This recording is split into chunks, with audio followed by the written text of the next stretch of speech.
here between the two Belgian athletes, as Michelle Finn has already kind of gapped the field a little bit, so they'll have to take a little bit closer order and make sure that they're on pace for her, and they're just closing that there now with 7 laps to run here, so it's 7.5 laps for the 3,000 metres. But we've got a battle here between Elise van der Belst, the 2021 European Indoor 50-minute champion, 2-time Olympian. She does not hold the record for the women's 3K in Belgium. That is held by Lisa Rooms, who's also in this race. So she's ran 8:47, and Elise has ran 8:50, but she's ran a 14:45K. So those two will be battling it out, hoping to break the Belgian record today. And as well as that, in this race, we have plenty of fantastic athletes in this. Kernjul from Sweden, silver medalist at the 2025 edition of the European Junior Championships in not only the 1500 but also in the 3K. And I've got Katie Pye in there as well, the European Under-18 Junior 3K bronze medalist. So a brilliant field here in this one. Joined here by Phelan Kelly as well, of the Dublin Track Club, and he's coaching Michelle Finn, who's pacing this race here at the front. Yeah, she got out hard enough early on, looking for 70s, but it didn't look like anybody wanted to go with it, so she used her experience there, had a little look around, and now is just towing them along. She looks like she's dragged it out again, might have slowed a touch, but I think it'll be perfect for most of the field anyway, that they can close on a hard 1,000 rather than a strong finish and a strong fade. Yeah, I think with all these you can blow up a race in the first couple of laps, and from a pacemaking perspective, whereas the experience there of Michelle, who's done plenty of pacemaking at high levels like this Continental Tour meet today, she had that experience just to allow them to get back onto the train there. So they really have almost pretty much single file all the way there to the back. There's a little bit of a group there in third and fourth, but bunching well there. Fiona Everard in this one as well, 2-time national cross-country champion from Bandon AC, so she's hoping to revise her 3K bests. She's ran 9:09, but we'll be looking to run under 9 minutes today, so it's been paced for 8:50 pace today. I think a winning time of 9:05, I'd say the field would be happy enough with this year. We've actually had a faller there in that. Too sure exactly who that was, but clipped there. I think it could have actually been Fiona Everard who was clipped there coming around the corner, so she'll be hoping to plenty of time to get back into a running there. A little bit of adrenaline, no doubt. Yeah, so there's a bit of a wind here today, but we're still in the alcove of the Mary Peters, and that is Fiona Everard moving back up. Looks like she has a clip on a mark on the hip, but again, every time Michelle Finn picks up the pace, they seem to back off, then she's slow just to kind of try and drag them back into it. So again, probably going to be a hard last case. So when they're running in now, they're running into a reasonably strong headwind here now down the back straight. Certainly, and for a lot of these athletes it will be an opener for the outdoor season at least. So a lot of people will be going through quite heavy training, so you might see some people struggling a little bit with the early laps, but also some people raring to go and maybe will have a serious jump of a personal best today. So round 6 back, Cheryl Nolan has been in the top 3 in this race and won it in previous editions. She's there in the black shorts and the white St. Albans singlet with the green, white and orange stripes on it, and Michelle Finn really is kind of doing a good job here in terms of towing the field. We're 4 minutes into the race, probably pulled to the side after this one. She's got to pace the next 3,000 as well. Certainly, but an excellent field here. It's assembled, and they're rolling really nicely here and moving through really well. And Kirsty Jones there is in second place for us. Sorry, Lucy Jones, she's 15:44, one of her best, and she's ran 9:04, so she's just sitting in there behind Michelle Finn.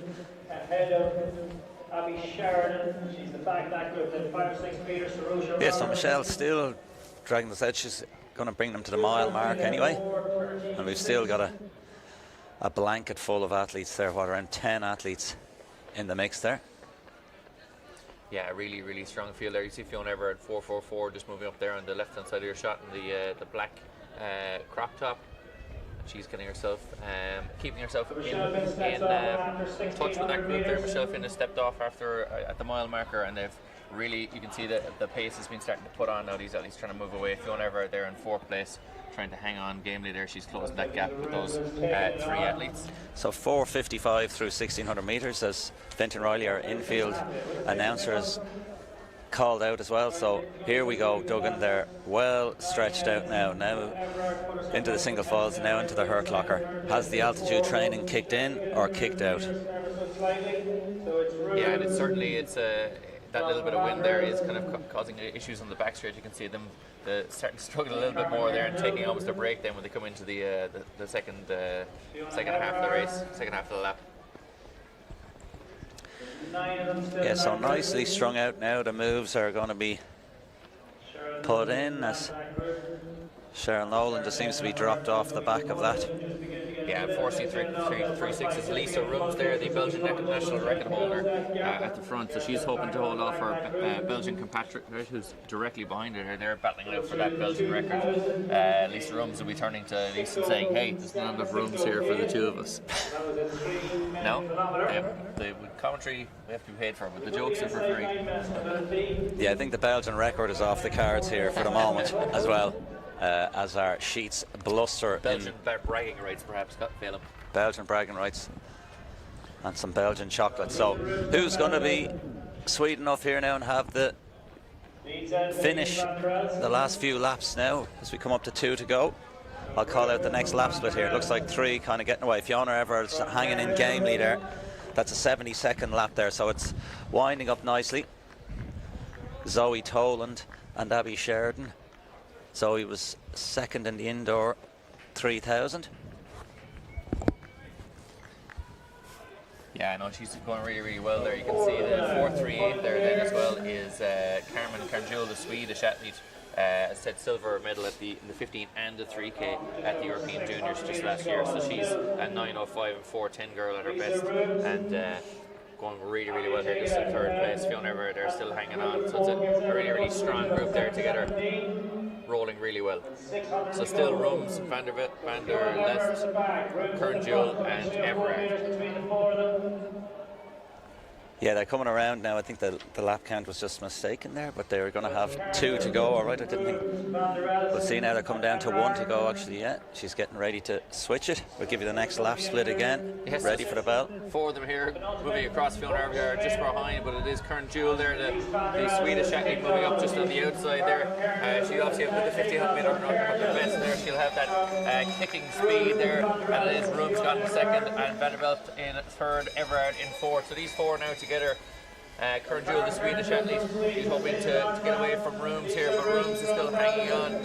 It looks like there's a little bit of a gap there back to Vanderbilt, the 14:40 5K athlete, so she should have the strength, but she's not able to hang on to these 2 speedsters at the front. Everard has been dropped by this group, but is still hanging on for a really, really strong finish here. But it is Kern Jewel, the Swedish athlete here, the 1500 metre and 3K silver medalist at the European Juniors last year. She looks like she's going to try and get away from Rooms here, and it is the other Belgian Van der Lest is going to miss out on those Belgian chocolates at the end of the race, but she won't get the chocolate medal. That's going to go to Fiona Everard in 4th place there. But it is Kern Jewel entering into the home straight. Kern Jewel with 100 metres left to run. She's opening up now, and she's going to try and get herself over the line here and away from Rooms. Rooms and Van der Lest going to battle out for that second place. Van der Lest is coming back at Rooms here, but it is going to be Kern Jewel with the win here in the Belfast Classic International Women's 3K. First race of the day. This is sub 9 minutes, 8:57, 8:59 in second place for Rooms, and Van der Lest in third place at 9:01. Everard's going to get up in for a personal best, just 9:04. Great run. Yeah, 63.85 last lap for the Jewel in the crown there. So yes, the running clock runs on. It's not stopping on the winning time, but we'll be calling out the times to get the official results. So coming in at 9:20, 9:22. Yeah, so loads of athletes coming over the line there together, Phelim. And if you want to check out the Belfast Classic Facebook page, you'll find the live results link as well, and we'll be able to follow any results that are coming through today. But brilliant race there, in fairness, Phil. Yeah, Orla Duffy comes in to finish, and Halla Gilliland is coming in, former Raheny 5 mile winner. She's going to round out this women's field. Yeah, really, really positive start there to the Belfast Classic in association with Sport Shoes. Brilliant start there. Kern Jewel with the win and a sub 9 minute clocking. It is a little bit windy, which might affect the layer on the back straight, but it is a very nice dry day here in Mary Peters Track here, and conditions are good for running. Not so good for commentary with a little bit of wind. Yeah, there's a bit of wind here, but it generally doesn't overly affect the results in Mary Peters here compared to other venues, as we have the kind of famous historic backdrop oval of the green, giving it that amphitheatre effect. Yeah, it is probably the most picturesque stadium, athletic stadium on the island of Ireland. Very impressive. It's always a beautiful. Always seems to be a lovely day up here as well. I've never actually been here in bad weather. I think Eamon orders the sun in as well, our meet director. Yeah. I think it has been excellent weather here, and it is excellent weather here every year. The weather in Ireland is always super for any international athletes looking at the stream thinking, hey, could I go out there? Yes, you could. And having gone through the start this over the last few days, Philip, the amount of athletes who set their personal best here at the Belfast Classic in association with Sport Shoes at the Mary Peters track, there are quite a number of them that have their personal best from here. So up next we've got the women's 3,000 metre A race. So it's 7.5 laps. It's going to be starting over there on the back straight. We'll get you that field here now shortly. So on this one we've got Niamh Carney, Dervla Allen, Holly Carroll, Isla Duncan, Eve McEnany, Josie Wren Golder, Adele McCreary, Rebecca Wallace, Georgia Wright, Emma Landers, Greta Strumkaika, Aoife McGreevy, Serena Tuffy, Lucy Foster, Joanne Mills, Amy Green and Ellie Hartnett. So I think Ellie Hartnett was on my previous sheet in that other race, but she's now down in this A race and will be, I'm sure, amongst the leaders in this one. I believe you're telling me as well that Miss Finn, who's meant to be commentating with us today, is refused to have mid-race, she refused to be mic'd up mid-race here in a kind of footballer-esque fashion. Yeah, that'll be for next year. Or like the mid-match interviews they do in rugby now, where like 20 minutes into the game they interview one of the coaches while the match is going on, and they kind of half talk and while half watching the match in a terrible fashion. Could we have that for Michelle today? I think we'd have to increase the budget as part of that. The budget is unlimited here at the Belfast Classic. Unlimited. Do you think I get out of bed for less than 10 grand? I'll get out of bed for anything. Monopoly money. So, yeah, the women's 3000A will be next. Then we'll be going into the sprints, so the half lap, 200 metres. Men and women, A and B. Then it'll be the 3000 metre international men's race at 1 o'clock. So we'll be back into 7.5 lap action for around a half an hour, plus 3000 metre international B and A races as well, followed by that. Then into the 400 metre race, of which we'll have a plethora of them, and then into the international 1500 men's and women's races at 2:30 and 2:38. So we've got a mixture of distance and sprints for the next hour plus, 2 hours. Yeah, it's enough to whet the appetite, all right. Plenty of action there, and there's some really high quality athletes throughout the day there. Jeremy Azu, who ran just before we came on, it was on the stream, but before we came on commentary, he ran here as part of the Cardiff selection in the 4x1. So he's the 2025 world indoor champion and also the European indoor champion over 60 metres. So quite the coup to have him here today. Yeah. And he's running in that 200 metres later on. So that'll be a very, very exciting proposition. So plenty of action to come. I know Phelan, he's a distance man, so the half lap, as he calls it, it's merely for repetitions, is it? You don't even think it's a race? Yeah, well, it's going to go for the 220 yards. I hang around with a lot of older athletics aficionados, and they be calling it the 220 yards an old half lap. But sometimes when you're doing a variety of coaching for different levels of athletes, you have to describe it in a half a lap, a full lap, a quarter of a lap.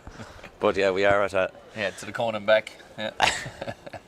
So we are at our Belfast Classic International, so we should be able to use the correct terminology, as it were. So 3,000 metres again next, 7.5 laps of the track, and then back to the half lap, 200 metres, half a lap.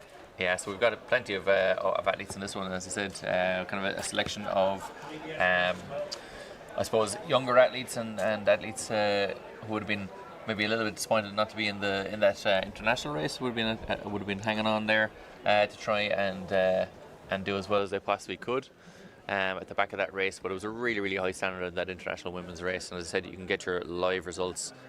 They are starting to be posted there on. If you check the Facebook page, you'll be able to follow those provisional results. And we will keep you updated throughout the day as best we can on as many of those as we possibly can. So the 4x1 race earlier on, won by Cardiff, 39.87, and the Irish under 20s, unfortunately, it did not finish. They were looking for the European standard for themselves. So we've got our camera on our start line there. As you can see there, 7.5 laps from that point. So when they get around then to the home straight and cross that line, they'll have 7 laps to go. So 3,000 meters, just shy of 2 miles. I have to say that for Phelim, you know, for in the old money for Phelim. Just shy of the 2 miles. And these athletes will be well versed, and it's kind of a great meeting point of 5k and 10k athletes, and then also 15 and 800 meter athletes stepping up for a bit of endurance work. In that last international race, we had a marathoner, Philippa Bowden, who's ran a 225 marathon, down doing a bit of speed work, and we had 800 meter athletes then up doing their long distance work. So it is really a meeting point of the speedsters and the distance. We're ready to go here now again. So Niamh Kearney, Derval Allen, Holly Carroll, Isla Duncan, Aoibhinn McEnany, Josie Wren Golder, Ellie McCreary, Rebecca Wallace, Georgia Wright, Emma Landers, Greta Strimkaika, Aoife McCreevy, Serena Duffy, Lucy Foster, Joanne Mills, Amy Green and Ellie Hartnett. And we're on the line there. Michelle Finn is the pacemaker just on the left hand side of your shot. Yeah, so in our pacing kit, supplied by Eamon Christian Sport Shoes, in the purple, and away she goes again, getting out sweetly. See, can the other runners just settle in? Sometimes we see some of the runners all bunch up to get into the leading 3 or 4, but then don't want to do anything with the pace, so generally best to relax, and it looks like it's a nice single file. So a good national level 3,000 here with Derval Allen. It's been good at the steeplechase, running at underage international competitions, and as you mentioned, in the yellow, just behind Ellie Hart in the yellow of UCD, that's Greta Strimkaita, who's won a world title at the Paralympics, 4th in the Paralympic Games, and multiple European champions, so she's holding. And then Niamh Kearney in the purple will be looking to move up as well. Yeah, certainly a strong domestic field here. A couple of athletes from abroad as well. Josie Wren Golder is in there from Stirling University as well, so not too much of a trip across the water for her, but Michelle Finn there in the purple is leading this one out. She's about 2-3 meters in front of the field there, so they'll be looking to kind of close that gap there, but you can already see a little bit of a break between the front of the field there. There's a little bit of a gap back to, I think, Aoibhinn McEnany of Bonnet and Phoenix there in the green, just right of your shot there. Greta in the yellow of UCD there is just hanging on well at the back of that group there. Just behind Ellie Hartnett, 460 is Lucy Foster there, Candor Track Club, just there in the black on the left-hand side of your shot. One of multiple Foster sisters. Kirsty Foster, I think, is in Providence College. So 74-75 seconds through the first 400 metres, and they're settling in nicely. Some of them will be looking just to run around 10 minutes or so. Looks like Niamh Kearney is actually pacing Greta Strimkaita, trying to probably help her to a sub 10 clocking or so running well there, as Ellie Hart just packs up the back of that leading pack, led by Michelle Finn. Yeah, Ellie Hart, a very coy racer now. You expect her to sit there, and then every time someone drops off, I don't think it's going to be her. She'll be just moving her way up there and making sure she's in the mixer at the end of this one, which maybe 400-600 metres left to run. So still really strong running here by Michelle Finn at the front of this row, but just behind her Lucy Foster there in the black of Candor Track Club. So 230 through 800, so 307 we'll see for the K. So again, around 921, 925 would be good for some of these young athletes, including Derval Allen, who's gotten on it early doors. Yeah, Derval Allen, and we got 448 there, just the left-hand side of your shot there in the blue. That's her, just making her way up there on the outside, getting around Lucy Foster.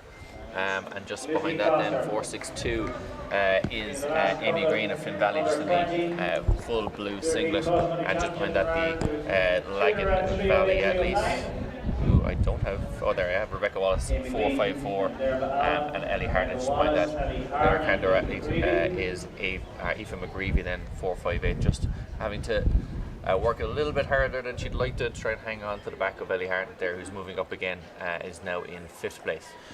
So as you said, yeah, she'll be looking to fill the space.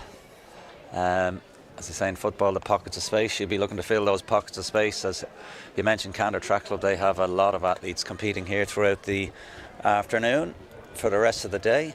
And Michelle Finn doing a nice job of stringing these athletes along. Amy Green, as you mentioned there in the blue and white of Finn Valley, is a multiple European cross-country representative. Dabbles in the steeplechase as well. But Foster is looking nice there. But as you say, just at the moment anyway, Ellie Hartnett looks in a menacingly good position. As Derval Allen, another good steeplechaser, she's just dropping off the pace a bit. Yeah, she does have that kind of. She's just been sitting at the back there, just behind Rebecca Wallace at this moment in time, and the Finn Valley athlete then Amy Green then just in front of that. So they are gone into single file now, and to be fair, all looking like they're working well here. There's nobody flagging too much, but we're really getting into the nitty-gritty of it now. We're coming towards the mile mark, and this is where these athletes will. The race will be won or lost over the next 2 laps or so. How much energy will be used, and can anyone make a little bit of a break? Michelle Finn, I would be assuming, is going to step off the track here at the end of this straight, and we'll see who then can take on the pace. Then after that, will it be Lucy Foster, or will it be Amy Green, or will it be Rebecca Wallace? Ellie Hartnett's lost a little bit of ground there, but presumably close that gap now. So a nice 2 by mile effort so far, but she's looking pretty good. So she kept going, so around 5:01, 5:02 through the 1600 metres. Went through in 4:55. So Ellie Hartnett now has actually been dropped a little bit, so that stinging pace has had an effect. So again, so it's Foster, Green and Wallace. Yes. Foster and Allen. Yeah. Michelle Finn is like the student in your class or person in your class in school who was like, no, I've no work done here now. No, I'm really nervous for this exam, and then comes out and shoots the lights out. I was chatting to her beforehand. She was like, oh, I'm not feeling great now. No, I'm not feeling great about this. I don't feel like I'm going to be able to hold on to that pace. And now she's just still going, still flying. It's the classic runner though, especially when you're pacemaking. You're always going to feel a little bit better when you're pacing, especially when you've got that option at all times to pull the parachute and step off the track. So again, doing a great job for these young athletes, so it's great to see. I remember a young Phelim Kelly in Nijmegen in 2011 having to run a 52-second first lap and 1500 metres, and then hold it together to run a 152 total behind some lunatic Belgian 400 metre runner. And poor Nick McCormick. If anyone on the stream can remember those names, you held on just about to get the time. Michelle Finn just steps off the track there, but you were tempted, I think. Yeah, it was something like that. It was at least 40 seconds through the first 300 metres, and then I knew I was in trouble.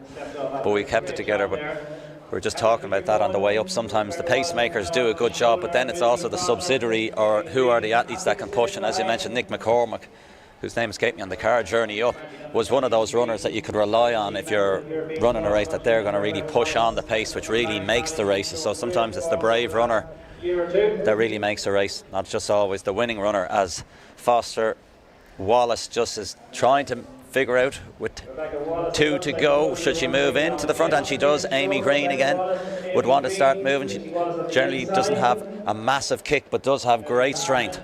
She looks like she's running very relaxed there. Wallace does as well, but it was a little bit of work getting around Foster there and getting into that lead, so she didn't exactly fly by her. But Green straight away, your football analogy earlier on, she was like Pep Guardiola's Barcelona. They're on the ball in 3 seconds. She was on straight on to the back of Wallace and has followed her incredibly closely there. So it is Wallace, Green and Foster. Foster's trying to hang on there, but you can see that wind is blowing harder into her face there, and she's trying to hang on as much as she possibly can. But Wallace and Green here, with 600 metres left to go, have made a little bit of a gap on her.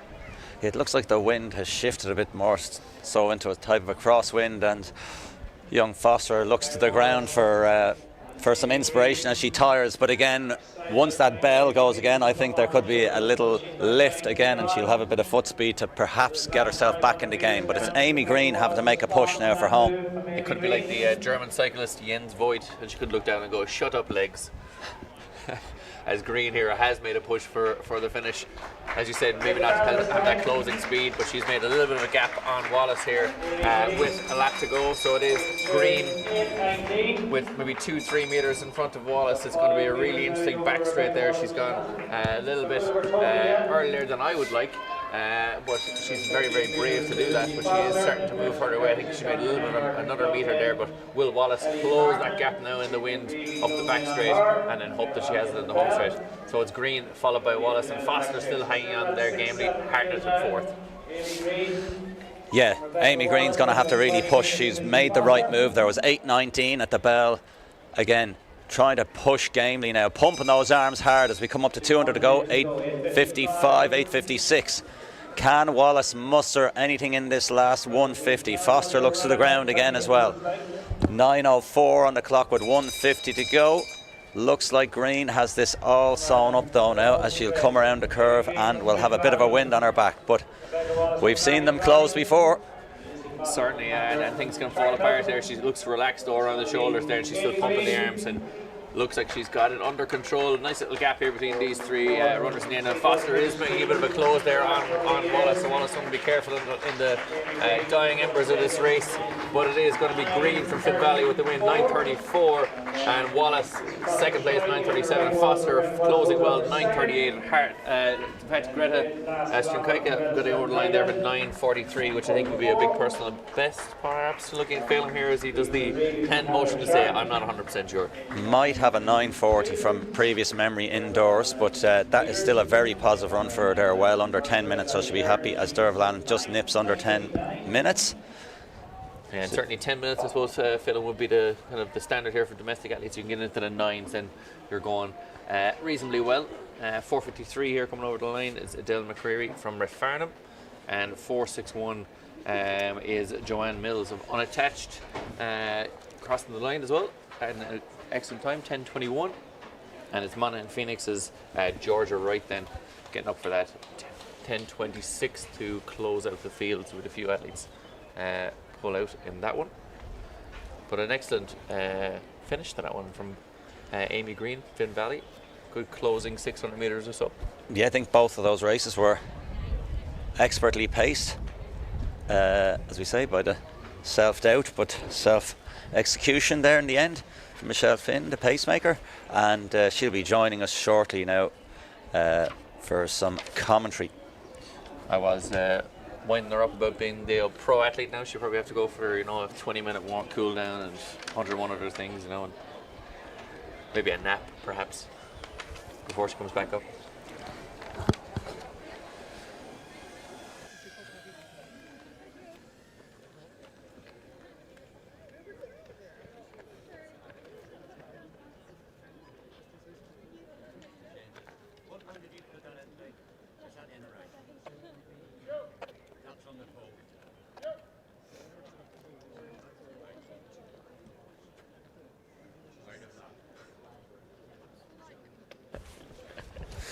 So we're on to the men's 200 metres now shortly. So this is one of the races of the day. So we've got Harry McElwain from Letterkenny AC, Adam Murphy from Tinryland AC, Sam Gordon from Wales, Jeremy Azu from Wales, Krishan Aiken from Scotland, Alex Azu from Wales, Craig Newell from Ballymena, and no, it's just Ballymena AC, isn't it? I was going to go Ballymena and Antrim AC, but it's not. And then Josh Brown from Wales. So an international field here in this one. Jeremy Azu, the 2025 World Indoor Champion over 60 metres and the European Indoor Champion that year as well. Then we also have Krishan Aiken, the Scottish athlete, 10:34 at his best over 100 metres, and Alex Azu, a 10:40 over 100 metres as well. The other Welsh athlete in this one. So really, really, really strong field here. Jeremy Azu, of course, the pick of the bunch for sure, but an athlete that over 200 metres is a little bit more of an unknown quantity. He'll definitely get out quickly and fly around that curve, but the speed endurance. And for all the distance athletes listening in, yes, there is endurance in the 200 meters. That last 40-50 meters or so is going to be tough for guys jumping up from the 60 meters, and it will be no doubt a difficult end to that race for the Azu athletes there from Wales, Jeremy Azu and Alex Azu. We've got better known over 60 meters. Sam Gordon in that one as well, 21:35 this season, is the Welsh. My apologies. Yeah, the Welsh athlete just on the inside, in the inside lanes there. So he'll be certainly in the mix there as well. That 21:35 was in Cardiff only a few weeks ago. So certainly one to watch out for. And he's ran 21:11 in the past couple of years back in Gainesville, Florida, where many Irish athletes have been over the years and ran some spectacular times in the early season as well. So certainly a really high quality field here in this men's 200 meters. It will certainly be between those those middle lanes: Sam Gordon, Jeremy Azu, Krishan Aiken, and Alex Azu. So those athletes will be on at 12:40, which is exactly now. But we are talking about sprinters here, so there will be a little bit of faffing about for a few minutes. They're tightly coiled machines, and need to make sure they're fully warmed up and ready to go. So we've got a couple of domestic athletes in this as well: Harry McIlwain, Adam Murphy, Craig Newell, and we also have Josh Brown there on the outside. We have not given his dues to. He is a Welsh athlete as well, and over 200 meters has ran some excellent times, which I'm about to get off for there now shortly. But he's just going to be in the outer lane, so really strong field in this men's 200 meters. After this we'll have a couple other 200 meters as well, and then afterwards we'll have that men's international 3K. So Josh Brown 10:75 at his best over 100 meters, and 6:82 over 60 meters, and 21:73 but way back in 2018, which seems like an awful long time ago now. Josh Brown there on the outside lanes over 200 meters. So good strong field with the Jeremy Azu being the pick of the bunch. He certainly is the pick of the bunch. Craig Newell in this one as well, and I'm pretty sure every time Craig Newell, I'm assuming he's going to look the exact same and will have never aged, and maybe part of some sort of program where they just recreate him every year, and he's just getting possibly even younger. He's got the secret serum. I think he must be doing the grounding in the morning with the bare feet. I think he's literally been running. I think this track wasn't here when he first started running. He's an impressive individual. Yeah, I think he's not sure if he's still coached by Ian Neely, but he's on the outside. He's a great bend runner. He's done some good jobs pacemaking, run some brilliant 200 metres, 400 metres. Great leg speed. And as I said, an ageless wonder. He could be easily 22, he could easily be 33. He's 43. He's not 43, he's younger than me. But sorry, Lisa Roots from... That's not very helpful though, at your current age. He's actually much younger than we think. He's only 29. He's just been around for an awful long time. 29 is he's had a good. I would have said he's been on the scene since at least 17, 18 at underage championships. So here they are settling into their blocks, Ronan. Certainly, yeah. So we've got Harry McIlwain, Adam Murphy, Sam Gordon, Jeremy Azu, Krishan Aiken, Alex Azu, Craig Newell, and Josh Brown. And Craig Newell, of course, with the 21:78 performance over this season, and a 21:41 man at his best. So a really silky runner, particularly around the bend. So we're going to be showing you that picture now very shortly as they get into their blocks. So first of our two men's. They are absolutely flying around here. Craig Newell, Jeremy Azu is gone around them very quickly here, and Alex Azu there on the outside. As you can see, Jeremy Azu, the centre shot flying up the home straight. Alex Azu on the outside, and just inside that is Sam Gordon. But it's going to be Jeremy Azu, the 2025 world indoor 60-metre champion, and 20 points. We reckon under 21 seconds there, which would be a personal best. An incredible run there from Jeremy Azu. A really impressive run. Alex Azu just on the outside there in second place. Sam Gordon then finishing up third. really, really impressive run from those boys. You can see there in the centre of your shot. So we'll get you an official time now just shortly. Just the clock is on a running clock at the moment, so it doesn't pause. It would have been under 21 seconds, but we'll get you that official one now when we get it. Yeah, Jeremy Azu, of course, has gone under 21 seconds before, but only just so. Hopefully, we see a personal best for Jeremy Azu, but 20.73. So it is a personal best. 27.7 is his personal best indoors. So definitely going to be an outdoor personal best, but also an overall personal best here for Jeremy Azu. A 9.97 man at his best at 100 meters. So incredibly good performance there. Personal best for Jeremy Azu.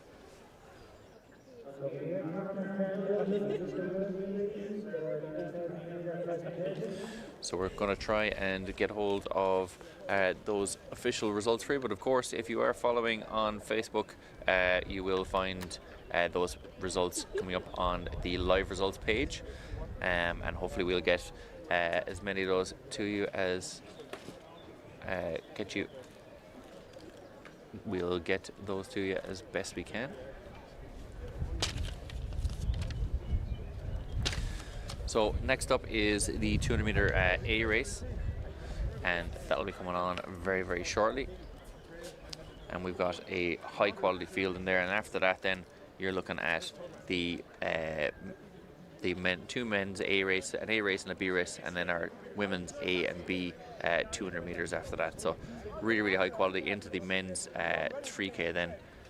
So plenty more, 3 more 200 meter races, half lap of the track, followed by the 3,000 meters of international men's race then after that. So that winner there, of course, Jeremy Azu. I think we've got an official time on it now of 20.73, which would be a very slight personal best. Of course, now that we're down in the sprinting, we may need to look at the wind gauge as well, which I haven't got. We have one, of course, but we don't have an idea of what the wind is at this moment in time, or if it even would affect those results. So it'll have to be under 2.1 meters per second, and it is a bit of a crosswind, so I'd imagine we should be safe enough. But we'll find out whether Jeremy Azu has got his personal best, the 2025 world champion. So this men's B race here now is another high quality affair. We have Jack O'Connor from St Michael's College AC, Billy Ryan from Cork Track Club, Ewan McDonald from Orange Grove Athletics Club, Arnur Brynjarsson from Iceland, Leon Ewer from West Coast AC, Jack Hickey from Nina Olympic, and Conor Adair from North Down AC, and Ola Tumbi Aya Rinde from Reading AC. So a really, really high quality field. You'll see there on the back straight, they're just getting into their blocks and settling into their blocks here over at the 200 meter start. We have this field: Jack O'Connor, Billy Ryan, Ewan McDonald, Arnur Brynjarsson, Leon McGuire, Jack Hickey, Conor Adair, and Ola Tumbi Oyerinde from Reading AC. And they're off over here at the 200 meters start. Absolutely flying out of the blocks there is Leon McGuire. He is tearing around the bend there, right in the centre of your shot. Liam McCare from West Coast AC, but just inside him from Orange Grove, Ewan McDonald is holding on strong as well, and Arnur Brynjarsson, the Icelandic athlete, who I think is in City of Lisburn AC as well. He was in second place, so it does look like it was Leon Ewer from West Coast AC with the win in that one.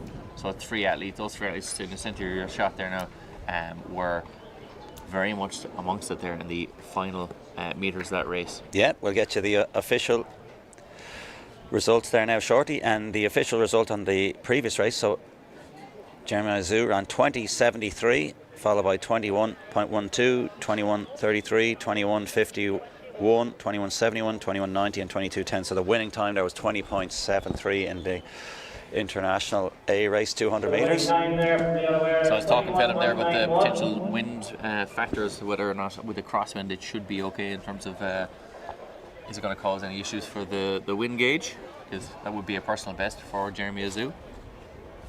and hopefully we'll be able to get him back to the Belfast Classic here in association with sports shoes. Yeah, we've had multiple excellent athletes enter the years. Gabriel Debus Stafford was one of the highlight athletes here last year, Canadian international. So there's always a few stars, and then where stars are made type of effort as well, isn't it? Yeah, certainly a really, really high quality event here, the Belfast Classic. And on up next, we've got the women's A 200 metres. We've got Janine Boyle in this one from Finn Valley, Anna Macaulay from Northern Ireland in this one, the pentathlete, Emma Lynn from UCDAC, Hannah Breer from Swansea, and Loughborough students. I always say Loughborough, and then I correct myself. And then we have Rachel Bennett, the GB athlete, in lane 5, Lucy Fraser from Scottish athlete in lane 6, Erin Friel from Letterkenny in lane 7, and Katie McMonigal in lane 8 from Finn Valley AC. So a top quality field here again. And this women's A2 or B 200 metres? A 200 metres in fact, sorry. Yeah, Loughborough made famous, I suppose, by coach George Gandy, RIP, and obviously Sebastian Coe, one of his pupils there. But a great tradition there in Loughborough, and they have their BMC meetings there throughout the summer as well. I suppose it was the strength and conditioning. George Gandy strength and conditioning was the kind of he was one of the precursors of weights. Where, who knows? If you make them stronger and more powerful, they might run faster. It's ingenious, really. It was, yeah. I think he had they used to do some of the old school circuits, wasn't it? Climbing up the rope pull and all the rest, as well as just your general Conor Gardner weights and Olympic lifting. I think Seb Coe had a great power output as well compared to his lithe, lean frame. Another man who's probably good with a bit of boot polish though too. He's a semi-ageless wonder like Craig Newell, but I think he has some assistance from some boot polish. Well, we're looking at this 200 metres. Hannah Breer, the centre lanes from that Swansea and Loughborough students we were just mentioning there. 23:16 she's ran last year, but just outside there, that Rachel Bennett, the GB athlete, 22:87 last year, which is an incredibly fast time. She's in lane 5. You'll see her probably just on the right hand side of your shot there. That is a Sale Harriers.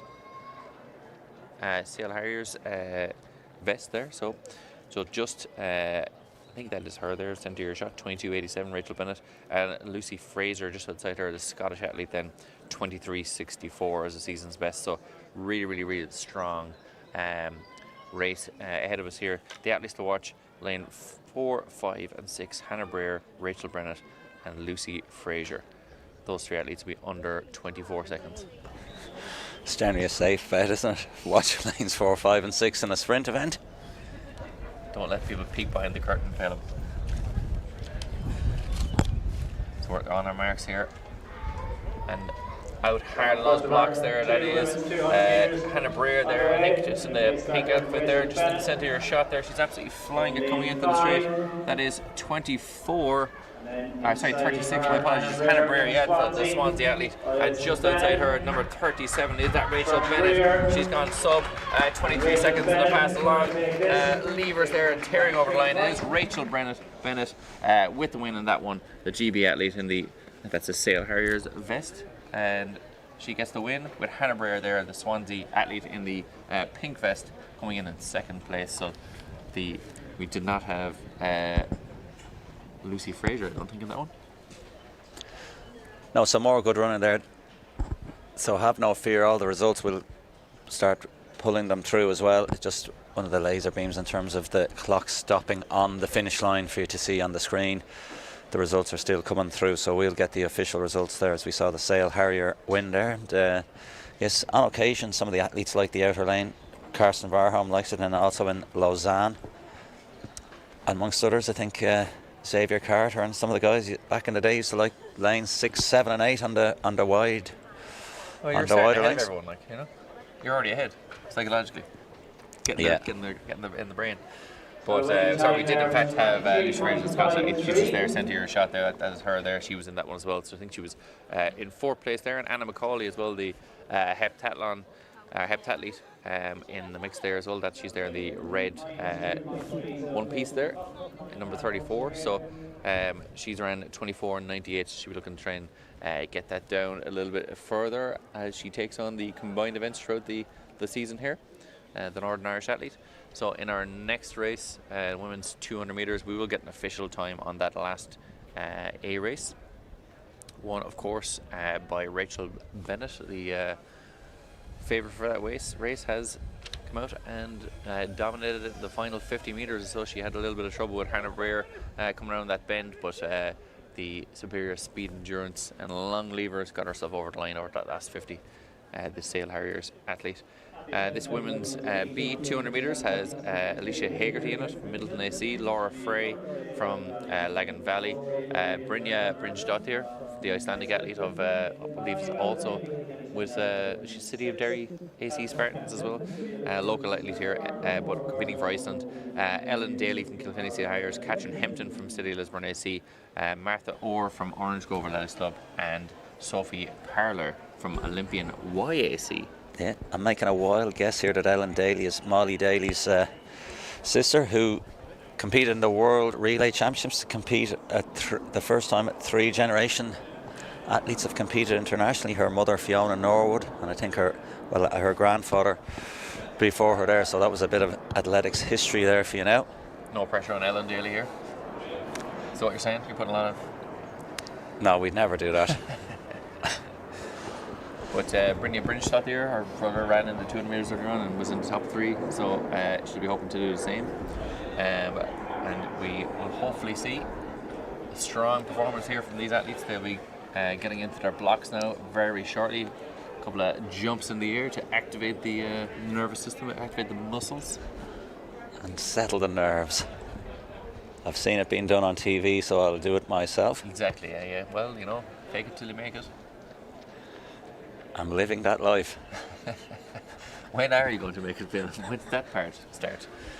But it is, in fact, Alicia Hagerty, Laura Frey, Brynja Brinjdottir in lane 4, Ellen Daly in lane 5, and we're off, and it is Daly there in the centre of your shot in that black and amber vest of Kilkenny that's got out strongly, with Brinjdottir just on her inside going well as well, and on the outside is, I think, Martha Orr, the Orange Grove athlete there, in fact it's not, it's Catherine Hempton just inside her, who is leading this one into the home straight, chased by Daly and Brinjdottir, but it is going to be Hempton who's going to get over this line, chased really gamely there by Daly, and Brinjdottir in 4th, and it is Martha Orr in 4th, and then in final place it's Alicia Hagerty, the Middleton SC athlete, crossing that line, or Laura Frey, the Lagan Valley athlete, my apologies, crossing that line in the Lagan Valley vest.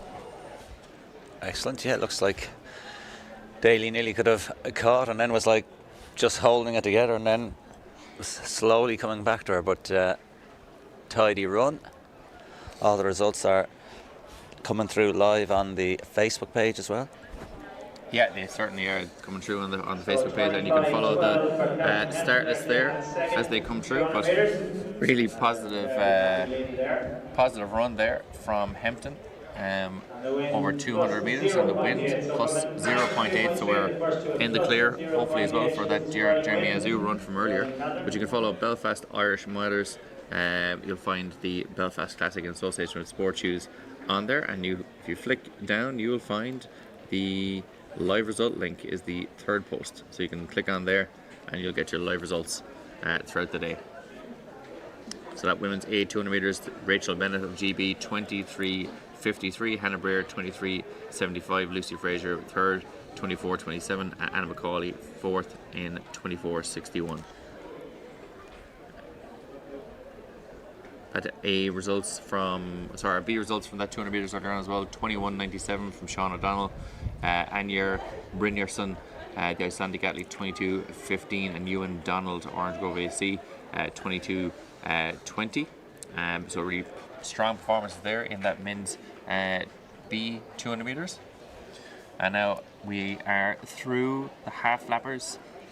The 200 metres, the 220 yards is done and dusted, and it'll be the men's international 3K now. 2 mile, 3K, yes. Deuce, yeah. The 2 mile. 7.5 laps of the track. 7.5 laps of pain and misery for these boys, but they love it. So really strong field for these boys here now in the men's 3K.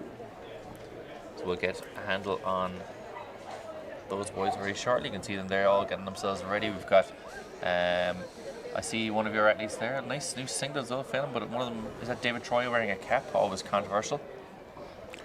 He likes his cap.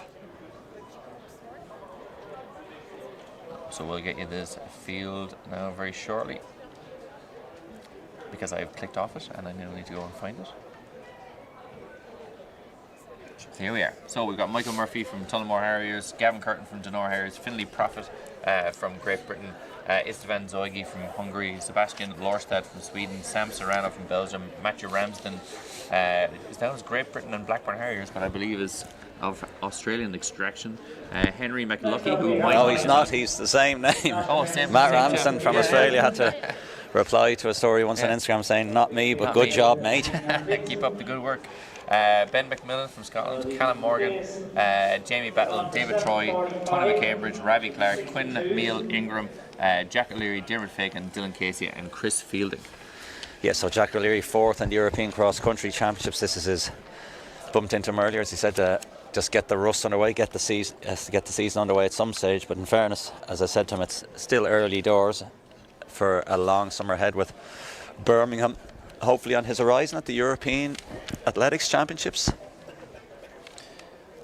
Yeah, he'll certainly be looking to take that on after that fourth place in the Euro Cross. Is an incredible run, and he'll be eyeing that standard as well, over 3,000 metres, but really strong field here. Sebastian Lorstad, the Swedish athlete, 7:52 at his best. Sam Serrano, 8:02 at his best. Finlay Prophet, who sounds like it should be like a, you know, some sort of accounting firm, 14:35 at his best over 5k, and Sebastian Swogi from Hungary, 7:53. Istvan Zoigi, yeah, he's at best of 7:46. As our fly carb men come out, are part of our sponsors here at the meet with the Belfast Classic with Eamon Christie as meet director. As Michelle Finn is coming up to join us post pacemaking, as we have our drone underway here, as Jack O'Leary is straight on the pace as they go through in 30 seconds through the first 200 metres. So it's a quick enough pace. Some of the guys at the back will be just looking just to relax a little bit and just hopefully come through. Yeah, certainly a really positive start there. Jack O'Leary just in 3rd place behind the two fly carb athletes there, 1 and 2 at the moment. So just need to relax a little bit. They're on 7:30 pace. They're going to probably go through in around 60 seconds through the first 400 metres, or just a bit less, so 60, 61, kind of really a 59-60 with a jam on the brakes to make sure it's only a 60 type of effort. yeah, that's certainly, we see a great shot here of how quick these boys are actually moving there from the drone. But Jack O'Leary in 3rd place, he probably would have been around 60, 61. So a little bit, if there was rust there, it's certainly blown off now with that first lap. But we can see really, really strong field here throughout. 4.71 there, just behind Jack O'Leary, or 2 shots behind Jack O'Leary is Henry McLucky. He'll be one of the race favourites, yeah. And then 2 back in the orange is the local favourite. That'll be Callum Morgan. So a big gap then, and then Istvan Zoigi kind of leading the second pack. Yeah, but certainly with that fast-paced film, it may be for the best that athletes have sat a little bit further back in that field, as it was particularly quick there over the first 200 metres. But O'Leary is looking really strong here in 3rd place, and behind him Henry McLucky. Yeah, so 2 minutes 2:02 through 800 metres. So this second pack is still 2:06, which is still good. Good running there from that second pack. So again, will they start getting the chase on? So there was a lot going on there for these athletes to try and get their pacing right.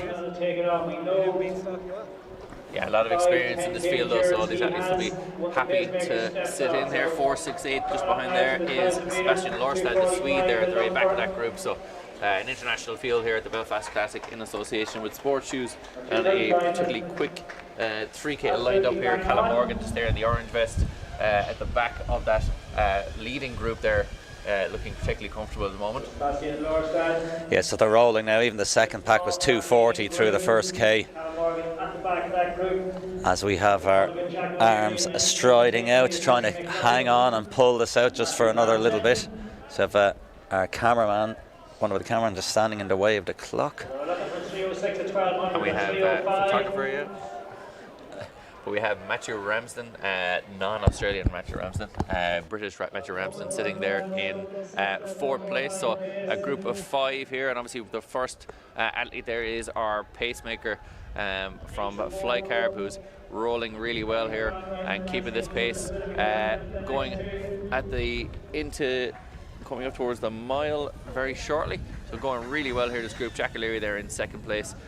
We have Henry McLuckie just behind him, and just behind him then Matthew Ramsden, and we have Callum Morgan then sitting in just behind that. And Sebastian Loristed in there as well. So a good strong pack here at the front of this field. So when we have our 3:52 through the 1500 meters, and our pacemaker starting to make his way to the outside there as we come up towards the mile. O'Leary takes the lead now as our pacemaker pulls out. The Flycar boys are done. Henry McLuckie just sitting in behind him. Matthew Ramsden in 3rd, and Callum Morgan in 4th place. So those 4 athletes have made about a 20-30 metre gap on the rest of the field, but it is O'Leary, the 4th placer in the European Cross Country Championships, running really strongly here. He's also gone well over the Martin Games as well, over 5,000 metres, is a particularly impressive 5,000 metre PB. So he's well capable of leading this one out and is strong enough to lead. Henry McLuckie in 2nd, Matthew Ramsden in 3rd, and Callum Morgan holding on really strongly there in 4th place.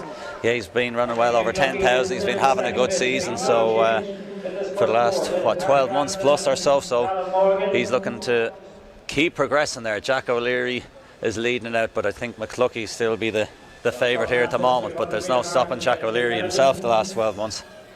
Yeah, O'Leary has been absolutely flying it and would have no problem leading this. In fact, would relish the chance to try and put a little bit of dirt behind him and try and push the lads away, push away from the lads here. It's going through 2K. Really flying it there. What, 5:15 or so through that 2K marker. So really going well here. O'Leary still in the lead. McLuckie in 2nd, Ramsden 3rd, and Morgan just sitting incredibly pretty there at the back of that group, not doing any work whatsoever. Sitting in behind the wing. McLuckie is just taking the lead there, got around O'Leary, but O'Leary won't take that line down. He's going to try and hang on to him. There is a little bit of gap now back to Ramsden and Morgan in 4th. Yeah, coming up to 2 laps to go. McLuckie's making a move. As they're well spread out, the pack are spread eagle. Can they get themselves together with 2 laps to go? Yeah, McLuckie there is just opening up a little bit of a gap on O'Leary and striding away. You can see the really silky smooth run of McLuckie there onto the back straight. He's made 2-3 metres on O'Leary and he's made it look very easy, but O'Leary won't take that line down. He's a dogged athlete with 600 metres left to go. He won't let him go. And in 3rd place then it is Matthew Ramsden, and Morgan is just sitting in just behind him, and as we come around to 400 metres to go, Morgan will surely take a shot here and try and get up to Jack O'Leary, but it is McLuckie coming into the home straight for a penultimate time, Phelan.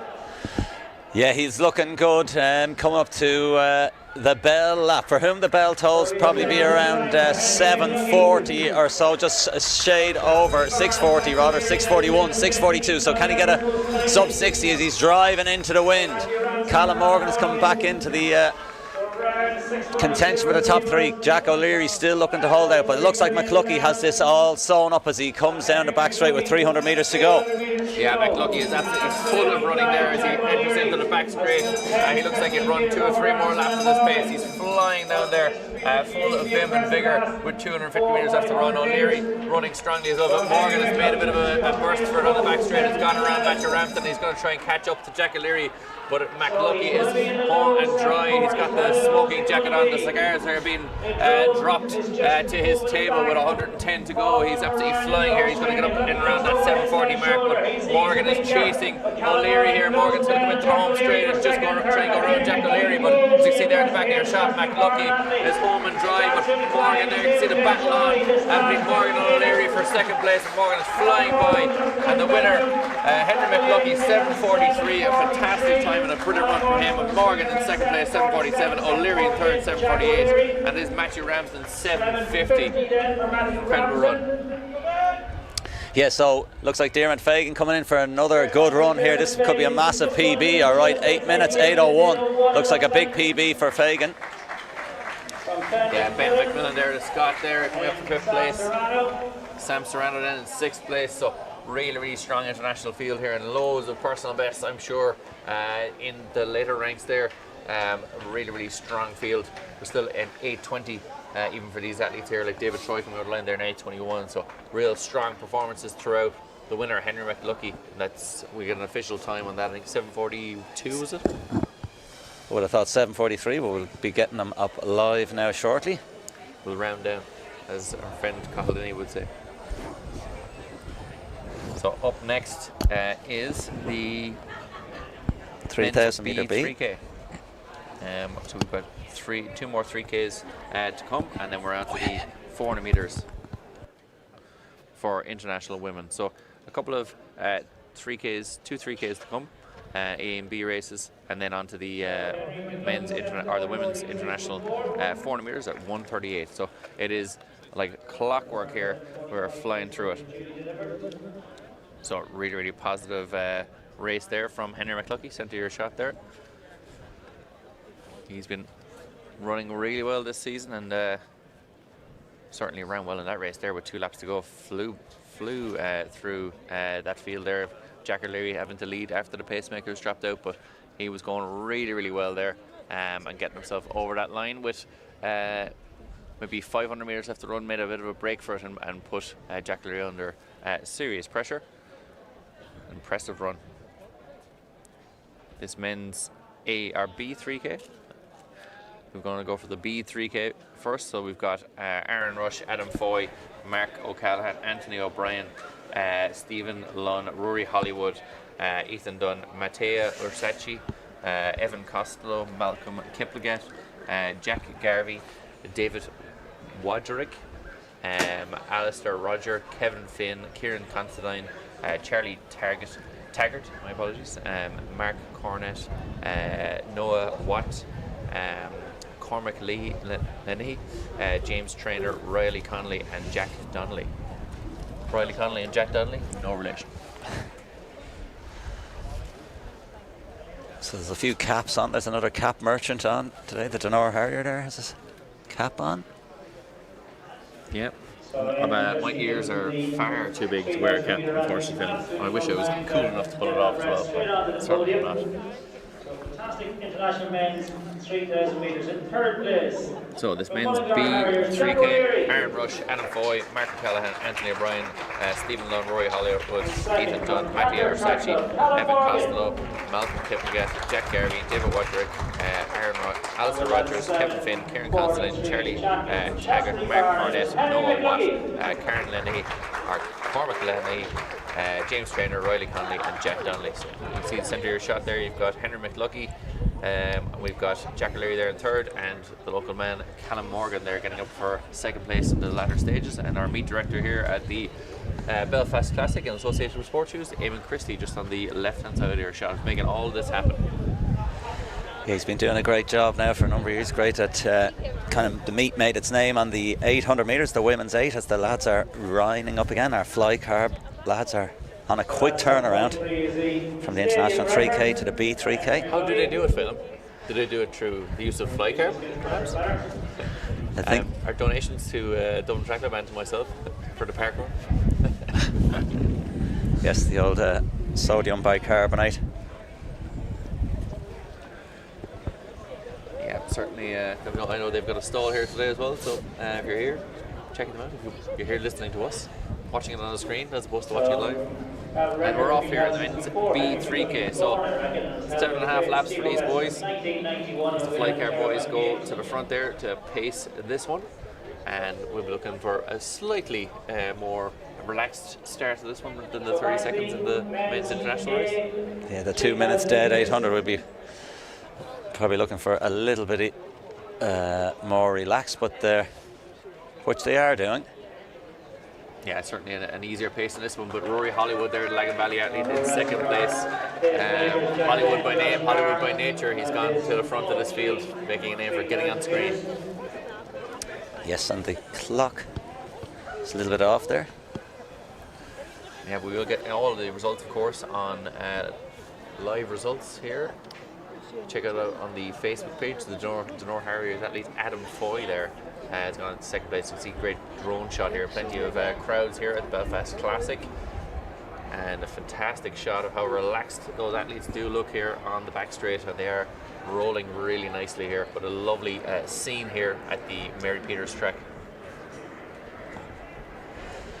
Yes, picturesque, isn't it, really? That was Adam Foy there. He's in the old Dave Wattle white cap as per David Troy in the previous race. So Jimmy Gressier kind of made it very popular as well.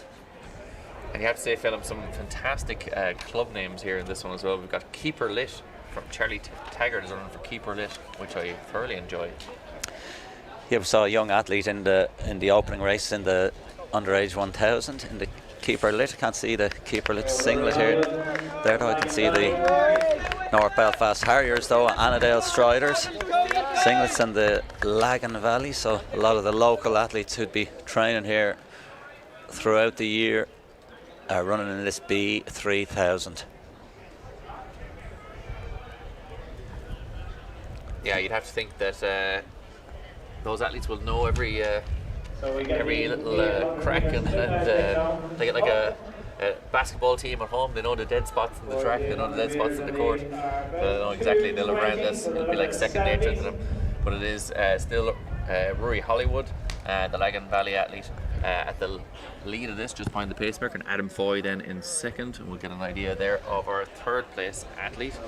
It looks to be Matteo Versace of Clonda Harriers, 6'1", 3, I think, Phil. I don't see Mattei there, but yes, Foy is there. Hollywood, that used to be a great nickname in the football as well. Doing the Hollywood on it, taking too much out of the ball, but he's striding sweetly here as the clock is back on in sync. 2:55, 2:56 through the first 1000. It is in fact David Wojciech of Port HAC that's there in fourth place in the red singlet, just in front of our second pacemaker. So those three have a little bit of a gap to that second group, and great to see. And at the Belfast Classic here we have two pacemakers in this field, so two athletes helping with the pace all the way through, and I suppose in a 3K film you can have that where you've got maybe groups running at just slightly different paces. The pace might be a little bit too high just at the very front, but at the moment not a huge difference between the two groups. No, and the second group is kind of nearly going to close in, so it's a little bit like a bike race. They let the Tête de la Course, they let the few lads go down the river, and they're just going to slowly wind them back in. Giro d'Italia started there yesterday. Yes, yeah, the pink jersey, the Maglia Rosa. But yeah, the breakaway has gone away for them, and the peloton are going to chase them down. But I don't know. Crosswinds as well always cause trouble in the bike races, but less so in the running. Yeah, so it looks like some great pacemaking being done here by the Fly Carb lads in that second group. It just looks like it's running nice and smoothly. David Wajrak, as you mentioned in the red there, he's kind of closed in nicely there. Hollywood still ultimately the virtual leader, as it were. Yeah, and the star of this race, perhaps. I believe he's been shouting Hollywood on the back straight to people, so puts a little bit of pressure on himself with that, but certainly he's paying his dues here. He's sitting in behind the pacemaker here. Adam Foy then in second, and David Wajrak, the Portlaoise AC athlete, there in third place, and he's fourth on screen, but third overall in the race. Yeah, so 4:43 through 1600 metres, so in or around 8:45 pace, potentially a close.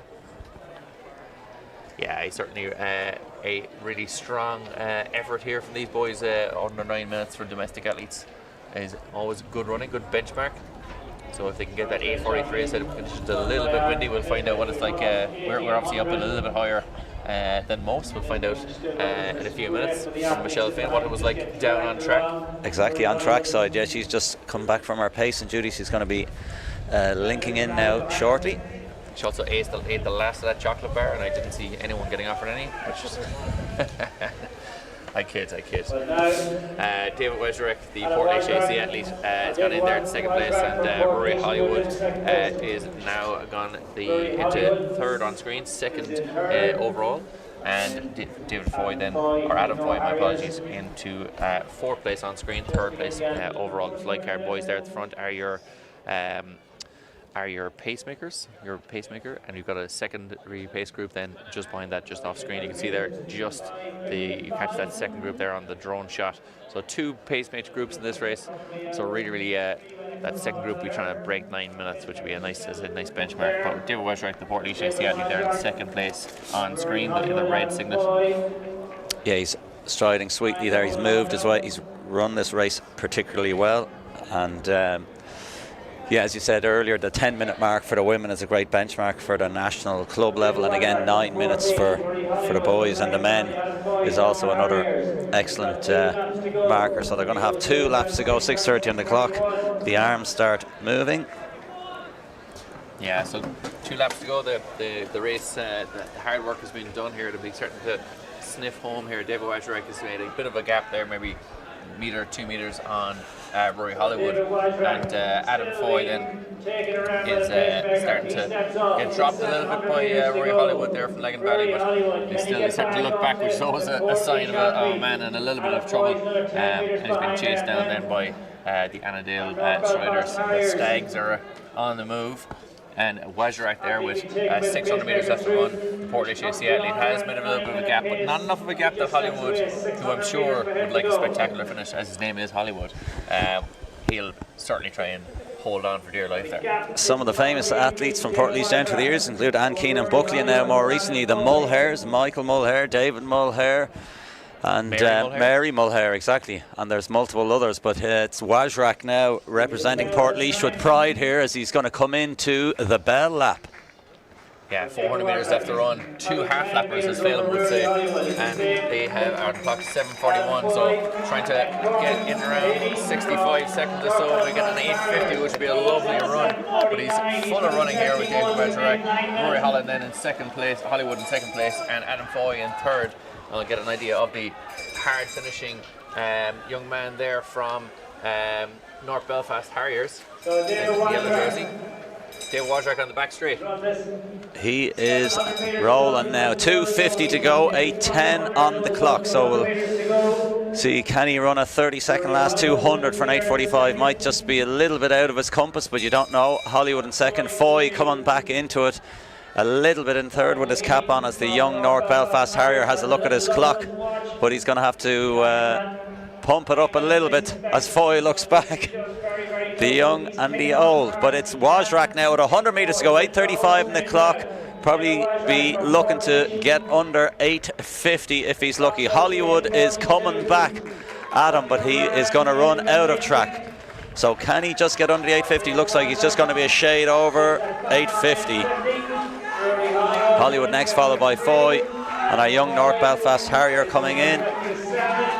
I think it's Conrad Lenny or James Trainer. I'll get an exact idea of him there momentarily. So followed by Annandale Striders, then we have Dunleer AC coming in, as the rest of the runners are striding in our penultimate 3K, and then we'll have our women's international 400 metres very shortly. We've one more 3K. Oh, sorry, one more 3K to go. This is our penultimate one, and then 3000A. Then back into the international women's 400. You might bring Michelle Finn in here, and you can ask her a few questions on what it's like trackside and get her into the mix.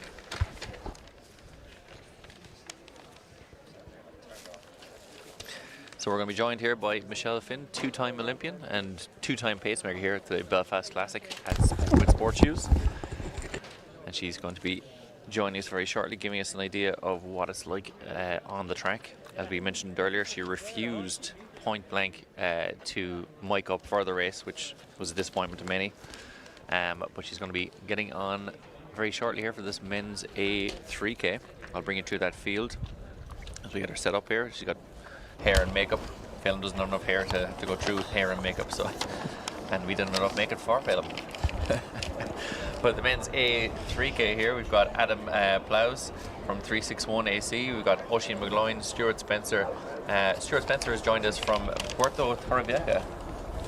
which is a athletic club in the south of Spain. I've actually ran on that track with Juan Carlos Aguero, the Olympic fourth placer from Beijing. Have you? Very popular training destination too, I believe. Yes, a lovely track and very random that he's here. Yeah, quite the... Sure, where else would he be? That's fair point. It's the biggest race this weekend, the Belfast Classic in association with Sport Shoes here at the Mary Peters track. Owen Smith also on that one, Callum McLaren, Tom Breslin, Noah Kavanagh, Conor McGurk, Jordan McDonald, Johnny Spratt, Cian Law, Shay O'Donnell, Darren Maloney, Dylan Wright, Callum Little, Frank McGrath, Sean Henry, Luke Merrigan, Michael McCarthy, Darren Mulrooney, Rhys Johnson, Joseph Nevin, and Pádraig McGettigan. So a really strong field here. They'll be looking to get under 8:30 in this men's A race and get down towards the 8:15 mark at the very front of the field. Michelle, what was it like down there? It's a little bit windy up here. Less windy down there? Yeah, it's not that bad. I thought it was going to be really windy, but it's actually pretty comfortable. A little breezy more than windy. So, still a good time. Good weather for running fast, I'd say. Excellent. We were a little bit concerned from where we are up here, but it's certainly good to get that info. Men's 3K, 3K off and running here. The flight cam boys are back. They just keep respawning there and going out again. So really, they've done 3 in a row pretty much there. So it's an impressive day for those boys. Good session done. You were our most impressive pacemaker by far. You've done 2 races in a row, but the flight car boys have done 3. How do you feel about that? Oh, they had to outdo me. The flight car must be working. So they're out and running again. So fair play to them. 5:03 this there. In third place is Rhys Johnson of Dunor AC, not Dunor Harriers AC, but Dunor AC. So he is in the yellow kind of fluorescent vest there in third place, and your clubman Luke Merrigan then in fourth place, the Leave LAC athlete. And Michelle is showing her age there and has no idea who Luke Merrigan is. Poor Luke Merrigan. Of course I do. I'm panicking. Dougie's doing such a good commentary job here. I'm afraid to come in and say anything and disturb his flow. That's a complete lie, but we're shouting for Luke Merrigan though. We're Team Merrigan here, the Cork Mafia up here. We've got rid of Phelan, we're out of the dub, and we're kind of like on RT when we have Sonia Sullivan, Dermot O'Rourke and Robert Heffernan. That's kind of the Cork Mafia, but this is like the bargain basement of Cork Mafia instead. Michelle, we spent all the budget on Michelle. I was the free gift on Temu. You're running the show, don't worry. So we have just on the left hand side of the shot there, speaking of mafias, we have the Lagan Valley troop here, the 3 of them together there, just on the left hand side of your shot there. And they're making their way up, swimming around the outside. We were talking about cycling earlier on with the Giro d'Italia starting today, and those 3 are kind of like an echelon there up on the outside, working together on a team time trial, the Lagan Valley AC, that wonderful kind of sort of zebra, would you say zebra or zebra? Zebra type outfit there. Who knows? I think all are acceptable. So on the outside there, those athletes have just made their way up on the outside. We're coming up towards 800 metres there. They've gone through in 2:14. So really strong pace making here at the front. Lovely drone shot of the lads here as they come crest that bend and come into the straightaway. So you can see there the athletes are moving really nicely there at the back of that field. Kilkenny City Harrier athlete Callum Barron there as well. So an impressive field here. They are rolling really well at the moment. As I said, trying to get down in towards that kind of 8:20 mark for these boys would be really, really good running. And as Michelle tells us, we're going. It's quite a nice track to run on, and it's not as it's quite breezy up here, but it's not remotely breezy down on the track. So those athletes are primed and ready for some personal bests here. Very nicely. In terms of that women's international 3K, Michelle, some really positive runs at the front of that. Yeah, they were great. They gave me a nice job as well by not going with the pace. So it was a nice, comfortable run pacing them, but they warmed it up, obviously. So good to see. Good to get the season going for a lot of them, I'd say, as well. I suppose you could probably give us a little bit of insight into what it's like. you've done a good bit of pacemaking, and obviously you've been a pacemaker yourself, so it's quite difficult you can kind of ruin the race as a pacemaker if you were to fly off and you're not actually doing anything there, whereas you kind of sat back and allowed them to kind of reattach when they didn't go at that pace. What was going through your mind at that moment when you were kind of going? Did you make the decision to sit back with them? I did. I figured there's no point running out front by yourself. You're not doing anything for anyone, so I just pulled it back a little bit, tried to get them going again, but I think they were set on the pace they wanted to go. But it's good to have a race as well, an actual race, rather than, wind it up, get going later on. Exactly, and they still ran some impressive times there. And Kerjul with 8:56 and Lisa Rooms 8:58 and Van der Lest then just behind her 8:59. But Fiona Everett with a brilliant run there, best of the Irish there with 9:04. Oh yeah, really good. So personal best for her? Yeah, good for her. She's really good. I feel like it's good to see her try the shorter distances as well, because she's ran a really, really, really good 10k and cross country. So get a little speed in, bring the 10k down 10k time down again. Exactly. I've spoken like a true distance runner there. 3k is speed work. But yeah, certainly feels like it, I'd say. For a lot of athletes, it certainly is. And that's the thing about anyone listening in that's maybe running in school, that kind of stuff. The longest distance in school for on the female side is 3k, so that might feel like a short distance for a lot of athletes. And you can see athletes that come through and run in the marathon and run half marathons, 10Ks that maybe didn't really feature in their teenage years. Yeah, and sorry, speaking of schools, I can see Tom Breslin from St. Aidan's down there, past people of St. Aidan's, so we'll give him a shout. Hopefully he's right with Luke Merrigan. Give them both a shout together. Yeah, Tom Breslin there, the Clonliffe Harrier, and he's in about 9th place there. But we're still coming up towards, getting down towards that mile marker now for these boys. So pacemaking has been going really, really well here, and you can see there's a wonderful drone shot. You can see there's a big crowd here, particularly on the back straight. But 4.86, that is Owen Smith from Tara AC. He's been followed by the Lagan Valley athletes, 2 Lagan Valley athletes, who we'll get a handle on now very shortly. They're coming around now, but it is still Owen Smith there in the lead now. Pacemaker's dropped out, so he has to lead into the wind here. We were talking earlier on about pacemaker, it brings you so far, but then you do need that next athlete when the pacemaker drops out to really take the bull by the horns and push the race on, not unlike Jack O'Leary in that international men's 3K. No, it's good, and sometimes I feel like when the pacemaker drops out, you're almost ready to start winding, so it's like a sign that the end is coming. Kick on. That's very true, yeah. You really want the pacemaker to get out of your way and open the floodgates for you so you can get going. But Frank McGrath there is in 2nd place, and he's sitting behind Owen Smith from Tara AC, so those two are locked together there in 1st and 2nd.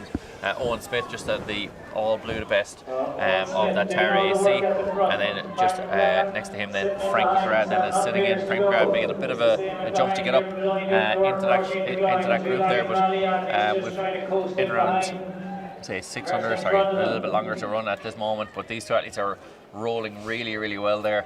It is still Owen Smith leading this one at 600 metres left to go, 6:39 on the clock, so these boys will be a little bit outside 8 minutes, but certainly rolling really well there. You can see Frank McGrath trying to almost get around Owen Smith as they come into the home straight for the first time. There'll be a little bit of adrenaline starting to pump here as they hear the bell very shortly. 500 metres left to go. Owen Smith sitting there just behind, leading Frank McGrath. Frank McGrath has made a burst for the lead here. He's going to hear the bell. It's going to drive him on. Going to get the adrenaline pumping. Hear the bell. 1 lap to go. 7:12 on the clock. So they'll be hoping to try and get under that 8:20 mark if they can. And we're getting on to our 3rd and 4th place athletes as well. We'll get you very, very shortly. But it is Frank McGrath there striding away from Owen Smith down the back straight. Owen Smith is going to try and hang on as best he can, but McGrath looks like he's full of running with 280 metres left to run. McGrath, the arms are pumping, the head is starting to rock a little bit,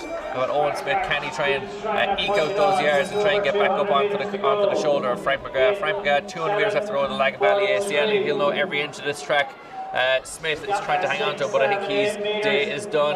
The shoulders are starting to tighten up, but McGrath, 150 metres left to go. It looks like he's going to win this men's 3,000 metre race. 7:58 on the clock as he enters into the home straight. And as McGrath looks like he has it, but on with that shot, his face is starting to grimaced a little bit, but he looks like he's home and dry here. It is going to be McGrath. Will he break 8:15? It looks like he'll be just thereabouts. 8:16 for McGrath with the win. Smith 8:17 in second. Kieran Malloy then in third place, might have just broken 8:20. And then our Lagan Valley SC athlete, who I'll get for you very shortly, I think it was Noah Kavanagh there in fourth place. Another very positive run as well. So lots of really good runs there. Good few lads under that 8:30 mark as well, which will be very, very positive, Michelle. Yeah, definitely. Great to see so many people with the same kind of time goals as well. It makes a good competitive race. Yeah, it certainly it does, and it's all kind of well paced. No, not necessarily well paced, but well placed in terms of those athletes being put in the right races together. Because in the vast majority of races, you've got nice groups kind of working together, particularly in the longer races. It's hard to be running on your own. Share the work a bit. The 3,000 meters, you're happy to see the back of the longer distance stuff, you know, and you get down into the 800s and 1,500 meters and the 400 meters, the one lap race to come as well. So our international women's 400 meter race here is a very, very high standard. So looking forward to this one. We had very positive news last week at the World.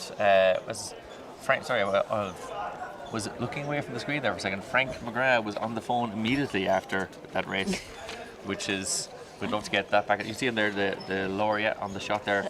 Surely straight on to the agent. Yeah, look, ask for more money. We want more money. It's an impressive. Where did he get the phone from? We missed that. Did he have it? Like, that surely slowed him down. You should have mic'd him up for the race. Exactly. It looks like he's straight onto the agent anyway, and make sure that only the red Skittles are in his dressing room.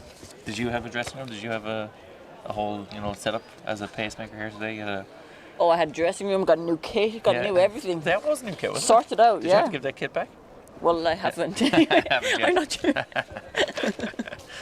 So just make sure you have eyes on Michelle, that she makes sure to bring, as Eamon Christie comes up to join us here, the mention of that kit that you got around Michelle, and he's straight up to go, give me that stuff back. Yeah. I know, Michelle done very well. Like. No, very positive run here, and at the Belfast Classic in association with Sports Shoes, we're on the women's international 400 metres is coming up now very shortly, so it's been a brilliant day so far. A new stadium record there, broke Steve Ovitz 3K record. Yeah. Steve for 27 years here. Well, keep going. So I'm not too sure you can hear that Steve Ovett's 3K record held for 27 years is broken here in the men's international 3K, so that was an incredible run. So we're on for this women's international 400 metres now very shortly. Last week, of course, Michelle, we had brilliant runs in Botswana in the 4x4. We had the women's 4x4 qualifying for the World Championships. Yeah, brilliant, and we had some new faces on the team, I think. We certainly did. A few different ones anyway. We mentioned earlier on, we did obviously Charlene and Sophie there as well, but we had Arlene Crossan and Jenna Breen and one of the Dailies, like whose name? Molly Daly. Molly Daly, yes. I was going to say Molly Daly, and then I thought, was she not running earlier? It was her sister. Oh, was it her sister? Well, that was the assumption we made, which may be incredibly incorrect, but we've gone for it anyway. So this women's international 400 metres, we've got Natasha Harrison, Rachel McCann, Tess McHugh, Charlotte Henrik, Sophie Becker, Poppy Malik, Cleena Manning, and Georgina Adam. So really excellent field here has been displayed for us for the Belfast Classic in association with Sports Shoes, and we'll give you an idea of exactly who we have here and the standards that we expect. After seeing the other races earlier, I'm sure we'll have a brilliant field here in the women's international 400 metres. Rachel McCann, as you mentioned earlier, is in there, number 66. So they'll all be getting themselves ready here on the start line. Obviously, we've got Charlotte Hendrick there from Kent, 51.68 in lane 4. So one of the more impressive PBs in this field. Sophie Becker there in lane 5, 51.13. She's ran. That was at this track here, the Mary Peters track. So she's one of the athletes that'll be happy to be back here and at the site of her personal best and hoping to break it. Poppy Malik, 51.82 back in 2023 as well, the Loughborough student out there in lane 6. So those 3 athletes will have the best personal best in this field, but as we know, that's not always the winner of the race, particularly in the shorter distances. We tend to see big breakthroughs, so hopefully we'll see some really positive runs here over the 1 lap race. Yeah, definitely. I feel like Sophie as well often leads the relay off, so she could have a good start, give us something to watch from the Irish perspective. Yeah, potentially a little bit tired after the big trip back from Botswana. Potentially, but no fear of her. No, it'll certainly be on a high after such impressive performances down in Botswana. So hopefully we'll see an excellent run from her there. She is in lane 5, so you'll just see her entering into your shot there now, I think, very shortly. That's number 70 there, Poppy Malik there, just on the outside. So you can see Becker there is beyond in the yellow top, and we should be seeing Charlotte Hendrick there, just in that kind of purple and yellow top, just on the left-hand side of your screen. So really excellent field here. Some good domestic athletes as well, with Cliona Manning and Sid Rachel McCann, Natasha Harrison there as well from Stockport, and Stockport AC, 52.61. She's around her season's best, 54.53 indoors. So she'll be hoping to revise that now very shortly. In true sprinter fashion, Michelle, there's a lot of kind of wandering around and getting themselves ready. You've no truck with that as a distance runner. Just get on the line, go. Get on the line, go. But you know what? I cannot run for 300 what they're about to run for 400. So I'll say absolutely nothing. They can take their time getting ready. You can't say absolutely nothing. You're here to commentate. I know. I'm struggling. You're doing such a good job. I feel like there's, I'll chip in here and there, but you're... Flattery will get you nowhere. That's not true. You're nailing it. So we're expecting to see lanes 4, 5 and 6, and also lane 3 there, Rachel McCann. Kind of with the North Down AC, just on the left hand side of your shot there, you can see her. She's now actually in lane 2, and it'll be lanes 3, 4, 5 and 6 then just outside her. Tess McHugh from Sale Harriers, 52.48 indoors this year, so she's in good shape there. See her there, number 67. That is Tess McHugh. So we'll be in the mix in this one. Just outside her then, Charlotte Hendrick from Kent, and Sophie Becker out there in lane 5 will be one of the favourites for this one. I said fresh off a trip back from Botswana and qualification for the World Championships next year. With Becker there in the kind of purple on the, you'll just see her just underneath that camera there on your shot. That is Charlotte Hendrick from Kent, 51.68 last year. An impressive 400 meter time for anyone, and she'll be hoping that in her season opener, I think this season, this will be a big run from her. They're into their blocks, settled in. A hush comes over the stadium. Our first 1 lap race of the day. Becker out really strongly there in lane 6. Henrik just inside her as well, going well, and Poppy Malik just outside that in the all black. Becker has already eaten up that stagger and has flown by Malik. She's been chased gamely by Henrik just on her inside, and Tess McHugh also running well there in the red. Rachel McCann will be expected to feature in the last 50 metres as well, because she's got a great finish. But it is Becker and Hendrick leading this one at the moment. Becker absolutely flying out there in lane 5. But Malik just out inside or outside her is struggling a little bit there as Becker goes by. But Henrik is up onto Becker's shoulder, and it's going to be these two entering into the home straight, with McCann also running really strongly in that last 50 metres. But it is Henrik and Becker duking it out for the win here. Henrik has made a couple of yards in there, but Henrik looks like he's going to get the win here in this one, all the way from Kent. She gets the win in 51 seconds. Becker just behind that at 52, so really strong run there. And Rachel McCann, we said she'd feature well over that last 50 metres, and she did. The North Down AC athlete going well there to get into 3rd place, but really strong start there from Becker. Yeah, brilliant. Great to see them back running an individual event to really get the season going from a non-relay perspective. Yeah, certainly, and I'm sure, as we mentioned earlier, might be a little bit tired from her exertions over the last week, even just the travel coming all the way up there and the long haul flights. So a really positive run there. I'm sure she'll be delighted with that run.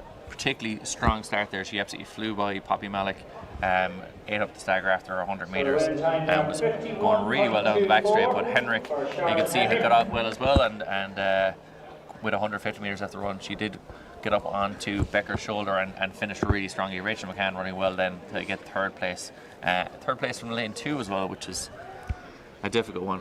Michelle's looking at me going, I've never got into the blocks. Have you got into blocks before? I actually one time did run the 100 metre hurdles in leagues.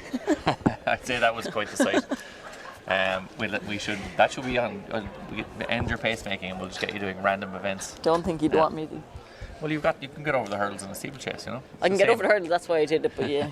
The blocks is another story. I also ran the 110 hurdles in the league back in 2007 in UL. So, and the fact that I remember that, you'll tell you all you need to know about it. It was quite the ordeal. It's a terrifying experience. Oh, the men's are so high. Yes, yeah. Yeah. Incredibly high, and especially when you're in the blocks, because you're at your lowest, both figuratively and literally. And you get up and look and see that you're under severe pressure. But luckily, no hurdles here. Or certainly no ones on the track anyway. Maybe physically there'll be some hurdles in the last. You'll feel like some hurdles in the last 50, but certainly from Rachel McCann there in that lane 2 and lane 1 and 2. More difficult to run in, particularly at the speeds that these athletes are running at, and lane 7 and 8 then on the outside, maybe struggling a little bit in terms of not knowing what's happening behind you, because even in a laned race you still have an idea an athlete goes by you or gets up on your shoulder. I'm sure Poppy Malik, when Sophie Becker flew up on her shoulder over the first 80 metres, I'm sure she didn't relax instantly anyway. She tightened up a little bit and would have thought, I'm under a little bit of pressure here. But that's Charlotte Henrik there from Kent, with our race director here, Eamon Christie from Belfast Classic in association with Sports Shoes. So he's running the show here today, and what a show it is. This women's A 400 metres is up now shortly. Millie King from Ipswich Harriers, Molly Howard from DSD, Darcy Coslett from Cloneckley in Wales, Sean Harry from Great Britain, Jenna Breen from City of Lisburn, Michelle Duggan, no relation, from UCD AC, Arlene Crossan from Finn Valley AC, and Molly Daly, the aforementioned Molly Daly from Kilkenny City Harriers. So an excellent field here, Michelle. Yeah, really good field. I think Arlene Crossan, I'm not sure what her PB, but she ran a really, really good split in the relay, so I would not be surprised if she ran a PB, and hopefully she will. That would be great to see. Get it officially on paper rather than as a relay split. Exactly, yeah, and look, coming off those relays, it's a nice way to start the season as well, and to run kind of a little.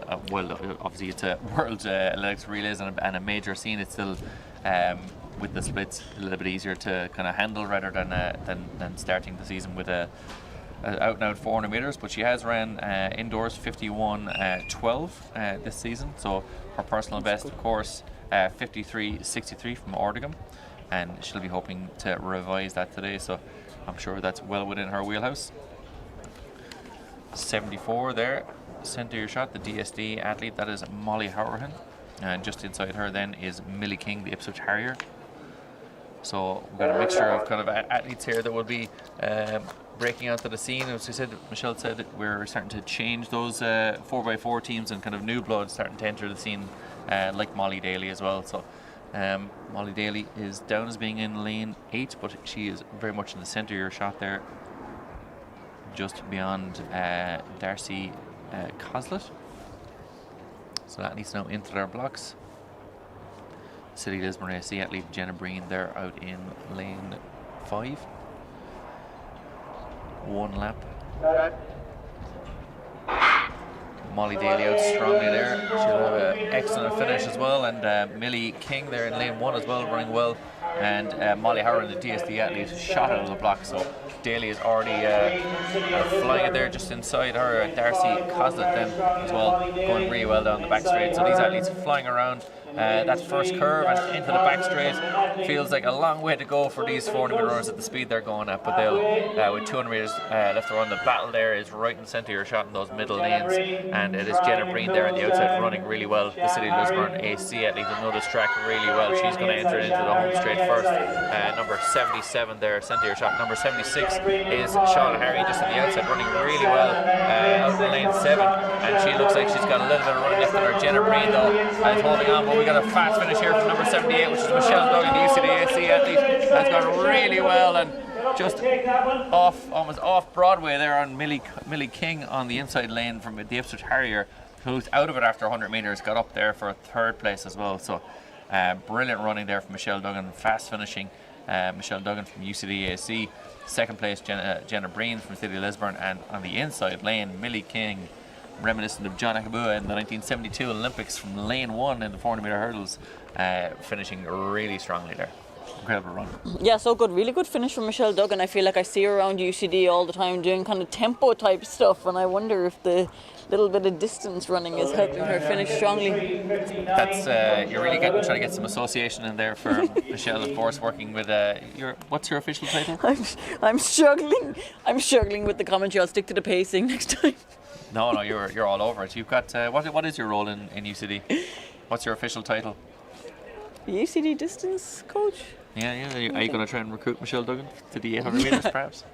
I reckon she'd run a good 800. I think it's always difficult to approach 400 metre runners and ask them to move up. There's there's a very much a line in the sand. They'll go 1s, 2s, 4s, but up to the 800 metres they will not. I will actually have a quick look to see whether she's actually never ran here, according to this, over 800 metres. She's done a few 4x4 relays, but 400, 53.67 she's ran last year at the London Marathon Community Track. I think she's been on some of the 4x4 relays, maybe indoors this year. Yeah, there's certainly a couple down here, but she looks like she'll be making a few more there now with that run. And you'll have to go and have a conversation with her about maybe trip over the 2-lap tango for the UCD distance coach here. Yeah, a woman of many hats. So into this next race here is the women's B 400 metres. So quite a daunting looking timetable in terms of the amount of races that you have when we were looking at it earlier, but we're actually flying through it here. There's plenty of great races, and we've got another one coming up here now with this women's B 400 metres. Emer Brennan from Clonmel AC, Aisling Stratford from Ratoath, Lauren Abbott from Elgin AAC, Cara Murphy from UCD. Where you're now working. I think we need to mention this every single time. You're trying to get some credit here. Do you get paid every time it's mentioned? Sinead Tracy from Crawwell, Roisin Murray from Bray Runners AC, Erin McGurk from Scotland, and Danielle Moynihan from Tuam Athletics Club, all the way up from Galway. So an international field here, this women's B 400 metres. So really, really positive performance here. And once again, if you are on Facebook, you can find the live results link. I think it's the 3rd post there, and you'll find all of our different results that are coming up. As mentioned earlier, we've got the stadium record broken in the men's 3K. An incredible time, beating Steve Ovette's time set 27 years ago, which is quite some time ago. Let's be fair. Or sorry, even further ago. It can't even be 27 years ago. Let's be even further than that. Henry, 37 years ago, I suspect. Henry McLucky, 7:43 for that meet, that stadium record, Mary Peters Track stadium record. So an incredible run from him. Callum Morgan was 2nd in that one, and Jack O'Leary was a 3rd overall. But back to this women's B 400 metres. We'll get your results from that A race very shortly. Official results. Officially unofficial because they're provisional, but official to us. More official than our one. So Emer Brennan, Aisling Stratford, Lauren Abbott, Cara Murphy, Sinead Tracy, Roisin Murray, Erin McGurk, and Danielle Moynihan getting into the blocks. Would you, if you had your time again, if you got to choose, would you rather be a sprinter? Would I rather be a sprinter? Absolutely not. No, I actually have such appreciation because literally my 300 metre time, my fastest 300 metre time is we're giving you like the, you're giving me the ability talent of a sprint's talent. Oh, do you know what I might? Yeah. A lot of warm weather training, drills, bit of gym. Yeah. Yeah, why not? Lifestyle's good.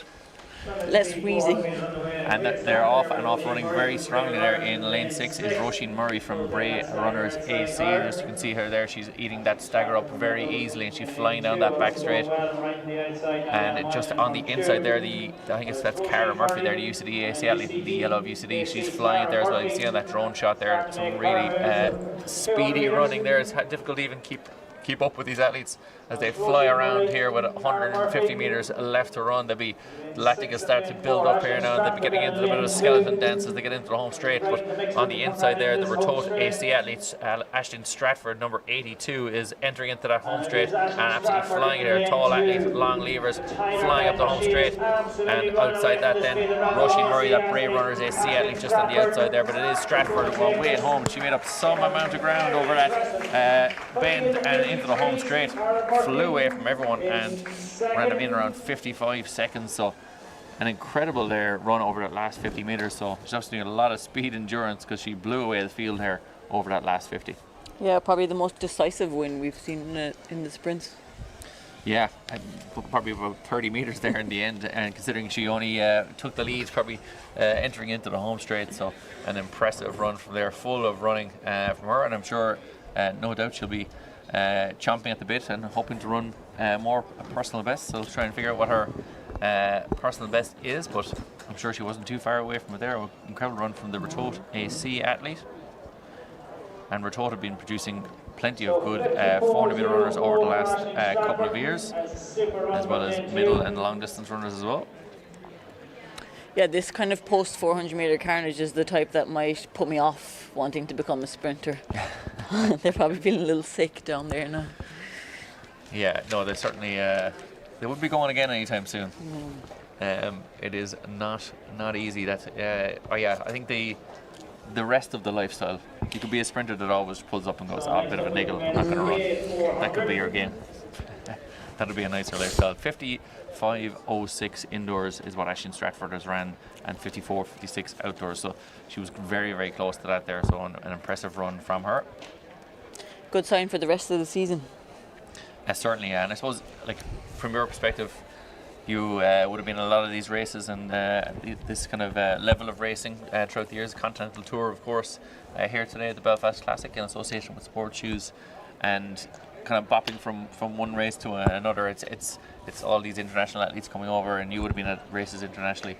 What's it like to land at a race and then you might how many of these athletes are going to see Belfast? I suspect very few. What's your arrival into a race like if you're running internationally? You're going to Sollentuna in Sweden. Oh yeah, you see very little. I feel like you see the airport get picked up, taken to the track, maybe a little town, back to the airport, probably 3 a.m. for a 6 a.m. flight. So it's not all it's cracked up to be, you know? Not all it's cracked up to be, but sometimes you get to see a bit. Hopefully they get to see a bit of Belfast while they're here, and at least they're getting a nice day. I feel like there's a lot of times when you can get we might have a little bit of wind here now, but it's nothing compared to a real Irish wind. Yeah, and so they're getting a nice day for it. As you said earlier, down at track level, there's not as much wind, not much wind at all really, due to the way the Mary Peters amphitheatre that we have here is structured, so it's not as bad. Yeah, it feels like more like a light breeze as opposed to a wind that you're fighting against. That's what I found anyway. Well, you were out there long enough, you know. So we've got the men's B 400 meters, and I'm gonna, you're gonna have to come up with the weirdest place you've ran, or I want something out of your international career here. Where's the strangest place you've had to go to run a race? Have a good think about that now. Oh wow, that's really putting me on the spot, especially especially when I haven't actually raced internationally in a good few years. You've got a long career there. I'm sure you can get into the memory bank here. We've got. Hopefully these athletes won't be spending too long out here in the men's B 400 meters. You've got Mickey Alling from M11 Track Club, Lewis Blinko from Metro St. Bridget's in Castleknock, Ben Ida from West Coast AC, James Armstrong from Orange Grove AC, Christopher Lynch from Clonliffe Harriers, and Luke Russell from Dromore AC. So a really high quality field. All these athletes will be looking to run in around 47-48 seconds. So we'll see how they get on now. We're missing one or two of these here. Lanes 1 and 2 and 3 are not here, so that needs to be moved out slightly further out. This men's 400 metres underway here, and these athletes are absolutely flying it into the back straight. Tall, long striding athlete there, I think is Ben Ida from West Coast AC. They're absolutely flying it down the back straight there, as well as the Orange Grove AC athlete and the Dromore athlete as well, Luke Russell. So coming in with 200 metres left to run here, some long striding athlete there from DSD, who's now not on my sheet, but they're coming into that home straight. We'll see exactly who we have here. Is 109.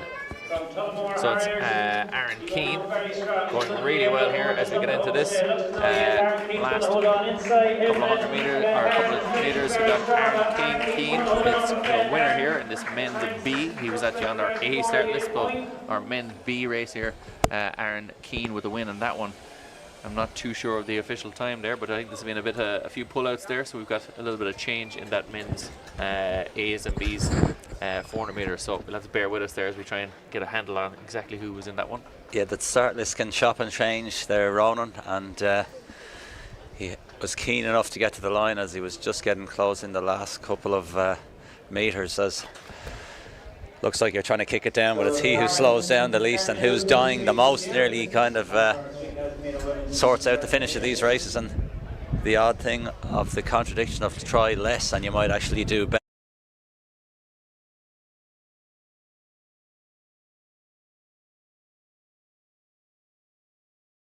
Little wander there, kind of calms down and then it picks up considerably. I don't know what Michelle said on her pacing there, Ronan. She sits beside us. I could ask her, but we only have 2 mics here. She was extremely positive. Yeah, as she often is. I was going to say, as always, yes, pure pause at all times. So good field lineup here. Jack Raftery's run well here before. A lot of the Irish sprinters have excelled here at this meet and former guises of the meet. So there's a big history here as we have one of the other athletes, Charlie O'Neill, has come to join us for a pre-race interview, I think. But we haven't done any interviews yet so far today. I think we'll pass. So yeah, men's international, Greg Kelly from Scotland, Tom Evans, Evan Blackman, Sam Lunt, Jack Raftery, Joe Breyer, David Mannion and Hugo McGee. So these athletes will be lining up here in this men's international 400 metres. So we're scheduled to go at 2 o'clock, and it is in fact 2 o'clock. So things running incredibly smoothly here. So a couple athletes due to get on the line. Looks like we're missing 1 or 2 from this international field. So that's number 100. Sam Lunt there, the Liverpool Harrier, in the purple vest, and just outside him then is that's Jack Raftery there, is it, in the Irish kit? It sure is. It's Big Jack, as I mentioned him earlier. There's no missing Jack. Is it Hugo McGee then just on the outside? It is. So we've our athletes appeared now from the mist. We were missing a few. Tom Evans in the Scottish vest there in number 98, just inside the Liverpool Harrier, Sam Lunt, and Tom Evans is then closely followed by Greg Kelly just there on the inside.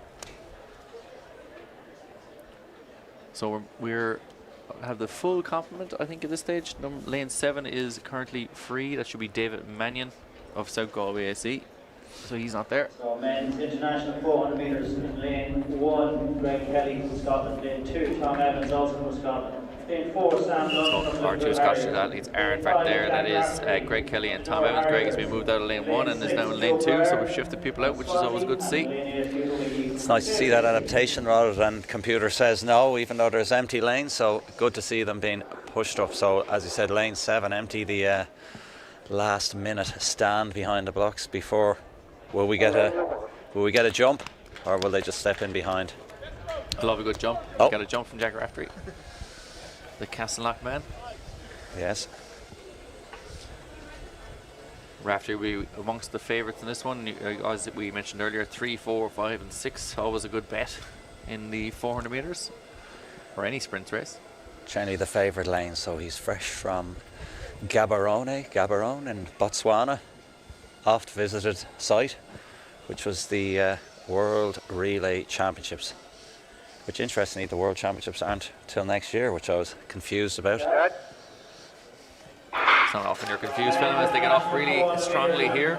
The two Scottish athletes there on the inside in the blue vests, easily seen, but Jack Raftery is maybe not too fresh from his trip to Botswana, but he looks good on the back straight there as he's flying down that back straight. Hugo McGee, the Crusader athlete, just out there as well, and Joe Pryor in the red vest of Swansea is running really well as well. But Raftery is starting to get into his running now. He's really flying it. Sam Lunt just on the inside there as well. He looks like he's full of running, and he's put on the turbo blasters there with 150 metres left to run and is flying around the corner. But it's the two athletes from the UK here. We've got Joe Pryor from Swansea in the red and Sam Lunt entering into the home straight. But Raftery will start to eat up those long stride, eat up the ground as well as Sam Lunt, like he's going to get up for the win this one. It's going to be Sam Lunt from Liverpool Harriers with the win, Raftery in second, and Pryor in third place.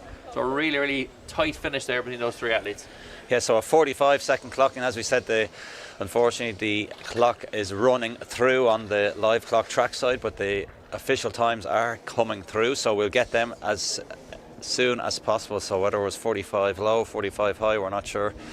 Again, the athlete's looking for that clock, but it's ticking into the 70-second mark, so they were considerably faster than that.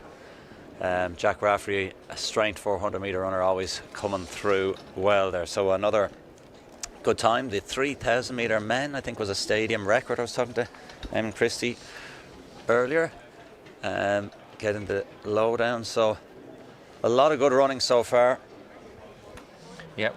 Absolutely, that men's A 400 metres we had earlier. It was my error earlier. Aaron Keane got the win in that one, 47.76. Ben Heron in second, 47.86, and Adam Courtney from Ballymena and Antrim with a 48.42 clocking in that one. So a really strong A race. We'll get that men's international 400 metre race view now shortly as well when it comes up on our live results. Once again, you can follow that live results Belfast Irish Milers Facebook and go down and click the live link there to get those live results here of the Belfast Classic in association with Sports Shoes. The Google Docs, yeah. So up next, Phelim, we've got that men's 400 metre B race. They're starting to get themselves out on track now shortly. And in this one we should have Mickey Ellen, Lewis Blinko, Ben Ida, James Armstrong, Chris Lynch and Luke Russell.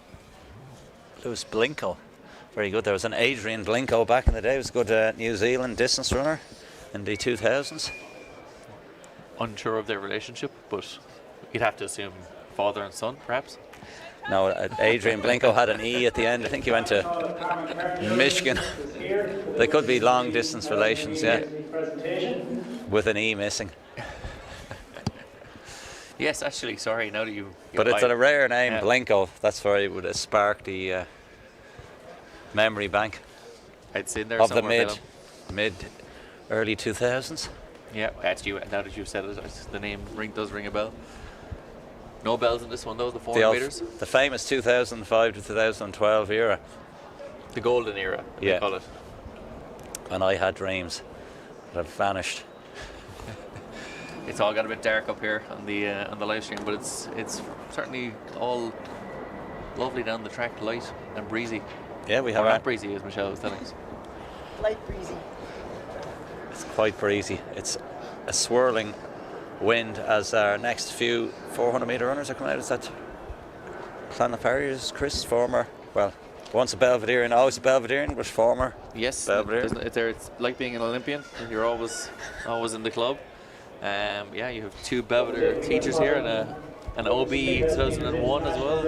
So we can't get away from us, you know. The Jesuits, they've it all sewn up. Yeah. As the immortal Father Ted line is spoken once again. But yes, Christopher Lynch there, the Clonmel Harrier on the outside there, and the sunglasses. Like two successive medals winning performances at the Irish schools over 400 metres, so plenty of talent there. James Armstrong from Orange Grove AC just inside that. West Coast AC's Ben Ida then just in the black and white vest there as well, and MSB Metro St. Bridget's Lewis Blinko in that fluorescent green vest just there in lane 3. So 4 athletes in this one. Blinko, and you'll miss him. Probably not in that high vis singlet. Certainly, as we said earlier, the commentary is for money, but the jokes are for free. So yes, they're getting into their blocks here now. Blinko, Ida, Armstrong and Lynch. So 3, 4, 5 and 6. We've just gotten rid of the other lanes. We've had enough of 1, 2, 7 and 8. So these are the main men.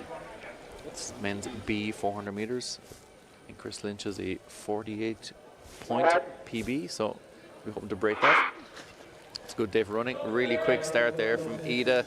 And the Orange Grove Seattle James Armstrong as well, going well and eating up that stagger on Christopher Lynch, who does have a strong finish, but it is Armstrong and Ida into those centre lanes. Ida running incredibly strongly there, tall athlete there in the centre of your shot there. I think about 200 metres left to run. Lynch just there on the outside lanes as well. I said he'll come strongly over that final 100 metres, and it is Blinko from Metro St. Bridges there making up this field, but it is Ida, the class of this field, entering into the home straight, and he is starting to tie up a little bit, but he's still running very, very strongly. And it is Lynch with that fast finish, as we mentioned earlier. Is he going to catch Ida? He might run out of track. It looks like he's going to, but it is going to be Ida from West Coast AC, 47 point, and Christopher Lynch just behind that. Armstrong in third, Blinko in fourth. So good, strong opening performance here for a lot of these athletes. Ida with the win, Lynch in second place. Very positive run there from the West Coast AC man, Ben Ida. So Michelle, I asked you earlier about the weirdest place you'd ran, strangest place you'd ran, and you forgot about the question I asked you. I immediately forgot about the question. Probably Bandon. That is. Did you run the 5K down there? It was on during the week. No, I've run a 5 miler there before. Oh, you have, yes. Good yeah. New Year's 5 mile, lovely. It's a good lovely course actually, hilly with a lot of downhill as well. Yes, yeah. Yeah. If what must go up must come down. Yes, the New Year's Day. Yeah. It's been a while now, but no longer takes place. There's now a 5K, and New Year's Day was always a struggle. I used to officiate at it and would not be at my best, let's put it that way. I know the feeling, as in I know the feeling of commentating, struggling. Not my best. That's not true. I think this is your best. Just, you know. We love Bandon. You got a new track down there recently. We did. It's not as spectacular here as the Mary Peters track. In fact, Mary Peters track is kind of sheltered from the wind, whereas the Bandon AC track is an incredible setup, but is almost set up towards the wind to receive wind. It's receiving the wind the Mary Peters track is not getting. Oh, that's a pity. But you know what? You've got some really good athletes from Bandon these days, especially over, like with Laura Nicholson and Fiona Everett. They don't mind the wind. They're hard enough, it'll strengthen them up. Bit of wind, they're like, nah, no problem. No problem at all. I know, in fairness, it's we're producing plenty of brilliant athletes. Phil Healy, Nicola Tuttle, without a track, so you know, what are you going to do with the track? People are going to talking that we're going to be the force in Cork athletics. Yeah, absolutely. Merrigan and Finn go home, you know, the Leave LAC contingent. No, I kid. And of course, plenty more clubs. All other clubs are available in Cork as well. Loads of tracks coming up these days. It's actually great to see. It certainly is, and you can, especially not so much for the distance runners, but for the other events, you call them the lesser events, Michelle, I believe you've thrown around, but other events, particularly in the field, good to see. Indoor facilities been built, and all of the tracks been built all over the island, where we'll hopefully see an uptick in, and we have seen an uptick in the sprints and the field events over time. We've always been a distance running culture, but certainly you can see an uptick in the sprints and the field events over time. So the addition of tracks has certainly helped that. That's great. It's certainly kind of more as a symbol as well as everything else, to have a track in your vicinity, to know that you can go down and kind of it leads to people getting involved in track and field more than running, because I think the two are sometimes they're linked, but they're separated. They're two separate things, but you know what as well? I feel like the general success, I feel like the standard of Irish athletics has gone up so much, even internationally, but as in not the standard of Irish athletics internationally, but as in the top Irish, but also down the levels. I feel like the standard has gone up. Yeah, certainly. Like here, A, B, C, D, and they're all flying. Yeah, absolutely. Yeah, and across the board here, not only in the UK, but in Ireland as well. You can see the standard, and you can see the standard even in American and European distance running and track and field has gone through the roof. So, thank God I was forcibly retired from the sport. But yes, his men's C race is up now very shortly. We've got Kieran McCarroll, Conor McDonough, Patrick Layden, Sam Kiley, Alex Leonard, Killian McCabe, and James Nixon in this men's C race. So from all over the island, you've got Finn Valley, South Sligo, Mullingar Harriers, Riverstick Kinsale, Donore Harriers, Red Farnham, and Enniskillen. So a real pick and mix from everywhere. So we're missing lane 7 there. That's Killian McCabe, the Red Farnham AC athlete. Outside him then would have been is currently James Nixon. He's in lane 8. So they're on their marks.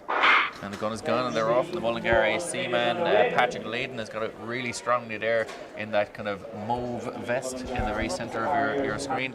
And then just behind him, then Conor McDonough from South Sligo. It's just pulled up there with a little bit of an injury. But it is still Layden, the Mullingar Harrier, is absolutely flying it there. You can see him, he's eating that stagger up and he's leading this race with 200 metres to go. Donore Harriers man, Alex Leonard, is flying it there as well. And Sam Kiley from Riverstick Kinsale has made the long journey up from Cork, but is making it worth his while because he's entering into that home straight and he's absolutely flying it. But it is Layden still in the lead, but only just. And the Donore Harriers man, Alex Leonard, has taken the lead and is storming into the finish. And we haven't mentioned him, but Finn Valley's sees Kieran McCarroll gets up there for a second from lane 2. So that was a brilliant finish from him. He came from nowhere over that last 80 metres. So it was to the Donore man, Alex Leonard, and then our man Kieran McCarroll in second place, Patrick Layden, the long-time leader, then third, and Riverstick Kinsale's Sam Kiley getting up for fourth place. So really positive run. Yeah, really close race as well. I feel like that was hard to call from maybe 100 metres to go. Yeah, certainly. And this is your first, you've done Dublin Marathon commentary with me for the last 2 years, your first track and field outing, which brings its own troubles. It's a learning experience for me. I'm sitting here absorbing all your knowledge and experience, so no hate, please. The hate. Please. Don't you tell the haters. I'm saying nothing, so I can't be cancelled. I've been cancelled before, and it's not that bad. It's tough. Say nothing controversial and you're boring. Say controversial stuff and you're cancelled. Yeah, actually, I think you put a lot of pressure on yourself here. You know, you just call out some names. Take it in. Do you know what I am? We're being joined here as well by Shane Healy as well, 1996 Olympic semi-finalist, and a man who has a fantastic haircut. Must be said. Glad still to have hair. And off camera there, he said he's glad to still have hair, which I think was a joy by his friend Phelan Kelly. We're on to the men's D race here. Owen Devlin, Matthew Knight, Ruben Plunkett, Finn Riley, Jack Kelly, Wojciech Frajek from Middleton AC, and Thomas Montgomery from NDAC. So it's North Down AC's Thomas Montgomery in the outside lanes. Yeah, I'm watching, is it Conor McDonough from South Sligo who pulled up in that last 400 with his hamstring. He's got some kinesio tape on the hamstring. I just hate to see it. Wouldn't wish an injury on anyone.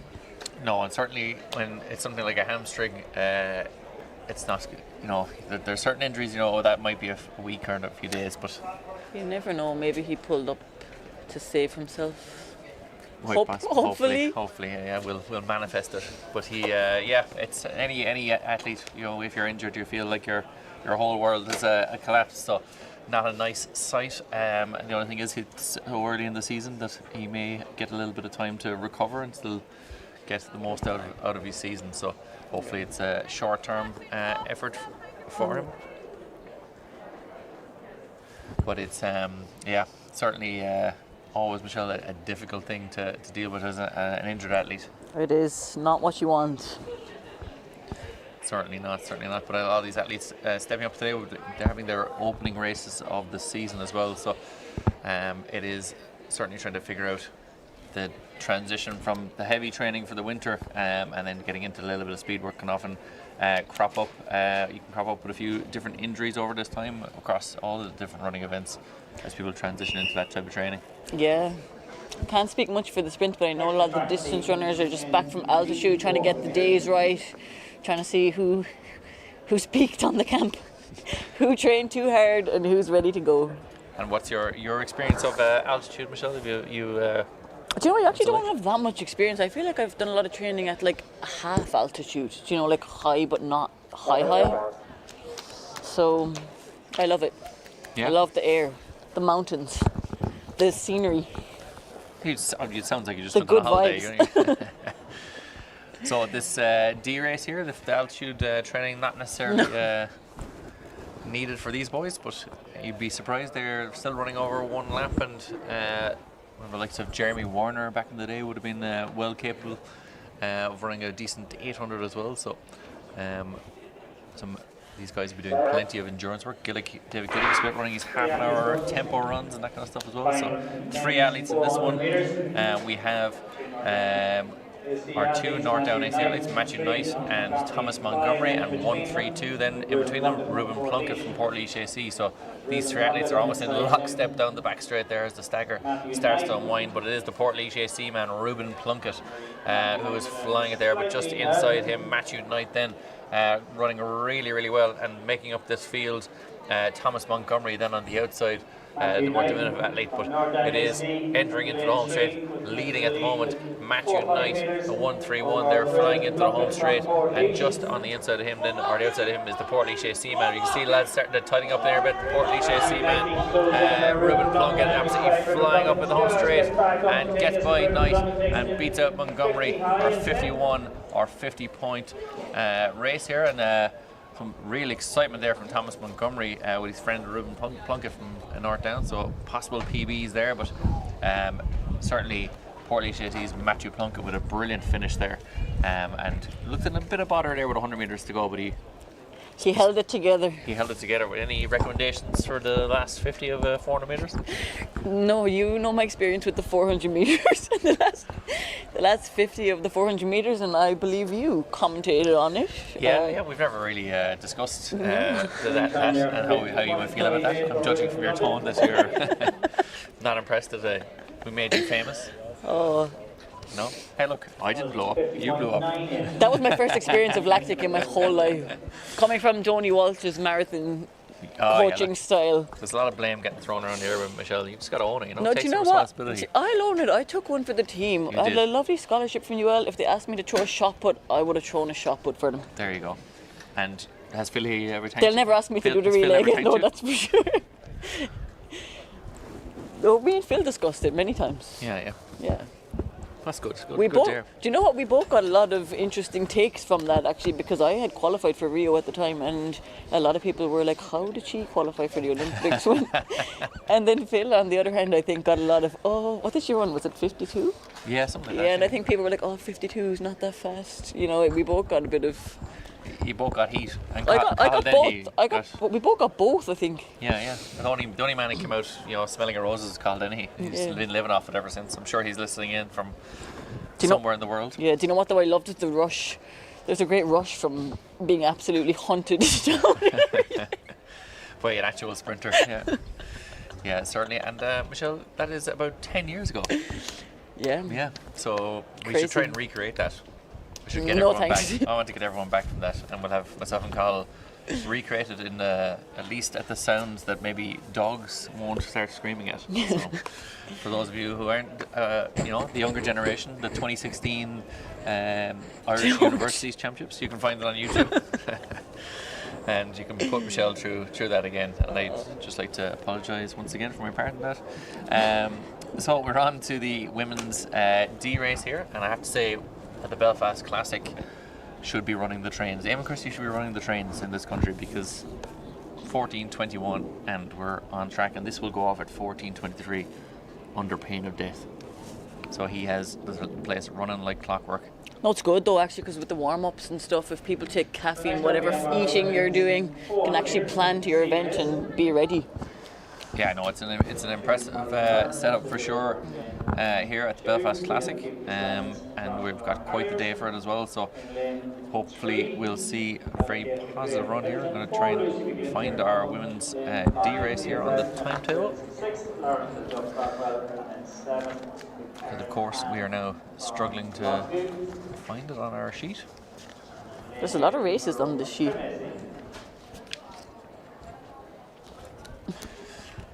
Bear with us here. Our 400 meters D race is not on our sheet.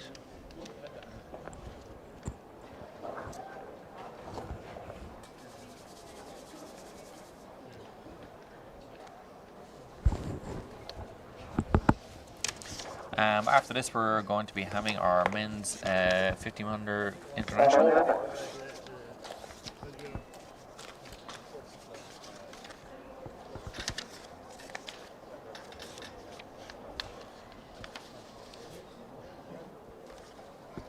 So we don't have a start list for this one, so we'll see how good Dougie really is on the fly.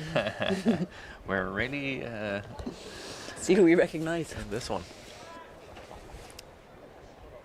So getting on to the line here. They're off and running strongly here on the inside. Looks like Sidley Lisburn AC athlete. Lucy McGlynn, sorry, from Tyrconnell. Running well. So now I have a name.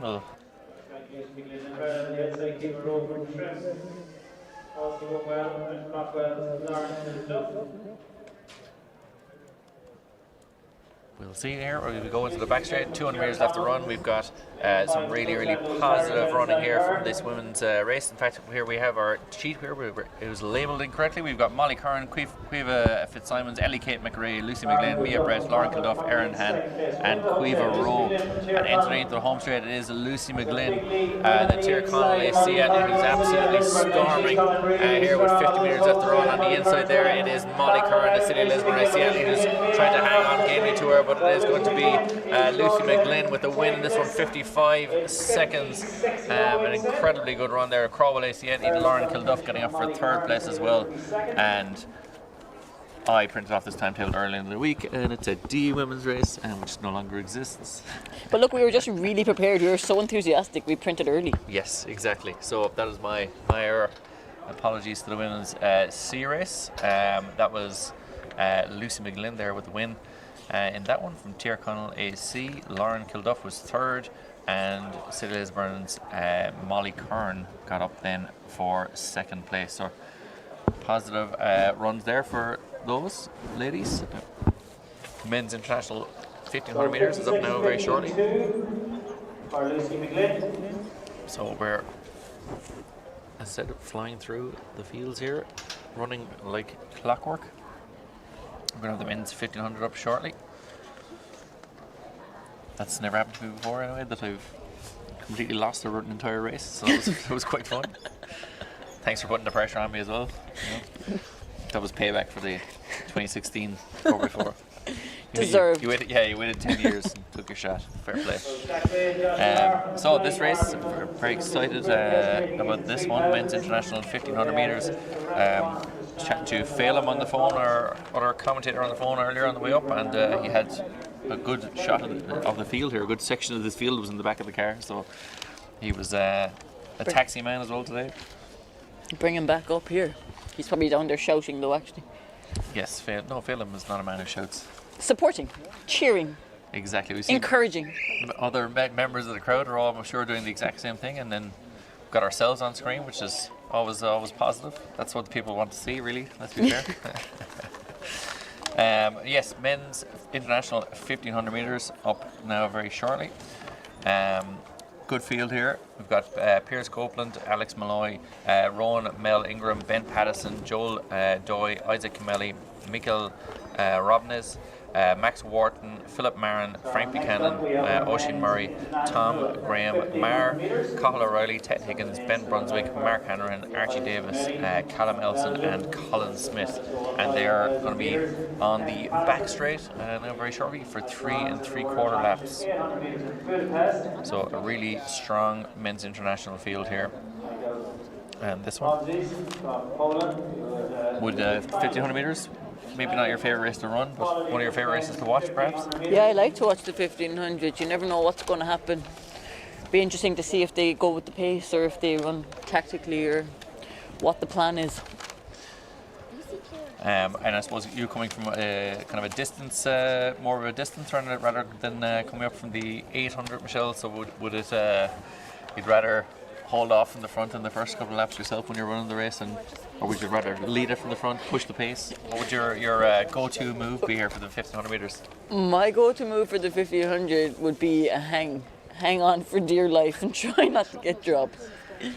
And I absolutely would be dropped, but look, happens to the best of us. Absolutely. And the worst of us. Mainly the worst. Yes, but an incredibly good field that's been assembled here. You've got Isaac Camelli in this one, the Belgian, silver in the 2025 5K in Tokyo. He's around 3:36 at his best. He's dropping down here for a little bit of speed work. We've got the Polish athlete Michael Romzes. He's around 3:32, Olympic finalist in Tokyo. We have Ben Pattison, world 800 meter bronze as well. So he'll be stepping up in distance here, which is always a little bit trying for the 800 meter men to step up to almost double the distance. We've got Ted Higgins in this from Tonbridge AC as well, 3:39 at his best. Archie Davis from Brighton, 1:44 over 800 and a 3:34 over 1500. So he'll be very much in the mix in this one as well. And then Callum Elson from Great Britain, he's a 3:55 miler at his best. So really strong international men's field here. This is due to kick off at 2:30. So we have 2 minutes before we see these take on the metric mile. Do we know why it's 1500 meters, Michelle? Do we know why? Yeah. Just a bit of, every day is a school day. No, go on, tell us. So apparently it's because in France they used to run in velodromes, which are 500 meters long. So 3 laps was 1500 meters. And that's why we run the metric mile, the 1500 meters. Okay. Thanks for that little snippet. Yeah, there you go. Noted. Little tidbit, write that one Little down. quiz question. Yeah. Well, I actually don't know if you know, but there's in my local pub, the Laurels Perrystown, shout out. Okay, we used to go to the table quiz down there and won it, I think, 11 times and got a Christmas and summer big dinner out of the food vouchers that you win. What did you get? Used to win like €50. But what did you get for dinner? Oh, I can't remember. That's like something. That's the real real question. Yeah, fair. How was the food? The food is very good. I have to say that. And the other question is, did you cheat on the quiz? No. It's a very good, very serious quiz. We don't support that. And we don't support cheating. I have a lot of useless information in my brain, so I don't need to cheat. I mean, the velodrome comment notwithstanding, anything else you need, I can provide. Nonsense talk. Okay, call this. Who do you think is going to win? I think we're going to have Camelli is going to make a burst at some point to try and get away with that 5K ability, maybe with about 600 meters left to go. But Ben Pattison, 800 meter man, is going to be in the mix. Probably not going to get himself over the line. I think Archie Davis from Brighton, 3:34 at his best. That was not last year, the year before, I think. So he may struggle a little bit. So it's going to come down to. Who's going to come down to? Who do you reckon? Oof. So I'm going to say, Isaac Camelli. Oh, I thought you would. Yeah. I didn't even think of myself until 2 seconds ago. I'm going to go for Callum Ellison from Great Britain. Okay. Interesting as well, I feel like early season, a lot of the 800 metres run the 15, or a lot of the 5Ks will open with a 15 to get going. So just to see people a little bit outside their normal distance. Yeah, it's a real meeting of the minds here. I think that's that Juan Ignacio Pena leading this one out as the pacemaker. You also come up in the car, so he's rolled out to the front there with sunglasses on, ready for the beach. So, do they have 2 pacemakers? Looks like maybe just based on the outfits. Yes, the outfit you still have and are refusing to give back apparently. Yeah, there are 2 pacemakers, so I suspect one will get us to 800 maybe, or 700, and then one to a kilometre. So Juan Ignacio there is our first pacemaker, and he's flown out of the blocks there very quickly, got in around 31 seconds through 200, so 3:45 pace. So we're looking to pick that up a little bit, and it looks like he has already 42 at 300 metres, so well sub 60 seconds. For these boys, they'll be looking to try and run in around the sub 340 at the very least for these lads. So a really strong field, but a season open for a lot of them. And Michelle was saying, a lot of people dropping down from 5K or up from 800, so can often be a bit of a meeting of the minds here in the metric mile.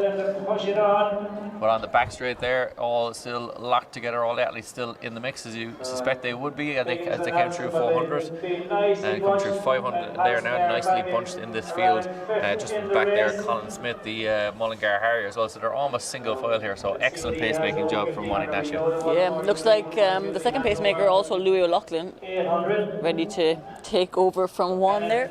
Yeah, certainly the tall athlete there, Louis O'Loughlin there, an 800 metre man.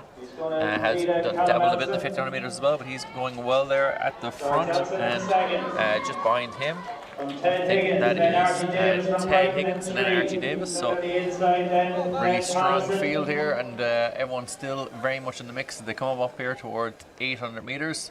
So Lachlan just get the watch. He's going to try and get to a kilometre. I suspect he's come through in 1:58. So really strong run here. He's putting a little bit of a burst on there in the back straight, trying to pick up that pace a little bit, but feel all still well bunched together. But O'Loughlin looking around, he's going to maybe try and move off the track here and get himself out of the way and let the field at it. And the boys have taken it on here. O'Loughlin is stepping off. Great shot there. You can see how quick these boys are moving, all well under sub 4 minute mile pace. So incredible running here from this group.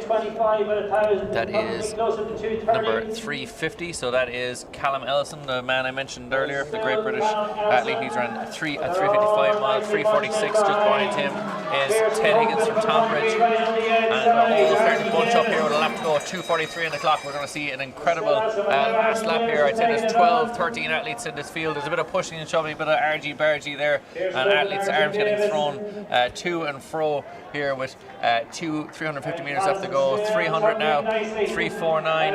That is Archie Davis, the 144 athlete from Brighton. He's a long striding athlete, and he's heading up that back straight outside Ben Pattison. Then just on the outside, the world bronze medalist over 800 metres with 200 metres left to go. He's full of running into the last bend, and they're flying here, absolutely turning on the afterburner, the turbochargers there coming into the home straight. 336. It is in fact definitely Ben Pattison into that home straight, and with that shaved head, aerodynamic style, and he is tearing away from Archie Davis and Callum Ellison there, and just behind that, I think that is Oisin Murray then as well getting up there. So really strong. Sorry, Frank Buchanan getting up there for 4th place.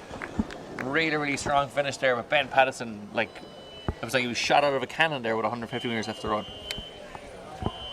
Really incredible finish from the world bronze medalist over 800 metres.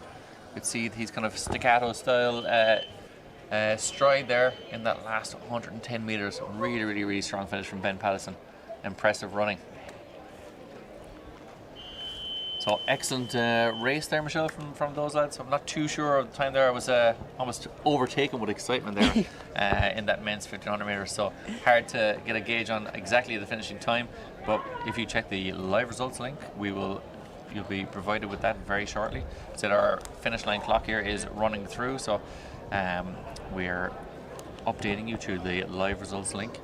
So our winners are on in the women's A 400 metres. Michelle Duggan with that 53.59, Jenna Breen 53.72, and Millie King on the inside lane from Ipswich Harriers, that fast finish 53.77. We'll give you results as best we can as we come through the field and come through the different races.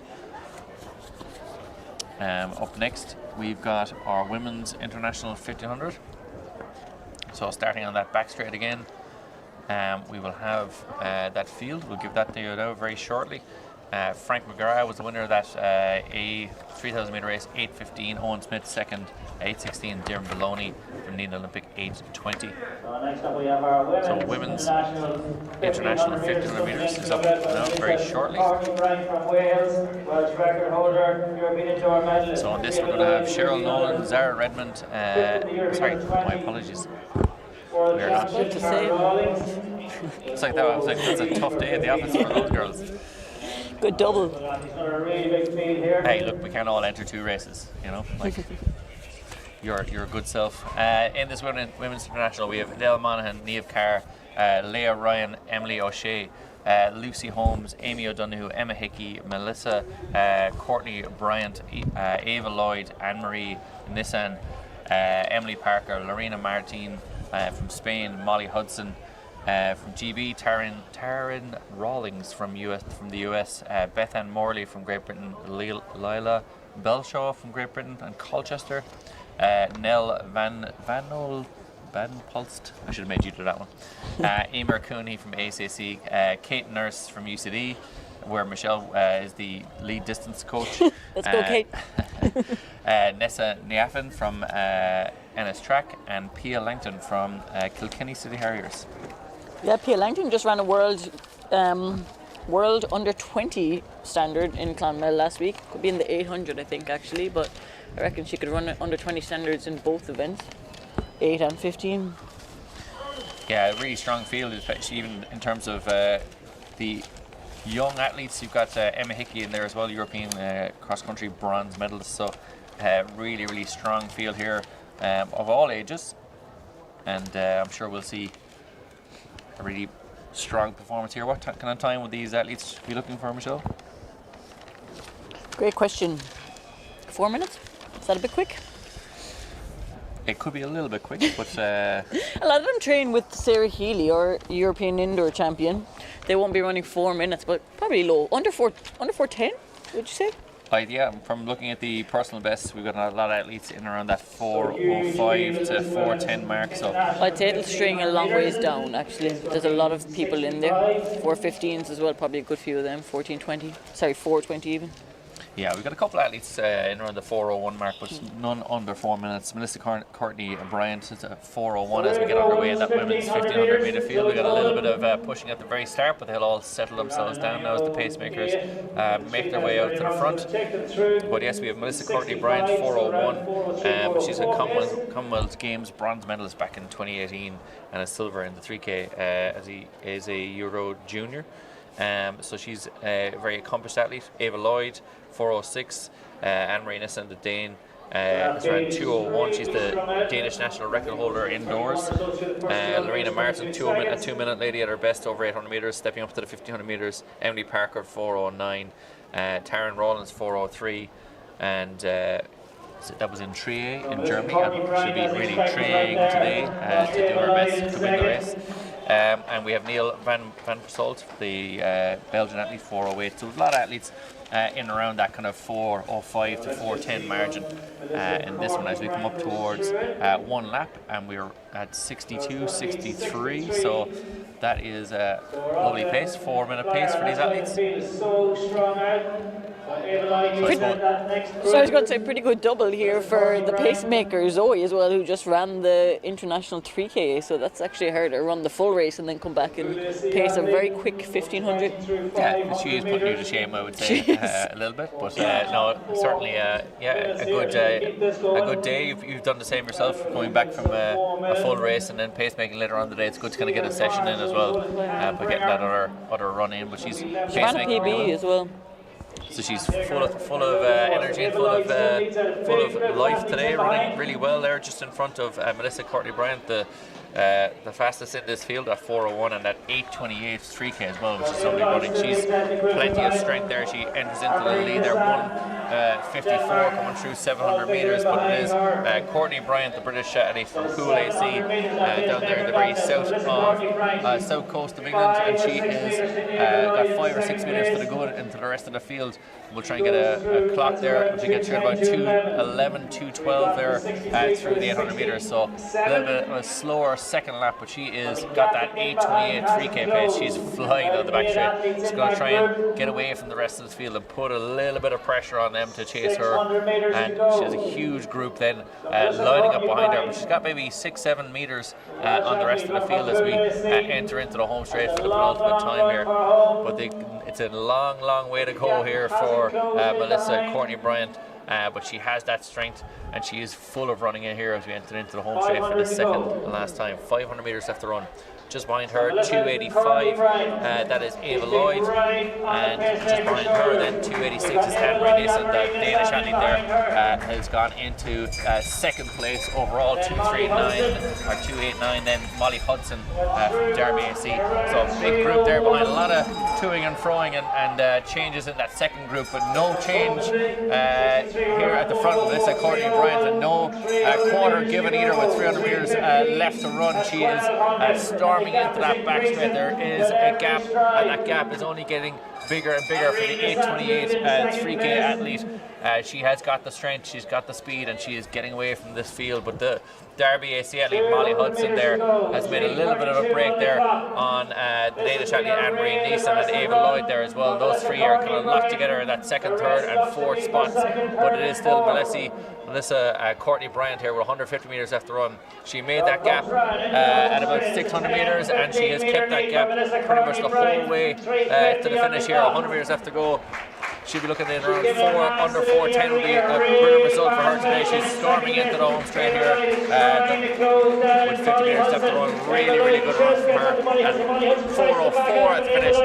Molly Hudson in third, and I think that's Ava Lloyd there in second.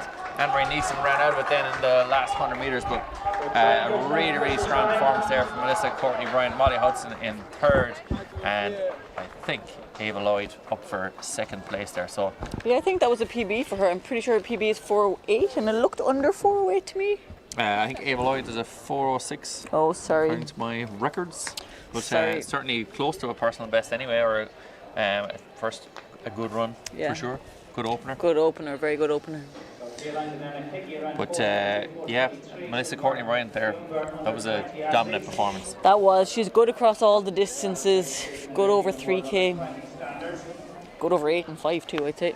Raced Sarah Healy for that European indoor gold. I think she was second that day. What can she do? Yeah, Nothing. silver in the 3K in the Euros, yeah. Behind Sarah Healy, yeah. And Commonwealth bronze as well back in 2018. So she's had a long and successful career so far. Yeah, it's class. Big fan. Obviously showing a very positive start to the year. Her PB is 4:01, so to run 4:04 in early May is good running. With a lot of laps by yourself.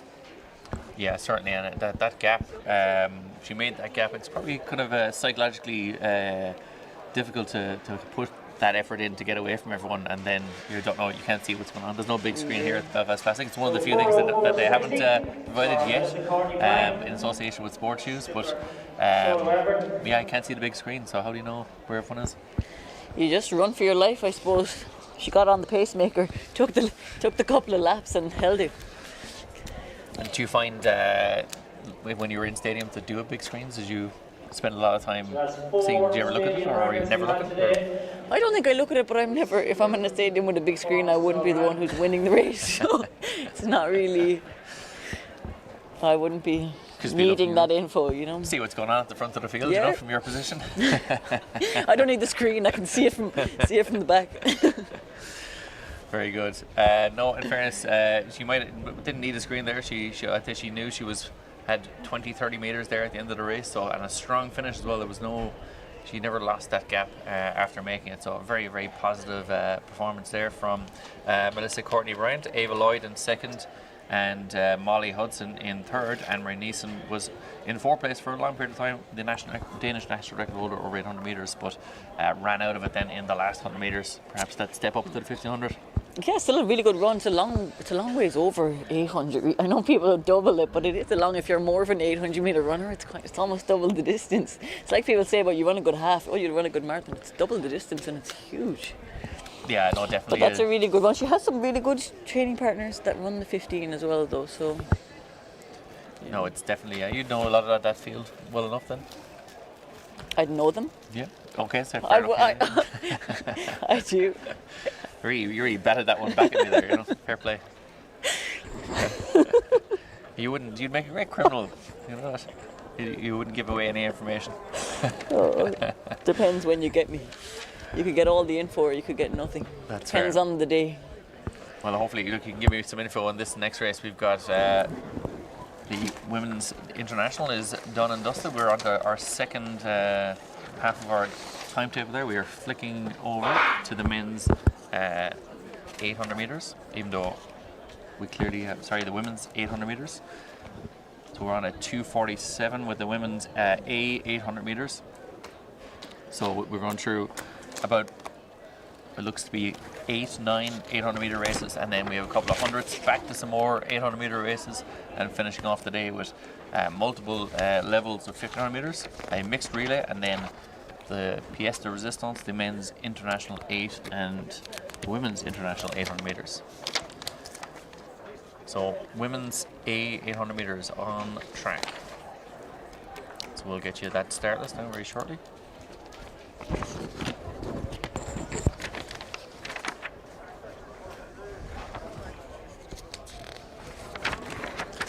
So, women's 800 metres, Maisie O'Sullivan, St Albans AC, Charlotte Buckley from Brighton AC, Natasha Wynne from Great Britain, Georgia Marsh from Great Britain, Jill Cherry from Victoria Park, City of Glasgow, Saoirse Fitzgerald from Lucan Harriers, Lily Saxon from SOLSH, and then Rena Crotty from UCD AC, where I believe, Michelle, you are the lead distance coach.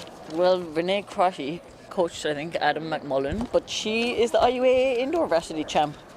Also ran a PB of 2:06 in Clonmel last week, along with Saoirse Fitzgerald, who ran a 2:05.48 World Under 20 B standard. So it'll be interesting to see if she can run another standard here. You'd have to think she could.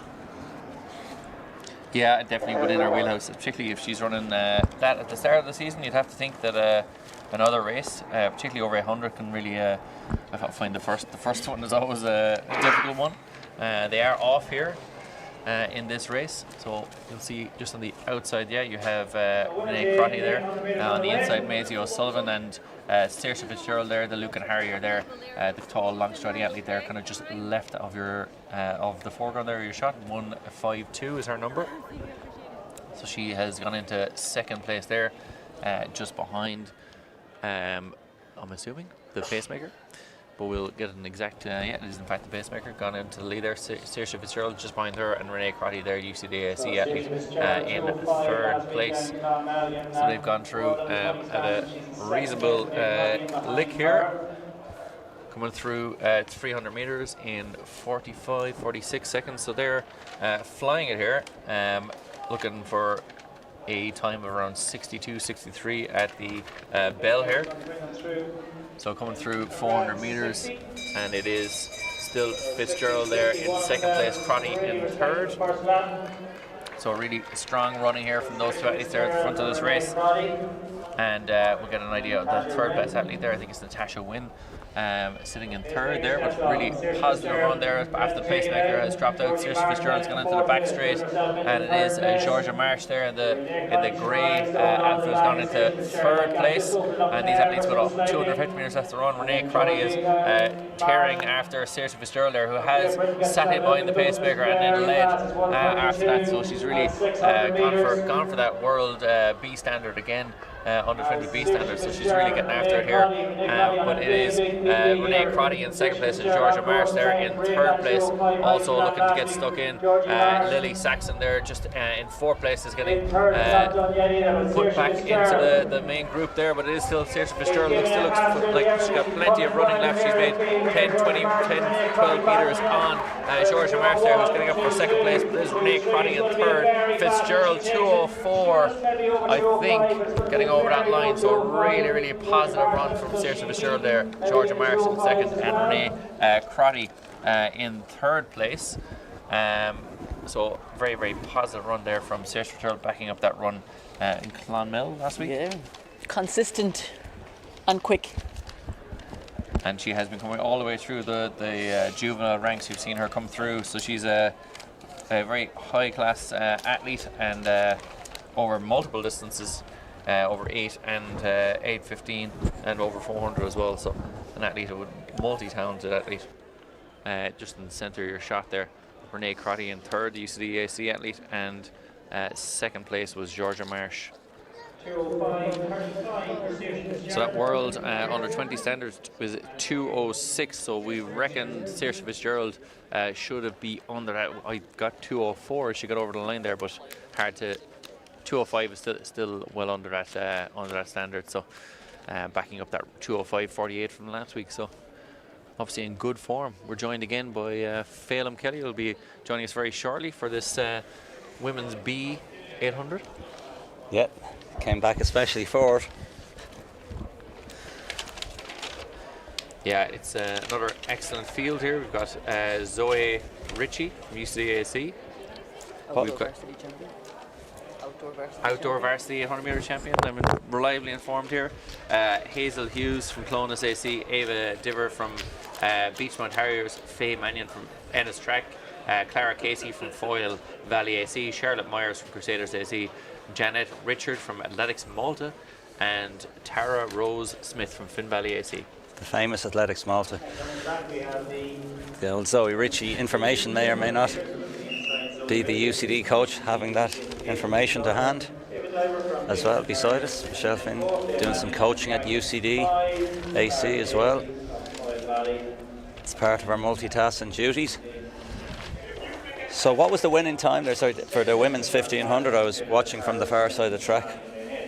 4:04 we think. Good going. But that race is multiple minutes ago, so it's already well out of our brains.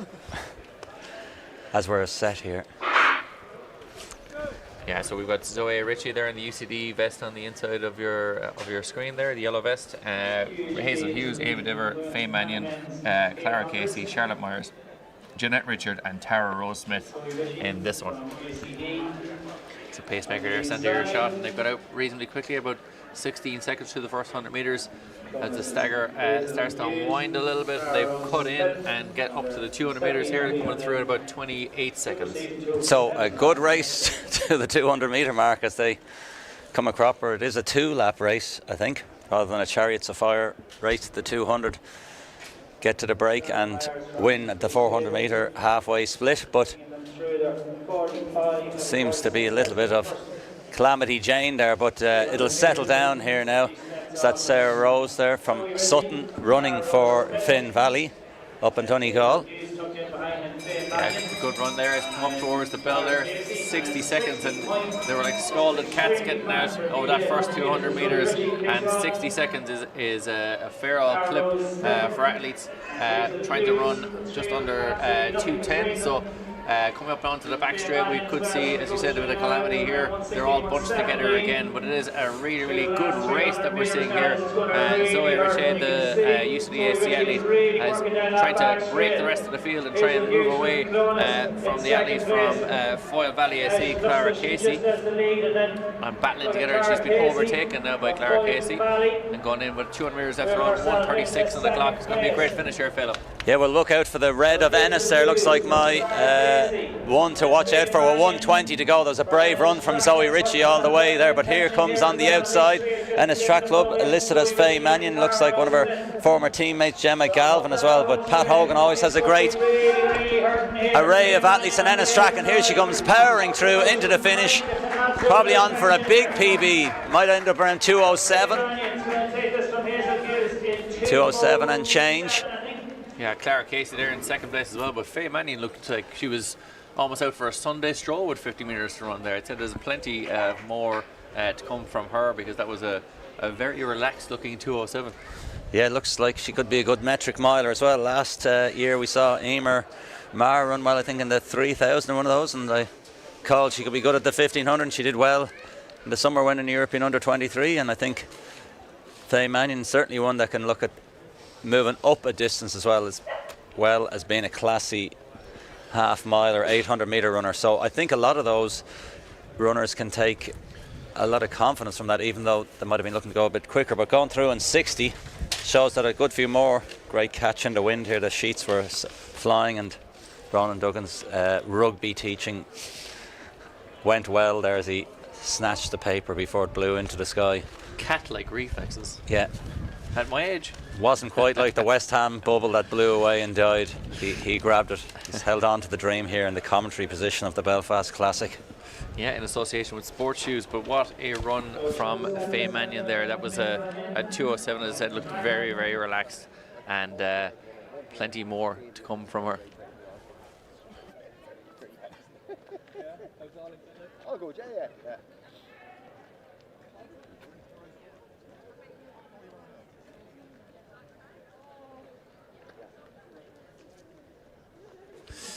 Apologies, we're sorting out lunch orders there, as you know, as we are professional commentators. Phelan is back with me again for this women's C race. We made our name in our first few live streams talking about Kit Kat bars et al. So a long-term live stream needs the old classic bit of class of a David Duffield on Eurosport, fame of the Tour de France, which perhaps we haven't quite hit yet, but it's kind of the right balance between a bit of colour commentary and actual accuracy. Yes, and specific commentary, expertise commentary, one might say. Don't let the races get in the way of commentary. That's what I always say. Yeah. Yes, the Tour de France in particular, we're less likely to spend some time talking about the local wineries and the fromages as they would on that, and local castles, but we are spending much time talking about the wonderful Mary Peters track here. Yeah, but one of the interesting features of the Mary Peters track that's come recently, you can see by obviously in association with sportshoes.com, there is, we'll go through that hoarding there, is actually from a famous race course down the road. For some reason that's the inner lining of the famous race course here, which the name escapes me, but The Armagh 5K? no, the horse racing. Oh. So they're on their marks. Here we go. Pacer is on a quick turnaround. Yeah, Niamh Kelly, Erin Levy, Jodie Foster, Sarah Lane, Chloe Cooney, Niamh Murray and Aisling Kelly. The 800 metres underway. So strong start there in the centre of your shot from Jodie Foster.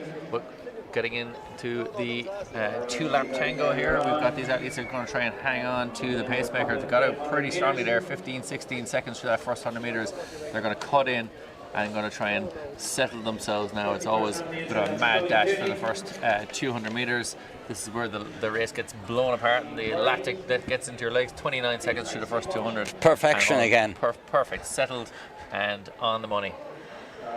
Yes, even splits out the door again, but it is that kind of nervous tension, and they race for that first 200 to make sure they're going fast enough, and of course they have gone plenty quick. But I think this pacer has done double duty. I think she paced the last race and back in again, gone to 3:20 and expertly out onto the grass. But this pace is well on rolling. Yeah, and Aisling Kelly is leading them now, the Ennis track athlete. She's come up to 400 metres, 61-62, and perfect pacing for these athletes. She's settled in nicely to that, and just behind her then is the Bray Runners AC athlete, Niamh Murray, and I think it's Clonliffe Harriers then, Niamh Kelly just in behind that. So all athletes still well stuck into this group of four here at the front. But Aisling Kelly, the Ennis track athlete, will have seen her compatriot Faye Mannion win the last race, and we'll be hoping that everyone goes home a winner on that bus. She's holding that type of classic Matt Centrowitz move there. What's it? Holding the rail, tempted Murray in to pass her, held her off, and now looks like she's extending her lead to 2 and 3 metres. Yeah, she's starting to run away with this. 150 metres left to run. She's going to kick for home, and it's Aisling Kelly entering into the home straight, and will hope to get herself over the line. Niamh Murray just behind her, and just behind that is the Clonliffe Harrier, Niamh Kelly, who's up onto her toes and getting after Murray here. Murray is working really hard. It's going to be a great battle here for second, but Aisling Kelly is away and home. It's Ennis track, double up, and just inside that, I think that is one of the Candor track club athletes getting up for second on the rail. Roy Silva-esque. That was a classic inside, the shortest line. A bit of an old Mark English manoeuvre as well, has played that card. Lisburn AC there coming in on the inside, number 170. We don't have a name of her or 170 on our. We do on this sheet, but not on the other, do we? There's been a little bit of a shift because Tara Rose Smith is listed, and she pumped up a grade. So no, the 170 is a mystery athlete getting up there. We'll call her Rui Silva or Mark English, whatever you like, on the inside. But a great, you always have to make sure that Michaela English. Yeah. It at this stage, it certainly always opens up on the inside, particularly in the last 50 metres. A brilliant last 50 metres from her, and we have Killian Kerwin and a few guys now coming up now who'll be wanting to make their mark. Yeah, probably a touch unfortunate not to be in the international, but this is where you make your mark on Ignacio Pena. I do believe, Philip, that Emma Christie was on a podcast recently saying there was several 146 guys not able to get into that international race, which just shows the strength of the races here at the Belfast Classic in association with sportshoes.com. Exactly.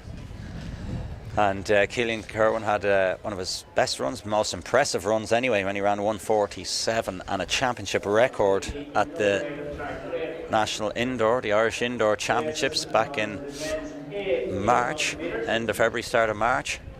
Was an impressive winner in 147, so he'll be hoping to clock at least 147 here, and a 146 would do quite the number. He might have to get out here aggressively, as you can do the run through there, Ronan, if you can. Yeah, Tom Waterworth from Huntingdonshire AC, Matthew McKenna from Walton Athletics, Killian Kerwin from Raheny Shamrock AC, Elliot Savage from Sale Harriers, Roland Surlis from Candor, another 146 man, Alex Botterill from City of York, Henry Fisher from Great Britain, Robert Hewson from Kildare AC, and Jack Organ from Brighton on the outside lane there. So really strong field in this one, Phil. Yeah, Juan Ignacio in the sportshoes.com purple season kit. He'll have to get out hard here now to try and make sure he can get these guys into position as he cuts across. That was well done. Just about. And there's Killian Curran said he's going to have to try and make this his own, really. We've seen plenty of 800 metre runners, and particularly in the last couple of years, see that they can dictate from the front, as Pena from Chile leads.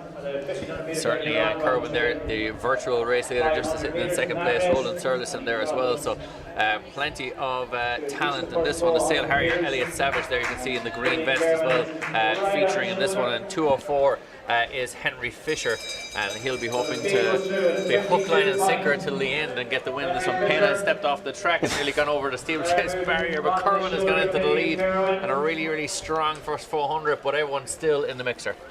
Yeah, he panicked a little bit there, Juan, but again, probably just about good enough, and the runners are still well on it. Killian Kerwin, I still think, will have a little bit more as they are moving up on the outside with 2:50 to go. Yeah, Henry Fisher there just on his shoulder, and the Sale Harrier, Elliot Savage as well, has gone by Kerwin as well. So Fisher and Savage are 1 and 2, Kerwin in third for the moment, and just trying to go around him is 199, Matthew McKenna from Walton Athletics. So they're battling there, but entering into the home straight, it is Henry Fisher from Great Britain. He's entering into the home straight just ahead of the Sale Harrier, and just on the outside there, the Welshman. I'll get him in a second, but it's going to be a great finish here from Fisher. 146 high, I would say. Second place, the Sale Harrier, Elliot Savage.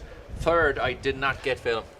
147 low, I would say, but a great race there.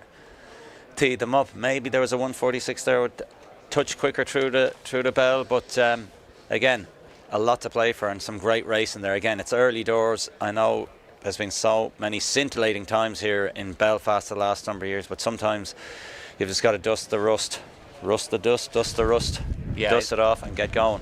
It is a early in the season for a lot of these athletes, but we've excellent performances here. What a meet where we can have a 147 low, 146 high perhaps, in the A race, not even in the international race. So it just goes to show the standard of racing here, that those boys will be disappointed not to be in the international race, but what a race that was. All well evenly matched, and everyone in the mix coming into the last 100 metres. Yeah, there's just more and more depth, as we know. Is it like the fly carb, bicarb, or the brand with the M and the sodium bicarbonate? Essentially, is that one of the key factors in improving part of performances? Obviously, the old tech game, essentially overall, between shoes, supplements, and of course the old school is Sean Kyle used to coach here a lot when he coached James Mack from Ballymena and Antrim, and James Mack made his big breakthroughs. The journalists were around him and he says, what is he on? He goes, I'll tell you what he's on. He's on PHW. And I said, what's that? Pure hard work. Always a key part of athletics. Yeah, certainly, but you can see improvements across the board. I suppose, Phil, we can start to take seconds off our times, translate it to the modern era. Yeah, you can do that, but then you realise you are still back average. But it does take away the I could have done this, I could have done that on one level. But there's no denying that the shoes. But I do think a lot of it maybe is also there's just running is more popular again. Maybe a little bit more of a middle class sport as well, and. Yeah, and certainly I think when athletes start to run... Psychology factor as well. Everyone else is doing it, why can't I do it? I think that's definitely kind of had that... 146 has become the new one, the old 149. 48, 49, exactly, yeah, really, yeah. Yeah, so it's psychological barrier as well, but you can see all those athletes getting after it and getting stuck in, and I think there's probably more of you can see there those lads are all really raring to go to run at 146, 147 standard, and not even too worried about racing each other, but wanting to just run those fast times. So an impressive run from that A race. The B race now coming up at 11 minutes past 3. Past the hour. We'll give you an idea of who's in that one. Finn Wodger from Metro St. Bridges, Kyle Moorhead from Crawwell AC, Ben Nolan from M11 Track Club, Caelan McFadden from Cranford AC, Oren O'Sullivan from Middleton AC, Max Murphy from United Striders, Patrick Sheridan from Newcastle AC, Callum Hurley from Ferrybank AC, Tom Bridge AC's Jordan Chambers, and Dara Donoghue from Lucan Harriers. Yeah, Max Murphy isn't here today, but still will be a good race. And yeah, I think it should balance out again. As we said, it's early doors. The little bit of a racing experience and people getting into that sense of racing again, hopefully will level out again rather than just pure time chasing, because obviously times are one thing, racing the next. And to also quote a famous old athlete and coach, and I was watching the television, was on the blink watching the 1984 Olympic Marathon in LA live on YouTube. Well, not live on YouTube, obviously last time was in 1984, but we were live at the time in the front row. Alive. And alive, yes. So it was interesting commentary, and also for whatever reason the ad breaks or outtakes weren't removed, so we could get the old off-air comments, looking for coffees and teas and comments on the race and who's who and who's that, kind of the behind the scenes of what actually happens at a commentary. But again, to quote Jerry Kiernan, who famously came 9th in that race, he was leading, he came into the 4 leading at 20 miles, and he said that was as good as it got. And indeed it was. I got cramp. I said to myself, this is as good as it gets. And indeed it was. I got cramps at 20 miles and went backwards. But it was still one of his finest hours, 9th in the Olympic Marathon, which John Tracy was 2nd. But to quote Jerry, anyway, there's a few runners here, I think. He liked to put them up the distances. So there's a few 800-metre runners here, I think, could still run a mean 1,500 metres.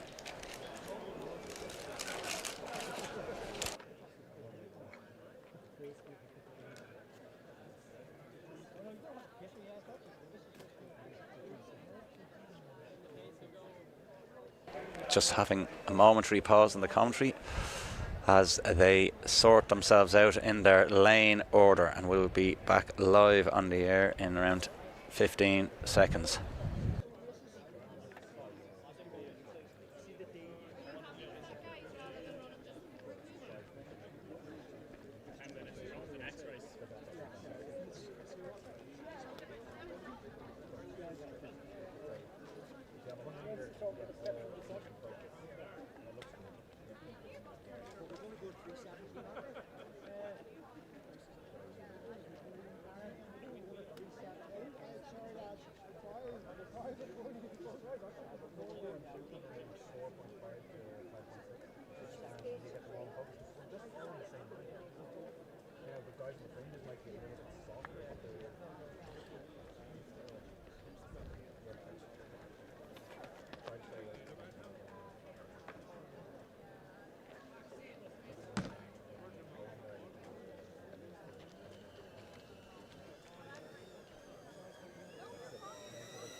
So we're taking a little bit of a break here because we're putting together the next 2 races. So we've got the men's B and C races are going to be put together. So we'll be back to chat to you guys about these 2 races momentarily. And ChatGPT, was it? yes, melded 2 faces together. No, we'll give you exactly who we have in this very, very shortly. But we'll be back on stream in about 2 minutes' time.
So we have our combined races here.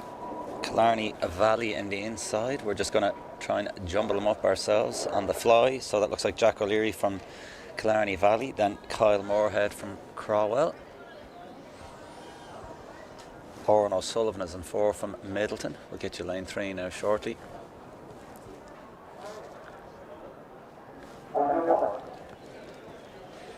Louis O'Loughlin on the outside in the purple is pacing in our sportshoes.com, and we'll unveil the rest of the runners. Dara Donoghue is in there in the red of Luke and Harriers, and Louis O'Loughlin has stormed off anyway, so now we can settle as he comes across. So settling nicely, just needs to hopefully relax a little bit. 24, 25, he's had a look and he's extended again, so they are well on, Ronan, as the drone is capturing them from a height, and we can see Ratoath's Jack O'Donnell in the mix there as well, in the famous blue and white of Ratoath. So Lewis O'Loughlin is striding them out. He led the 1500 metres, as we have our Middleton runner really going bravely. 52, 53. This is hot pace running for these athletes. Yeah, that's Oran O'Sullivan there from Middleton, just he's now the race leader, going through 52, 53, so really, really strong running. Bobby Moore, the Bray runners AC athlete there in 2nd place. So those 2 athletes are leading this one out, but it's O'Sullivan and Moore entering to the back straight. And 215 then is Jordan Chambers from Tonbridge AC. So they're working together as we enter into the back straight here. We're 210 metres left to go, but O'Sullivan is still leading this one out the middle of the AC, man, making the journey worth it. And Tonbridge AC's Jordan Chambers then in second place, trying to get around him on the outside. And Jack O'Leary in the green of Killarney Valley. We saw the Jack O'Leary of Mullingar Harriers in the 3000. But here they are now coming. It looks like Oran O'Sullivan still trying to hold on as the Tunbridge athletes just going to pass them. They're going to be a shade over 150. Bobby Moore coming back into third place. Looks like 151, 150 point. Yeah, Jordan Chambers with the win there, and that one, the Tunbridge AC man, would you reckon about 151 in the end. So really, really strong running there. 53 through the bell, so good, strong second lap from those boys.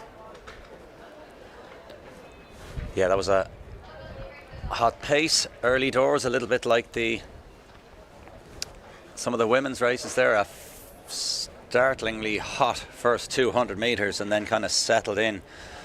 So it can work out two ways, but a good 150 there. Bobby Moore, as we always say, never missed that one. The old 1966 World Cup winning captain has done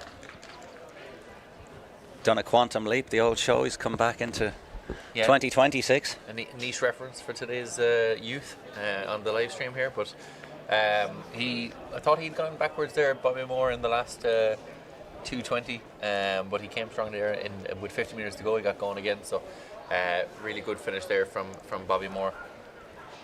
He had a stride potentially checked, and then he was tired and then realised he could see the finish again and got going again. See Archie Davis, who we saw in the 1500 earlier, he's doing a turnaround, so it's great to see the athletes, kind of the community of athletics really, isn't it? You run your race and then you help somebody else with their race.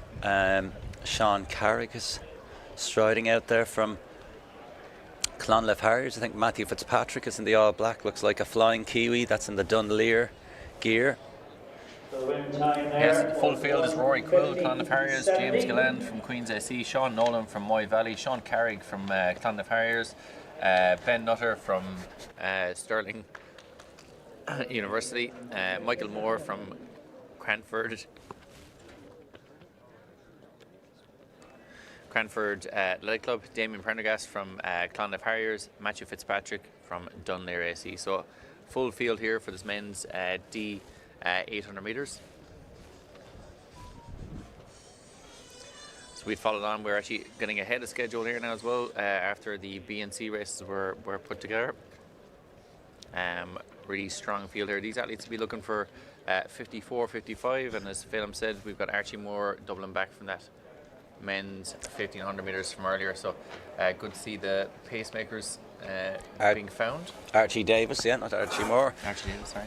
So we had a little moment, but Archie Davis from Brighton and Phoenix, again a famous club, historically Steve Ovett, but they have a great club there down through the years, and his coach's name escapes me, but met him countless times as well. But they have a great little setup there, kind of between that kind of elite and developmental elite squad going. It's nice to see that a lot of them are in the club as well, so it's like technically an actual club group rather than a kind of a group, an inverted commas super group, as we see some of the faces at the races on our stream now. Technicolor dream coat there, Jose Mourinho. Dad of the year. Yeah. Oh, thumbs up. Big fan. Yeah. I think that was a setup for the wife or something else, a sort of partner. Yeah, I really am a good dad. I'm working Look hard at here, me now. Doting, yeah. I thought, yeah, exactly. It's not a Coldplay concert here. It was either that or the other one. Thought you were going to get the milk. Yeah. I've been gone for an hour. And we saw Anne Gilshanen, won a multiple world record holder in the Masters category. She was just on the screen there. Sure, see what other stars we can pick out. Future stars. And here at the Belfast Classic at Mary Peters track. It's everyone's here, Phelim. We're here. Most importantly. So the old classic thigh slaps is another one. The jump up for the sprinters, and then the old pat of the face, pat of the legs. That's Cranford AC. And here's a few more faces of the races. Do we recognise them? A bit of Eugene O'Neill there's in the kind of golfing blue padded jacket there, a fan of golf, but also I think a 5-time national steeplechase champion. Owner of multiple gilets, I believe. And Peter, I think, was beside him from East Down, formerly coach of Anna Gardner. There's Niall, the Masters podcast he has, and we see he's in the green jacket, and then Anne Gilshan. So that's the Masters section. As the whistle blows, back to the real live action. That's Masters Athletics, not green jackets of Masters Golf. Rory Quill, James Gillen, Sean Nolan, Sean Carrick, Ben Nutter, Michael Moore, Damien Prendergast and Matthew Fitzpatrick all on the line here. We're missing lane 5, which is our man from Stirling University. So Eamon Christie has joined us as he's looking up from our lofty perch. Our pigeon perch as the drone is taking off, capturing the action as well. But another swift start. As we mentioned, Archie Davis, there's our drone shot. Archie Davis, who's running in the 1500 from Brighton Phoenix, now has his sport shoes pacing top on and striding sweetly. As you say, this is the community of athletics. You run your race, you pace a race, and a nice atmosphere here now. So Matthew Fitzpatrick is slotted in second there, followed by our Cranford athlete, and then Sean Carrick in fourth. So moving sweetly, 37, 38. Again, a nice swift start through 300. And Matthew Fitzpatrick shouldn't go around the outside of the pacer, but he does. And it's kind of made a tactical error there. Archie Davis pushes on and it's still nice and swift, 53. So he's well on for a PB. Matthew could have relaxed, but Archie Davis doing a great job there. Let the pacer do the work. Fitzpatrick strides away again. He's looking good as they're going to go into that headwind now with 300 metres to go. Yeah, Fitzpatrick full of running there as he enters into the back straight. Pacemaker finally drops out and Fitzpatrick goes into the back straight, striding away from everyone. He was on the heels of the pacemaker, so he's obviously got plenty of energy today. Sean Carrick is up in second place, battling with his fellow Clonliffe Harrier as we get into 200 metres left to go. And it is Damien Prendergast that he's fighting with there. Sean Carrick in second and third, but it's still Fitzpatrick entering into the home straight in that almost New Zealand-esque outfit. 100 metres left to run. They're on 1:37. Should be an excellent run here from Fitzpatrick. A serious battle on further back in the field. Carrick in second and Prendergast in third, but it is Carrick almost chasing Fitzpatrick over the line, but Fitzpatrick will win 1:52 low. Sean Carrick in second, only just a step behind, and our third placer was Damien Prendergast, the fellow Clonliffe Harrier. A fantastic race there. We're running 1:52 low in the 1:52 low, and we'll get those results live, as you said, on the Belfast Classic Facebook page, and we've got the link coming straight through on all the live results. But Matthew Fitzpatrick looks like he's a lot more there in the tank with a little bit more of a savvy race, but he was flying there again. Great confidence running here today to springboard on for the rest of the season. Yeah, certainly chomping at the bit there and trying to almost go around the pacemaker. You'd imagine a little bit more of a relaxed attitude in that first 400 metres, and he could have been ran even quicker. So plenty more to come from Matthew Fitzpatrick there, the Dunleer AC man. So after this, we're going to be on to the women's D race, followed by a women's E race, and then we're packing the 800 metres for a few minutes and looking after the 100 metres events. So plenty more to come from the Belfast Classic here. So flying through it, we have, I said, the women's D800 about to come on stream now very shortly. But a fantastic in the D race there, Matthew Fitzpatrick at 1:52 low. So really positive run from him. We're still almost laughing at him trying to go around the pacemaker, showing his excitement, I suppose, and readiness to run at a fast time. Sometimes you just want to be left at it. Let me at the race. Yeah, do you know, funnily enough, I was on the cross trainer in Santry during the week, Bank Holiday Monday, I think, and Matthew there was doing a session outside, and I watched him viciously throw up in the middle of the infield. So he's been working hard in training. Good to see him get the results in the race. You really sold that. That's very descriptive, and I saw it there in my mind's eye. I can imagine it, and he was raring to go there, wasn't he? Yeah, he's ready. Served him well. Yeah, so fair play. It has to be done, especially over 800 metres. We were discussing, Michelle, about potentially whether you'd rather be a sprinter. You know, certainly you don't want to be a 400 or 800 metre runner. That's the they're surely the worst events. 400-meter hurdles as well in terms of the sheer misery. Yeah, the probably. puking. It's hard to know, but then do you think sometimes the pain comes after the race? It's almost like as soon as it hurts, you suffer for 100 metres and then you really suffer afterwards. Yes, possibly. Whereas, are you saying you never suffer? You know, No, I'm saying in the longer stuff, you really suffer mid-race. Yeah. But then you're fine afterwards.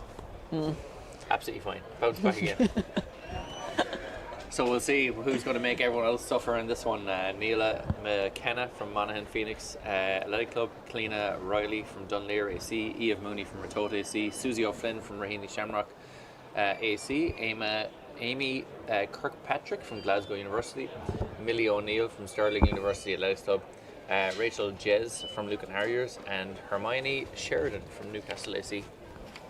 So excellent field here in the women's D 800 metres.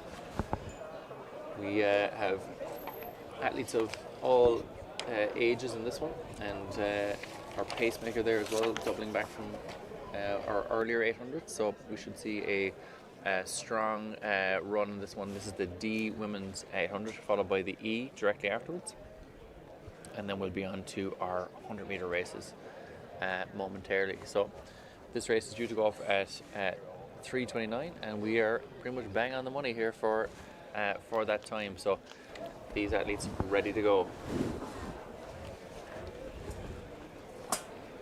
So getting themselves organised, this is probably the most difficult part. You've got athletes getting themselves organised just before the race. Are they nervous, you know, taking all the information in? I'm sure they are.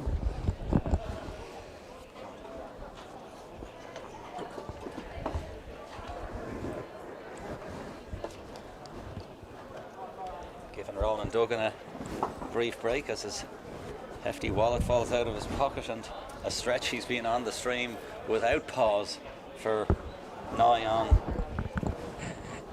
3-4 hours, but he's used to it from his teaching duties in school. He's always on. Ronan Duggan is always on, at home, at work. He never stops. The man loves the job. So Michelle, we have our D 800 metres. Want to call out some of the names there? Yeah, I think Ronan just called them all out, but we have Neela McKenna, Cleena Riley, Eve Mooney, Susie O'Flynn, Amy Kilpatrick, Millie O'Neill, Rachel Jez, and Hermione Sheridan. Very good. And Fintan Riley, who's the infield commentator, that's his daughter in the pink in lane 2, Cleena Riley, representing Dunleer AC. So always a family affair with Fintan. Passionate athletics man. I think he's in situ or potentially going to be the Athletics Ireland president. Oh, I think I saw her competing at the North Leinster schools during the week too. Would that be possible? It's definitely correct. She would be North Leinster region. A big week. A lot of the schools athletes are doubling back for a quick early season to chase their time standards and race performances as they are away. Neela McKenna from Monaghan Phoenix, Brian Peppard is in the stand, a long-time coach in Monaghan Phoenix. As we see again our purple gear, which Michelle you were wearing, that's our pacer, and striding out smoothly into pink, that is Riley, Cleena Riley. Rachel Jez on the outside in the red of the Lucan Harriers, and then our Newcastle AC is a great singlet. That luminous side strip of the yellow on the red always helps to have a look out, and that's Hermione Sheridan, and that's Patrick Sheridan's sister actually, who I've started coaching Patrick, so he's there having a look to see how his sister gets on, and he's just down below us just at the track. So again, just on the outside in the pink is Cleena Riley, pacemaker, having a little look. I think they're running nicely enough, 61, 62. I think this is a pretty good pace for this Group 65. Riley is looking smooth. Again, a little stall there. Jez is on the outside in the famous red singlet of Lucan Harriers. Who's your money on here at the moment, Michelle? I think I'm going to say Cleena Riley has more in the tank.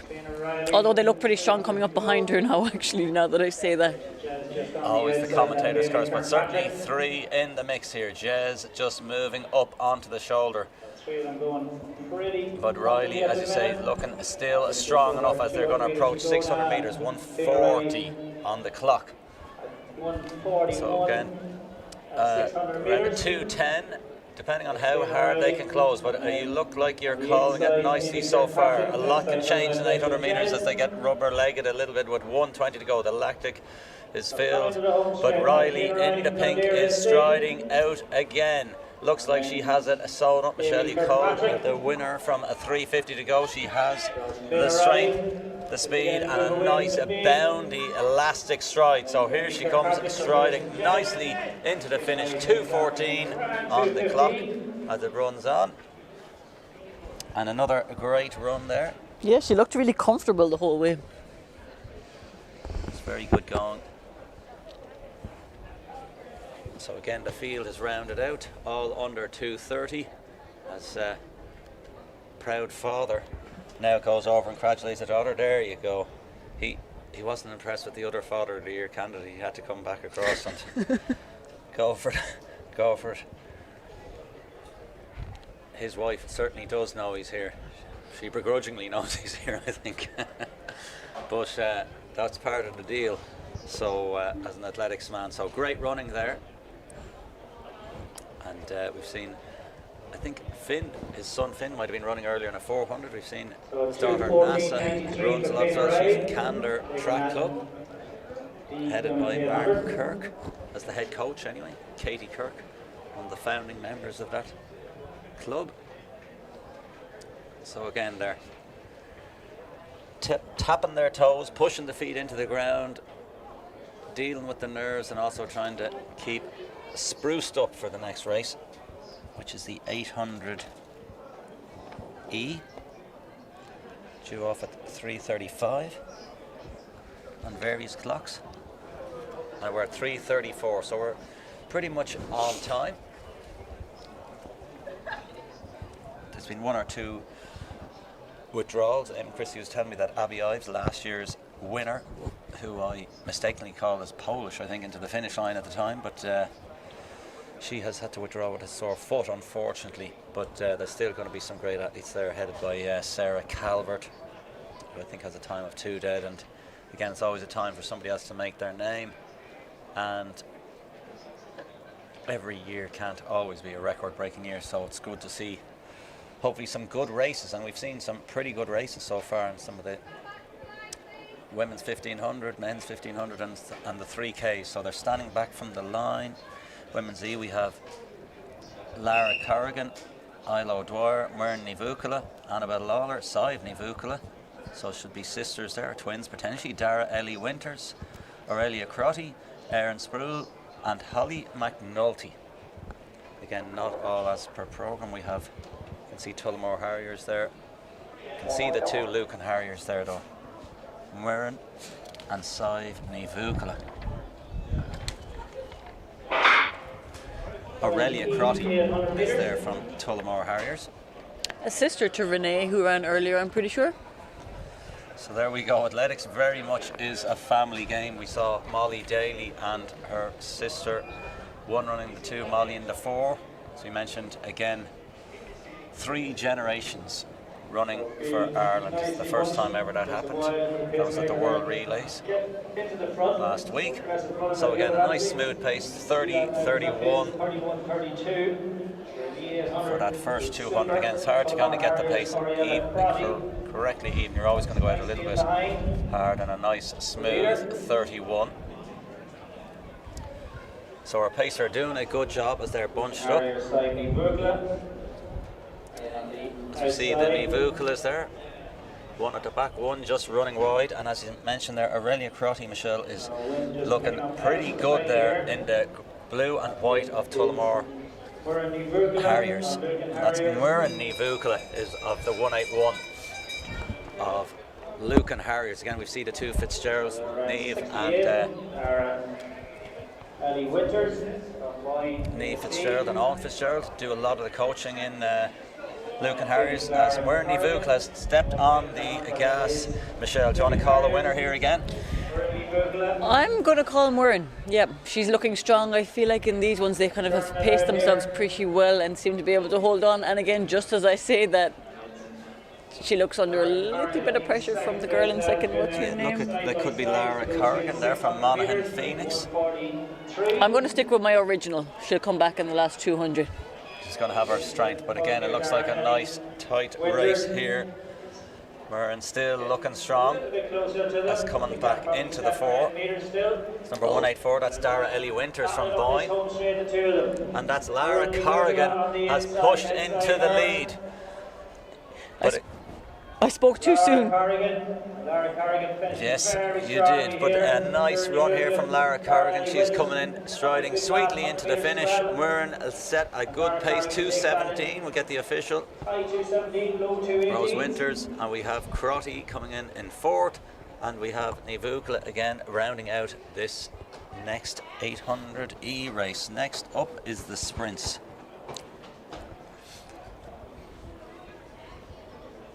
So we have 100A women, 100B women, so we've 4 100-metre races. Should have some quick times. I think the wins have all been legal so far. So our 100 metres, the old Tom Cruise line, they feel the need for speed. And it is at 3:41, so in approximately 3 minutes, although I don't see many blocks down there, so we'll see how we're looking for that next segment of the programme.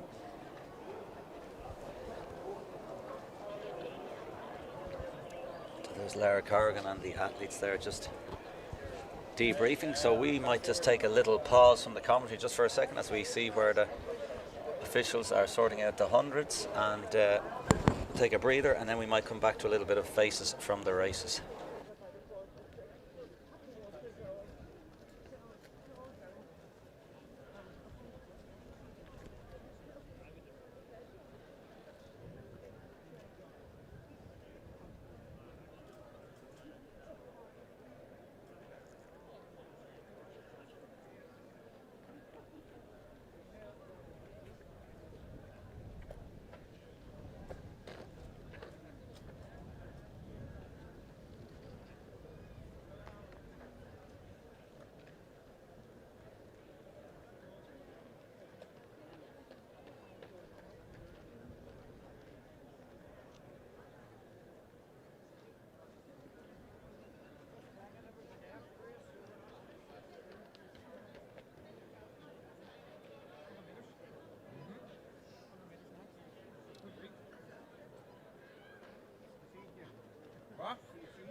So we see Seamus McCann there in the black hat of North Belfast Harriers. He's hosted the North Belfast Harriers 5K here. He hosted that meet that famously launched Nick Riggs into national news. Anyway, he ran 14:10. He'd only run times on Strav and Parkrun and things like that. And he said to Seamus, I ran those times legitimately, as you wouldn't necessarily believe a youngster, even if it was just innocence. As we've seen before in the old COVID era, people had 5K times, but their run time was a couple of minutes longer when they stopped and started their watch. And as we see 2 young lads doing the classic roll down, never gets old.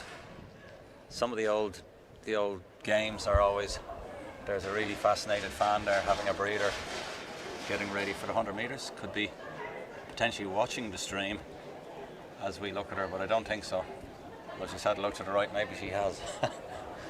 But looks like a fast runner potentially to me. Is that Michelle Duggan maybe? could be. Happily seen as we see a few more of the 800 metre runners who are going to be running later in the programme. I think Henry Jonas is here. He ran a 1:45 last year, probably 1:44 actually, not 1:45, 1:44. So again, some launch pad. There's one of the knee vehicles there. Again, as Ronan said, some of the after effects of a 400, 800 are generally can be some of the worst in terms of seeing black and white and questioning your life choices. As we have three more aficionados having a chat against the fence of what their favourite races were so far. We still have two international 800 metre races to come, and we have our 400 metre races, and then a plethora of 800s and 1500s throughout the afternoon. Going to bring us right up to 5:34. As here's a few of the lads. It's the bikers are here. There's great mountain biking land here in the forests here. So they're doing a bit of practice on the handstands, but it's famous here for the mountain biking. Put it all in there for you, so it's not said.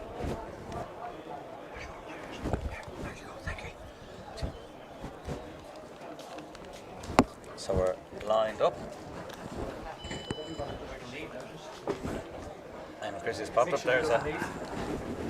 What type of a dog is that, Michelle? You're an animal lover there on the screen here as well. I know you're looking in person, but do you know the type of dog? I do. I'm at a loss at a second. I know. I do know. You kind of got overly excited just literally looking at the dog, I think.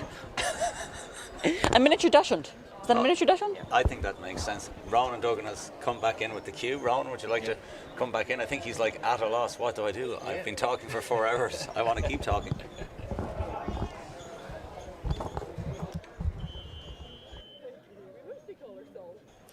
Yep, Phelim has spotted the chocolate brownie and tried to jump off the stream. I met Ger O'Donnell on my way around there as well, who sprints coach, who was very excited about some of the excellent 400 metre races we had earlier. So we had quite a... Jared was excited. In what sense? Well, like he was, you know... His mellow self. For him, he was excited, yeah. There was a brief, you know, like, a modicum of excitement. But he was impressed by the times. He was, yeah. No, it's been some fantastic races in the sprints and in the distance. Obviously, Jeremy Azu in the 200 round was a particular highlight in the sprints, but across the board, all the different distances, we've had some outstanding runs. He was zooming around the track here in Mary Peters. Mary is normally here. I haven't seen her yet, but she's still kind of got Ronnie Delaney RIP in the last month or so. He always had that line of one as an Olympic champion, one must always have the air and look of an Olympic champion, and certainly Mary Peters still looks pretty much $1 million, even though I think we were talking about earlier in the week. 1972, it was Munich, she won the pentathlon, and I still think she fits into her Olympic tracksuit, which is impressive. She still looks the business, and her statue is always up to the top left. I think you can... It's in the distance there. It is. The camera is pointing towards the Mary Peters statue, of which it's kind of a nice seated area and a bushed area, and people are kind of paying homage to her, I think, down there as they discuss the athletics that has taken place so far. Yeah, impressive work to fit into your Olympic kit from 50 years ago. You know, I was looking at the sports shoes pacing kit, going, "That's some nice kit." Do they do a shot putters version? Because that would fit me. Oh yeah, the famous line. I'm not sure if I'm sure she has the medal somewhere, but that was the famous line for Ronnie Delaney. Did you run it? Did you win it? Do you have it? Will you show it? Yeah, and he always did. He wasn't shy in that gold medal, but who wouldn't be winning the creme de la creme of Olympic events, the 1500 metres in 1956 in Melbourne, and the first female Olympian, Maeve. I mentioned her husband there earlier, Sean Kyle. Maeve Kyle has graced this track multiple times, and she was on that team with Ronnie. I think Maeve might still be alive. She's still doing well, always at the high jump area. But we also saw, in terms of pentathletes, and one of the athletes that's graced this track and competed at everything for the last number of years, Laura Frey, was running in the 200 metres, and she has a child as well now, so she was beaming down at the track post 200 metres. So again, that's the next in line.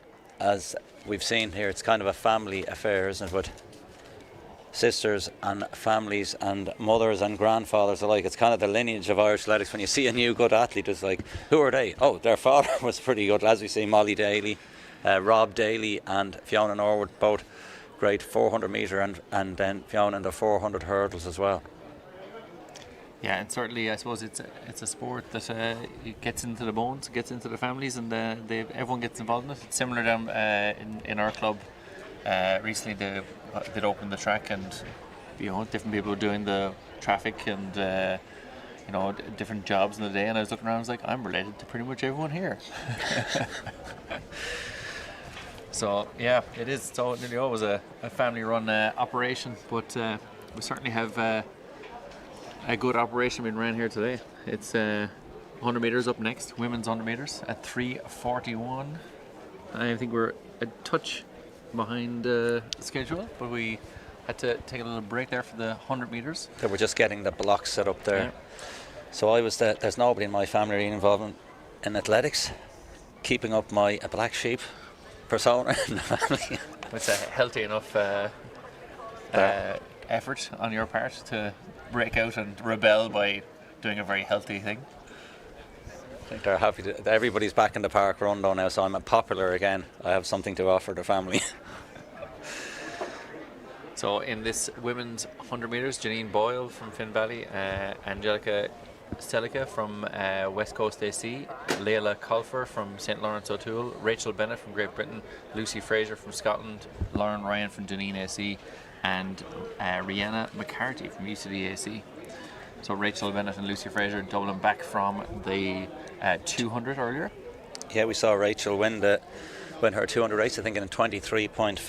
Janine Boyle, good to see her still competing. She's been, I don't know if I see her just there, in lane 1.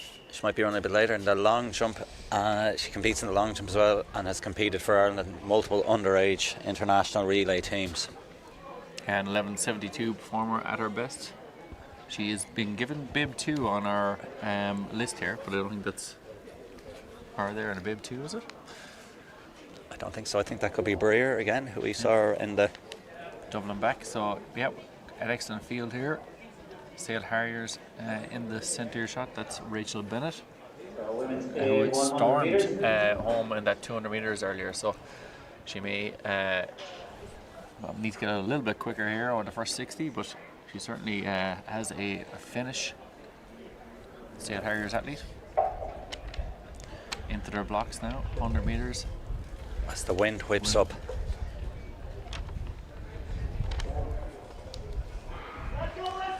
And they're off here, and Bennett is off strongly there in the inside lanes, but it is Leila Coffering as well, but it is Breer there absolutely flying it, and coming back strongly is the Sale Harriers athlete Rachel Bennett, but just running out of track as we have a faller there. That is Lauren Ryan. Hopefully he's alright. Looks like she is up, and other than a bit of a shaking, a bit of wind, she's probably okay.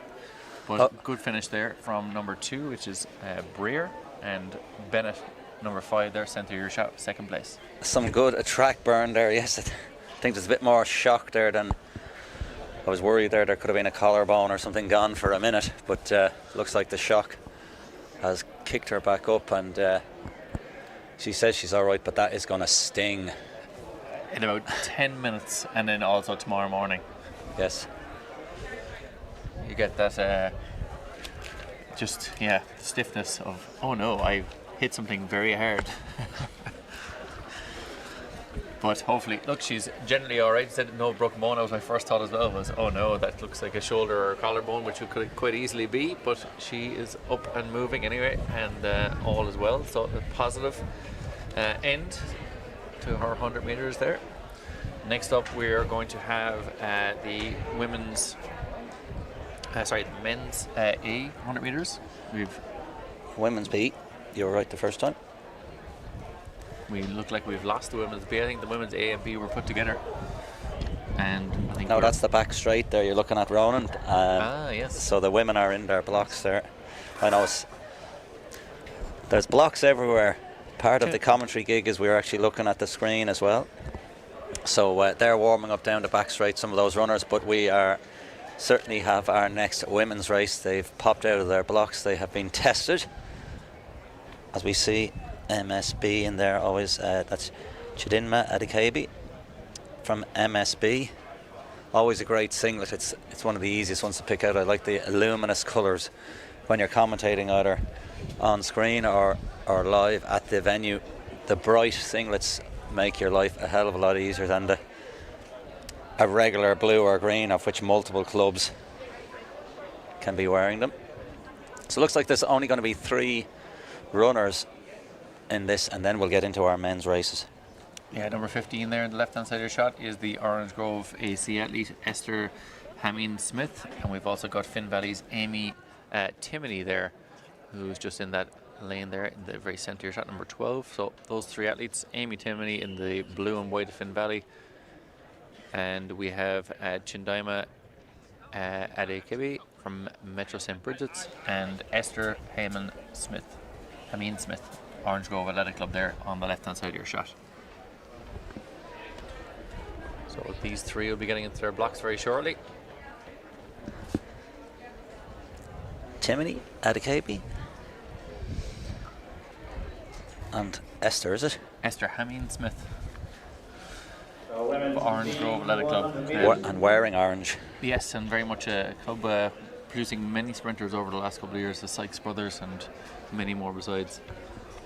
So into their blocks. And out very strongly there, Timoney going really well in Finn Valley, but she's been matched stride for stride by Adikabi. Adikabi looks like she's getting away from her over this last couple of metres, but Timoney and Adikabi are working really hard together there, and it is Adikabi just ahead of Timoney with Smith just in third there, so really closely matched affair there. Yeah, 12 seconds. We'll wait for the official clock, but Adikabi looked very smooth there. Held her form well, loose in the shoulders and composed, so looks like she's plenty more to come. And at that rate could extend out for another 100 metres and run a mean 200 metres. Yeah, she looks very comfortable there throughout, and a good start as well. Timoney running very well, and Hameen Smith as well. They're all very, very closely matched there. Just a reminder as well, if you're on Facebook, you can, or even if you're not on Facebook, you can check the the Belfast Milers Facebook page and find the Belfast Classic live results link, and you will find all of the results that are happening throughout the day are being inputted, and you'll find them on that. So if you do want to know any specific results, they are being put in as we speak. So those 100 metre results will be up very shortly. Next on track is going to be the men's A 100 metres. So in this one we've got Rekwan Luciano of Ireland, Owen Murphy from Scotland, Joshua Awajole from Fast Twitch Athletics Club, Adam McMullen's stable, Krishan Aiken coming back from that 200 earlier from Scotland, Ben Sykes, we just mentioned, from Orange Grove Athletic Club, Jesse Osas from Ireland, Nemenkaya Onmuru from Metro St. Bridget's, and Adam Sykes from Orange Grove Athletic Club. And Jemica there on Moira, we've seen him at the indoor arena multiple times at David Matthews' NIA Live in the 60. So more of a full crew, full house here today in the men's 100. Aiken is the class that's fielded 10:34 man at his best, but that was in 2023. It's a season opener for him here, and he was second in that 200 earlier, so he's definitely in good shape. Should go well here. He is number 20 there.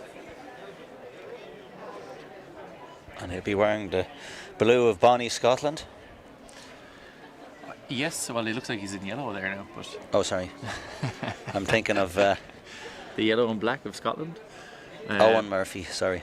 But yeah, Owen Murphy is in there, number 18, just the right-hand side, and number 19 there, just centre of the shot, Joshua Awojolo from Fast Twitch Athletic Club, coached by Adam McMullen. So really strong field assembled here. We've got multiple athletes running under 21 or 22 seconds for 200 as well. Owen Murphy, he's got 10:64 for 100 meters, 21:46 for 200. Ben Sykes 10:56 just last year, the Orange Grove Athletics man. Emmanuel Zoran 10:59 last year and a 10:88 Windy, this season, and 10:62 for Nenjika, and the season's best of 11:08, and then Adam Sykes at 10:71 in 2021 and 10:81 only just last year, so in good shape. Very good. I said Krishan Aiken, definitely the class of the field, 10:34. That is fast. Krishan reminds me of Bershawn Jackson, the great 400 hurdler, and good on the 4 flat and an old relay. It's a great name, Krishan, as well. Nice rhythm to it. Will he have rhythm here? Will he need the rhythm, or will he just power to the finish? I think he'll need a bit of everything. Rhythm, rhyme, and a bit of speed and power as they settle into their blocks. Yeah, will we see at 10:34 today? It's his season opener over 100 meters, so he'll be looking to set a standard now to chase for the rest of the season. Into their box, the 100 meter men's A race here at the Belfast Classic in association with Sport Shoes. And Aiken out very strong there, centre shot number 20, but next to him is Sykes and the Orange Grove AC athlete, but going really well is number 19, Joshua Awojolo from Fast Twitch AC, and he's got the win in this one. Whoa. And there's sleds flying all over the track there, but what a win there from Joshua Awojolo from Fast Twitch Athletic Club, beating out the favourite Krishan Aiken.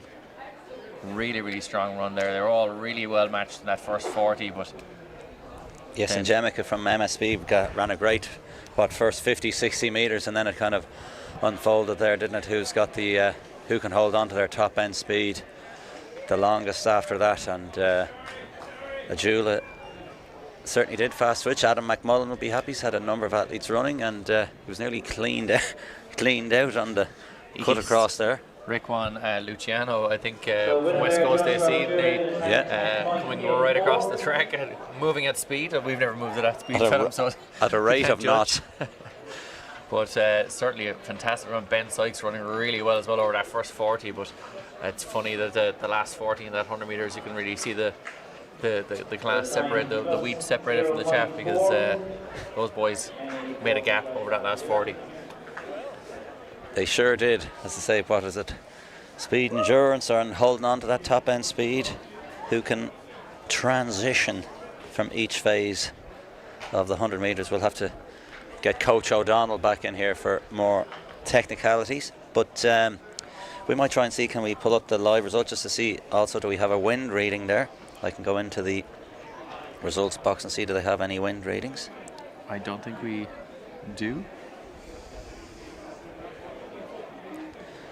So Hannah Breer did win that women's A 100 metres in 11:54. I'll check in the official results box. Rachel Bennett 11:07, Lucy Fraser 11:92, and in the women's B, Chidinma Adekabi 12:36, Amy Timoney 12:45, and Esther Hameen Smith 12:58. And it looks like our first time before they're all official, 10:84 for that men's 100 metres. Yeah, some really good running there in that men's 100. As you said, the wind reading will be interesting. It has been kind of changing. I know Michelle was telling us that it's a gentle breeze, but she is from North Cork, where a gentle breeze is pretty much a gale, so who knows what it's like down there. That 100 metres 10:84. We're looking at guys running maybe 10, they've all run PBs of 10:50, 10:40, 10:60, that kind of stuff, but for an opening race this early in the season, it's a pretty good run there. You had the Father Ted reference earlier. It'll do, Ted. For some of them, they mightn't be too pleased, but it'll do. As our next wave of 100-metre athletes are standing behind their blocks, Ronan, as the whistle goes from the official. Yes, Cormac Crotty from Annalee AC, Leon Ewer from West Coast AC, Harry McElwain from Letterkenny AC, Ola Runtobi Orinde from Reading AC was in the 200 earlier on as well. Killian Curran from UCD AC, Kieran O'Farrell from Dunor Harriers, and Charlie Byrne from UCD AC. So Next up we have our good field there on track now. How many of them are on the start line is a different situation. We're missing Charlie Byrne, I think, number 32 is not there. And other than that, I think we are good to go. We don't have Harry McElwain from Letterkenny AC either. Killian Curran's gone for the hybrid look with the tights and baggy shorts in this one, as he's wearing his Maillot jaune of UCD, the yellow shirt. Yes, more cycling references today. We're gone mad for the cycling film. Getting into the blocks here now, getting ready for the sit and the go. And they're off really strongly here, but it is our number 30, Killian Curran, they're running really well, but number 26, Cormac Crotty from Annalee, going storming along, but in the end it looks like Killian Curran with the arm in the air, getting the shoulder over the line, breaking the line first. I think he got the win on that one. You think? Yeah, I think the Ratoath athlete is that. Jesse there will get the name right from Ratoath there anyway. Wasn't Cormac Crotty anyway, no. But Killian certainly bounded down that track, and he can't hear the commentator anyway, so he wasn't bounding down with fury of the commentator, but he was bounding down with precision and pace. An old pair of half tights, full half tights. He can maybe shave another 0.1 off that. So great running though from the lads there. We'll look again for the official times coming through for the Belfast Classic. Yeah, number 26 is down as Cormac Crotty from Annalee AC, but that does look like more like the Ratoath singlet, yeah. As written on it. Yeah. In the blue and white. Annalee are green and yellow from Cavan. Ratoath would be more of the Meath variety. The winning time there for Killian Curran from UCD. So we've Killian Curran was announced as the winner, so there you go, called it. Duggan called it. Never doubt me. Doubt me now, as one of your athletes once said after Leinster Schools Championships, of which nobody had doubted him, but anyway. Yes. But the less said about that, the better. So, athletes do have a great way of dressing up stories in their minds and portraying them as fact. But anyway, that's whatever gets you going and motivates you on the track is the most important thing, as we have our 2-lap Tango Wonders coming back onto the track, probably the most popular event in track and field, nearly, particularly in terms of participation as well.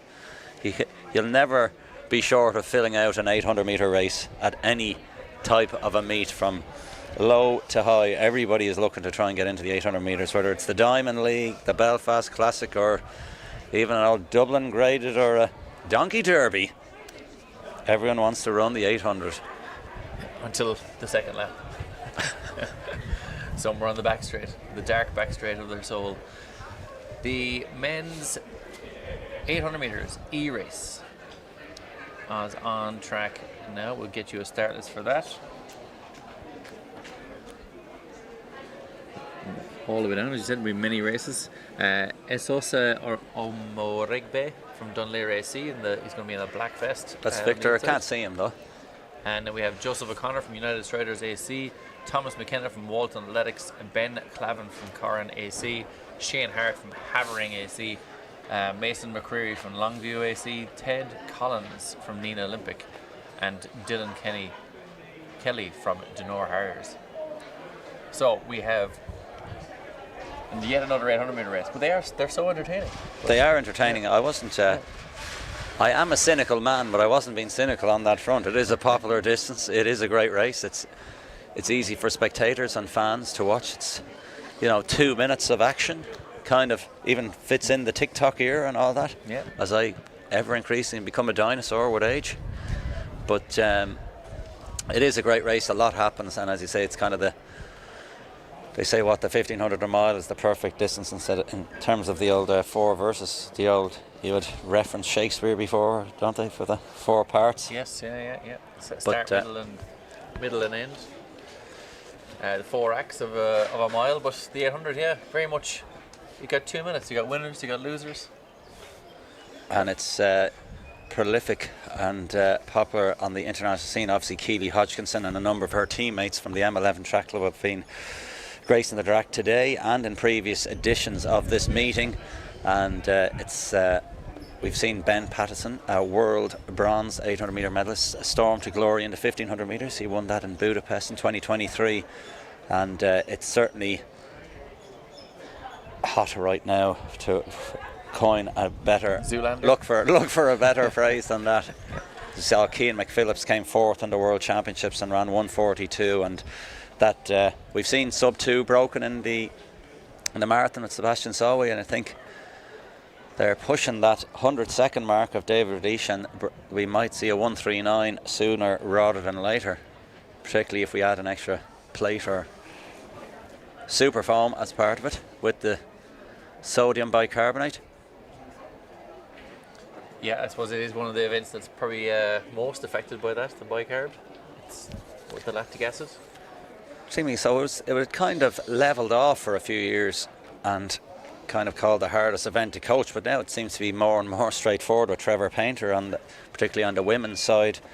They're going to push that world record even more, run a world indoor record, but they'll look to break the Russian world record, or the USSR. Was it Marita Koch or Kratochilova? I think Kratochilova has it with 1:53, and certainly Justin Rinaldi and his Fast 8 Track Club kind of delivering more. I suppose he's been broadcasting more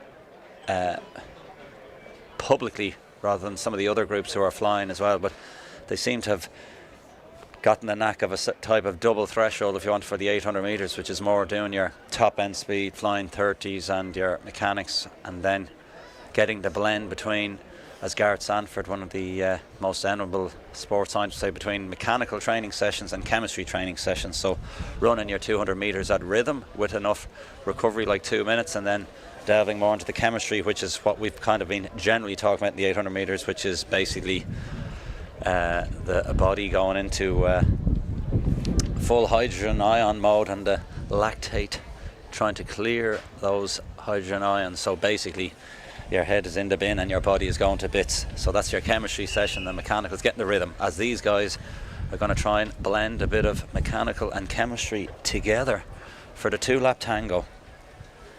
And you forgot about the most important thing: intestinal fortitude. Exactly. And turning left and running straight always goes well on a track. So Oremengbe, O'Connor, McKenna, Clavin, Hart, McCreary, Collins and Kelly. No Asosa and no Clavin on the track, as I see, but we see Jack O'Leary, I think, is pacing in the Killarney Valley. We saw him run a little bit earlier. And the tall, striding figure of Ted Collins, I think that is in the Nina singlet on the outside. Yeah, Dylan Kelly just outside him. And they're coming through nicely there. They're trying to get up on Jack O'Leary and get into that rhythm, as you were saying. They're coming through 200 in about 26-27 seconds, so a decent lick at this moment in time. A very decent lick for these lads, so they are rolling now, and O'Leary trying to glance over the shoulder and trying to encourage them along, and I think there could be plenty of change, so we'll see how smoothly they're running as they go around the bend. Once they go through the lap marker, around 53, 54, looks like it's settled down nicely, so a 25 and a 28-29, so they're going to have to keep it moving now, Ronan. Yeah, Clavin working well there at the front, and O'Leary still hanging on as the pacemaker there. He let a little bit of a gap, but he's just letting Clavin take the lead there with ease. Kelly then in second, and the tall athlete Collins then in third place. So those three athletes are making a little bit of a gap on the rest of the field, but this can turn around massively in that last 200.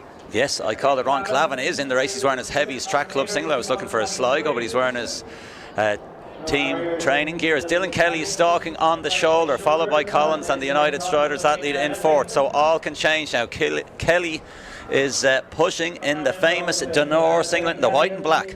Yeah, and here comes Collins into the home straight as well. Will he get up and use those long levers and get around the corner? There's 3 or 4 from across the track at the moment, but it looks like it's going to be Kelly followed by Clavin. But on the outside, you get an idea of that is in the cap, but he's got up for second place. But it was Kelly holding on for the win. Yes, Kelly hung on lovely. And Thomas McKenna perhaps? 236. I think you're right. I think it's Thomas McKenna. He had a little fist pump as well, so I think he was happy enough with how he came through. I think he's wearing the old cap which has been donned today. Nearly pulled off full Dave Wattle coming through for the victory.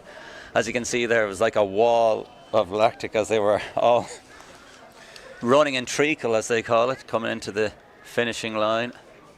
Yeah, a touch of rigor mortis in the last 50 metres there for the lads, but not for McKenna, who got up and got up for second place. Storming finish from him. Really strong run. Next up, another 800. Would you like another 800, Phil? Wouldn't Yes, mind. please, yeah. At least 1, 2, 3, 4. 1, 2, 3, 4 more. What's 4 more?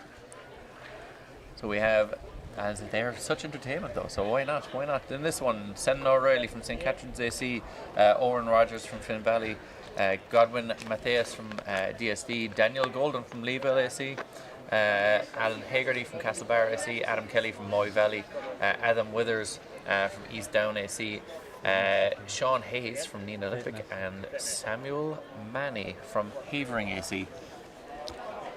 Havering? Havering? Alan Hegarty there as part of the stable.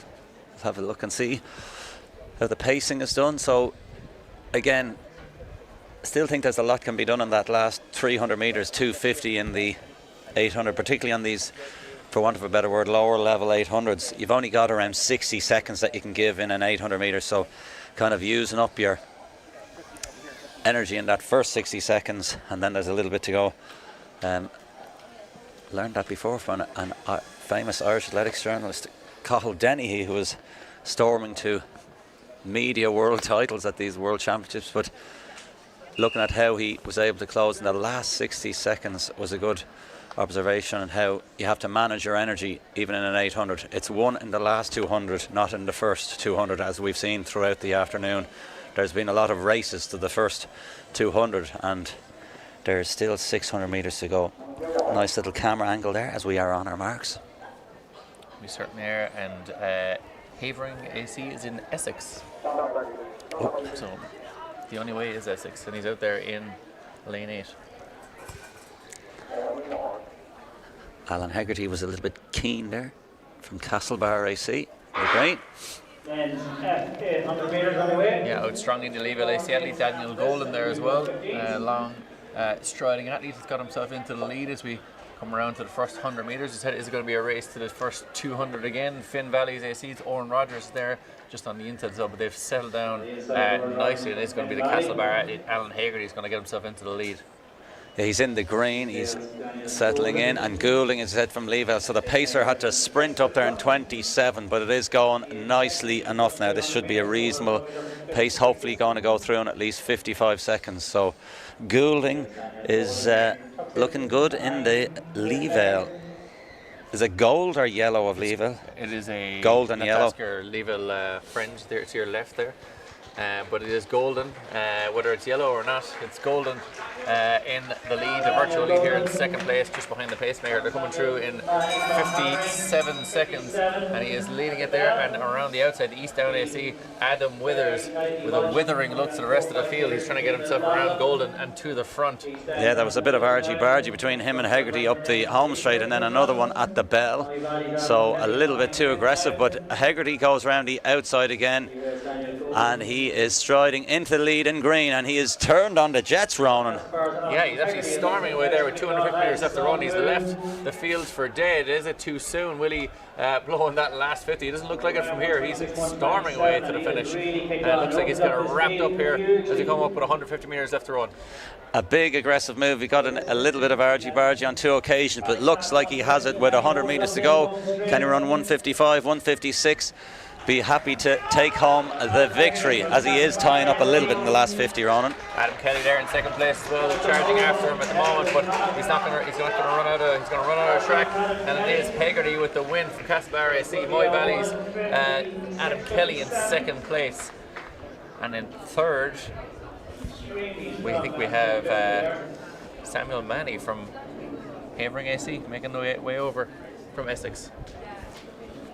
So a little bit of a messy race there from Alan Hegarty. Looked a little bit disappointed, but at times, sometimes it's just nice to win. It's easy to forget, and you can get a second or two here, but as we said, it's a long way to go this season. You can blast this meet out of the traps and kick on, or else you can have a slow start and pick it up through the season. So the national championships for most countries are not till the end of July, and it's the start of May. So we've seen it before. You can come out of the traps early, but it is good to be starting well. But there's still a long way to go if you can make a few adjustments and see where you are in your journey in the season. Either you've overcooked the training a touch and have to back off, or else it's time to now up the ante. And again, a lot of people are going to altitude, and that can play around with a few days here and there on their performance, and then also sometimes maybe they can decide they could have done the same performance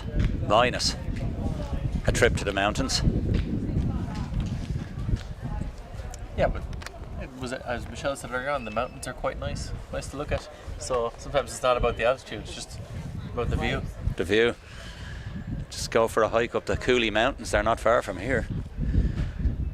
So in this one, Conor Irving from Lagan Valley, Callum Irvine from Annandale Striders, Zach Hall from Dungannon AC, Pádraig Kelly from Keeper Lit, Fionn Begley from Bray Runners, Keelan Moorhead from Crowell AC, Pádraig Kelly from Keeper Lit, Owen Aylward from St. Senans, Sean Cotter from Crowell, and Ben Walsh from Nina Olympic. And the Keeper Lit, that's the singlet there, and we were looking for it earlier, the yellow and green, and it's the top named club of the day. We're going to give them a prize. Yeah, the prize is no prize. The prize is pride. They've been announced as Istvan Sogi, who ran in the 3000 earlier. He's in the purplesportshoes.com in association with the Belfast Classic gear, as he's striding out now smoothly to try and bring the lads along. An Olympian in 2021 for Hungary in the 1500 metres. Running nicely, and he's going to have a little look and drag them along nicely. So 26, 27 seconds. He's had a little look at the clock. Have a look behind. He's running smoothly enough.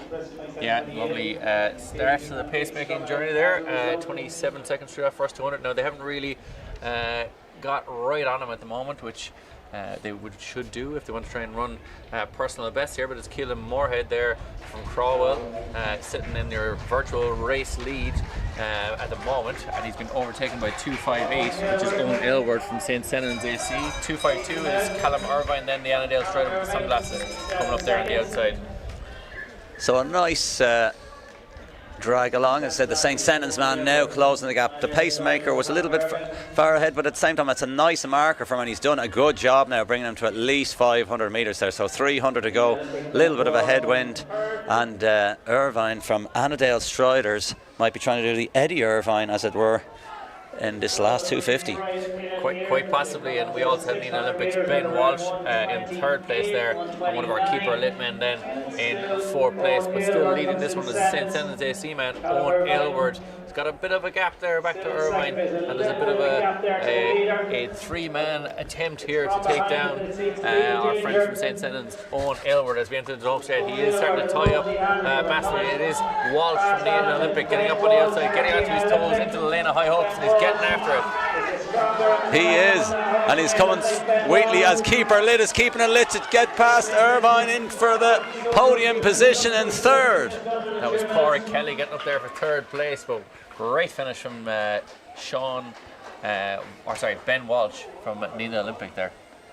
Another great squad down in Nina Olympic there. There's a few woohoos there, so somebody's happy here in the stand anyway, and there's a few people waving from the bottom down there of the track. Yeah, so it's once again brilliant runs there across the board, lots of fantastic 800 meter times, even down here in our G race. Up next is the 800 meter H race. The G unit race, the G majors.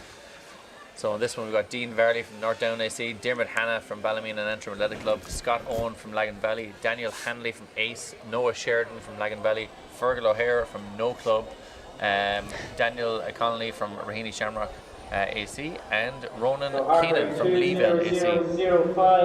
I feel like we should set up a club called No Club, or a club called Unattached. Unattached, as it were. And just from earlier, see a message coming in that Cleena, Michelle, you mentioned in the Northlands, you did. She won the under 16 mile on Wednesday. So there you have it.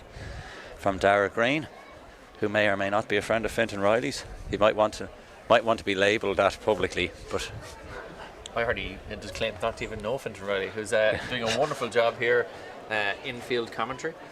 Has an eye at all the races here and knows who's who and is getting the crowd going.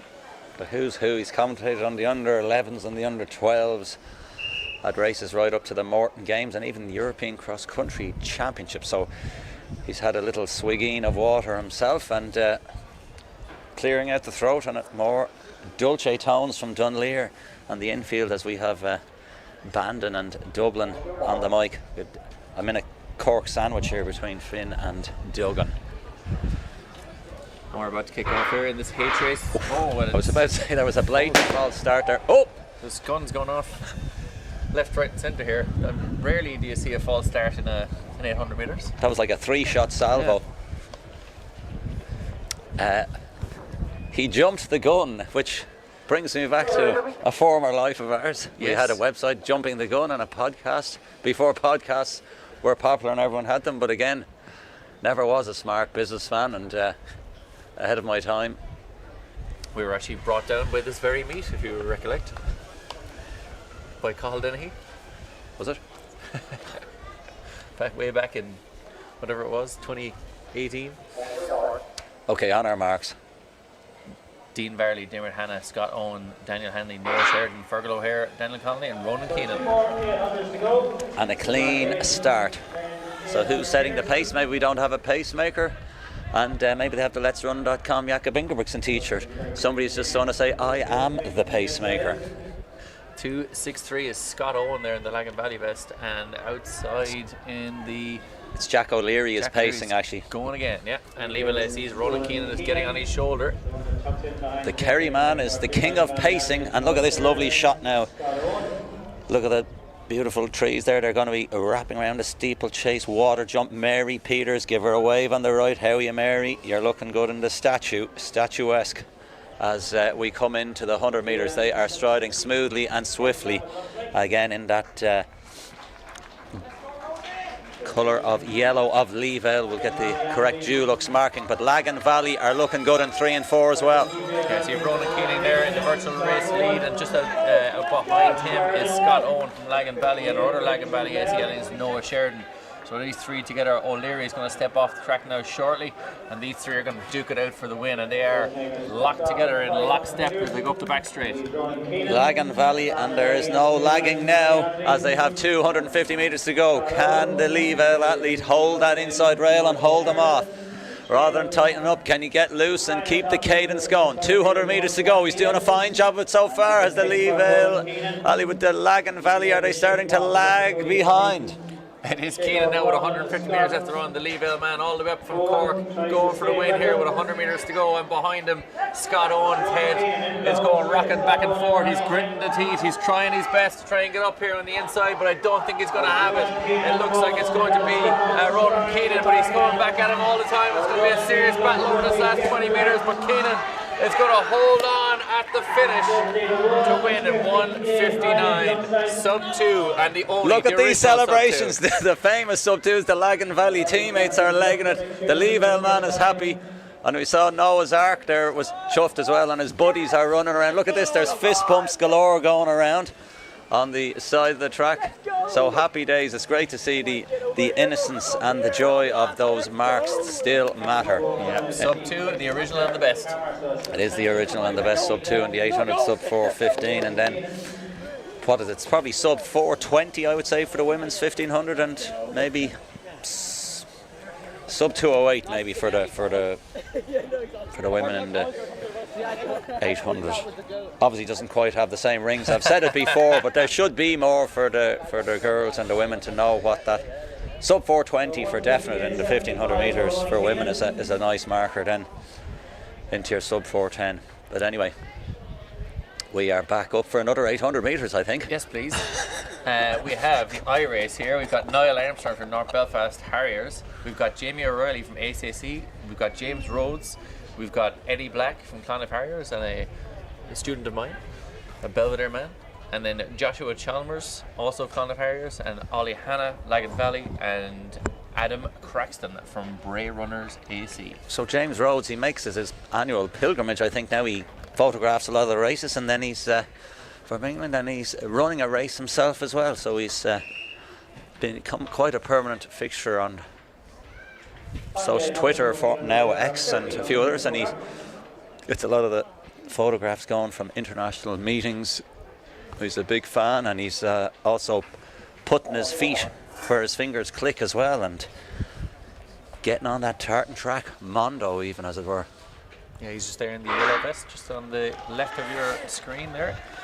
So they're off nicely in this one. So we had a sub 2 clocking there, and that one is Eddie Black. He gets out strongly there in the centre of your shot.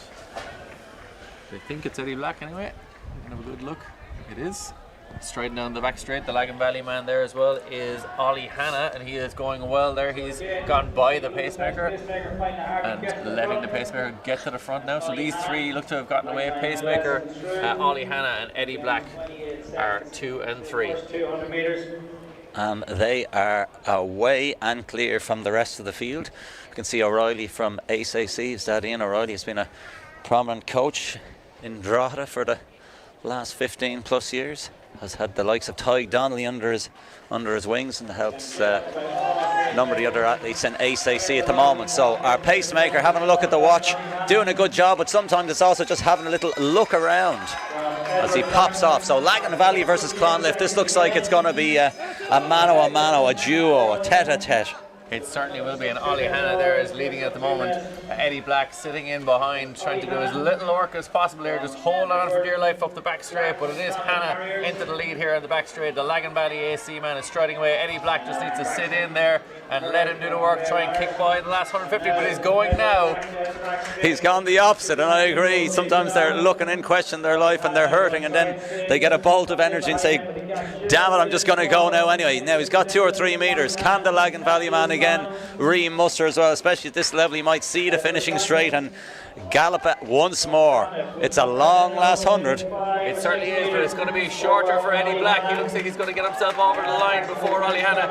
He's working hard. He's to relax the shoulders as he's driving up the home straight. Eddie Black looks like he's going to get the win up here at the Belfast Classic, and he's going to be very, very close to 2 minutes. It's a brilliant run from Eddie Black here, and he looks around 2:01, 2:02. What a run, personal best for him. And Ollie Hanna then in second place. Black is not happy, but he should be. Good run. He should be. O'Reilly and Rhodes and North Belfast Harriers rounding it out, all under 2:15. The camera on the cameraman. There you go. A super run from Eddie Black there at Clonif Harrier with the win in that one. We're delighted. Won the part of the team that won the All-Ireland Schools cross country earlier this year. Very good. And his coach Stephen Bateson's very happy there as well. He's holding the phone up to him. He's showing him all the splits. He's gone, here's the live score of Premier League Pat in the scores. back. Exactly, yeah. Liverpool drew with Chelsea, you'll be glad to know. Haven't been able to keep up the rest of my fantasy football team, but anyway, I'll check again. Brighton got a double fire, 2-0 in 5 minutes against Wolves. Yeah, it's all go, but no one's watching that. They're watching the Belfast Classic in association with sportshoes.com. I know, it's only when they get a quick break to their app, the Premier League app. So we're on. Film, there's no more 800s until the end. So we've got 1500 metres. Stepping up now, we got the men's A 1500 metres. And we've got a couple more besides that. And then a 4x4 mixed relay. And then we're on to the 800 metre international races. Hitting it hard.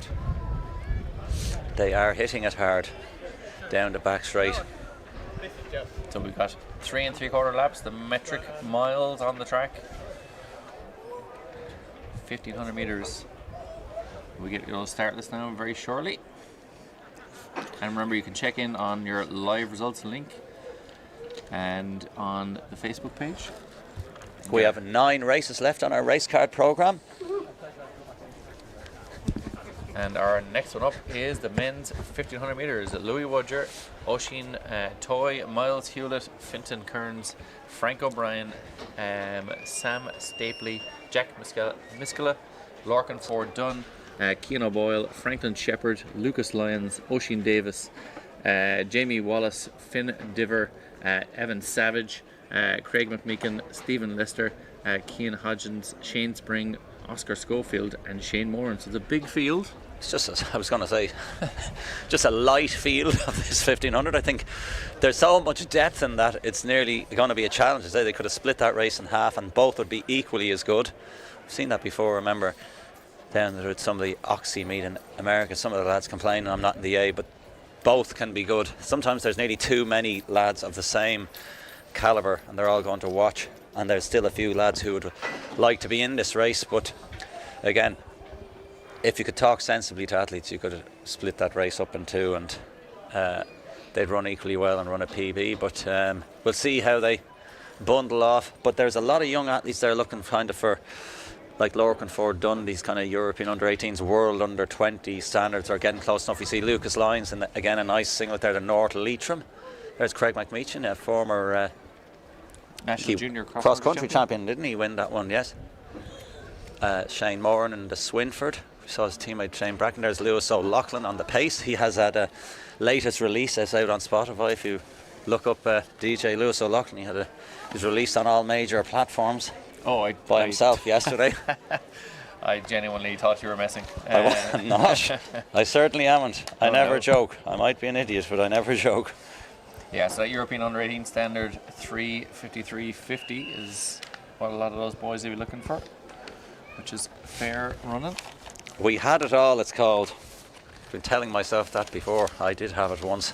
So they've lined up and away they go. So Louis Wudger is in the inside there in the MSB singlet. So Louis O'Loughlin's going to take this one out. Let's see, can he do a stellar job? 3:45.50 then for the under-20s in Eugene, Oregon.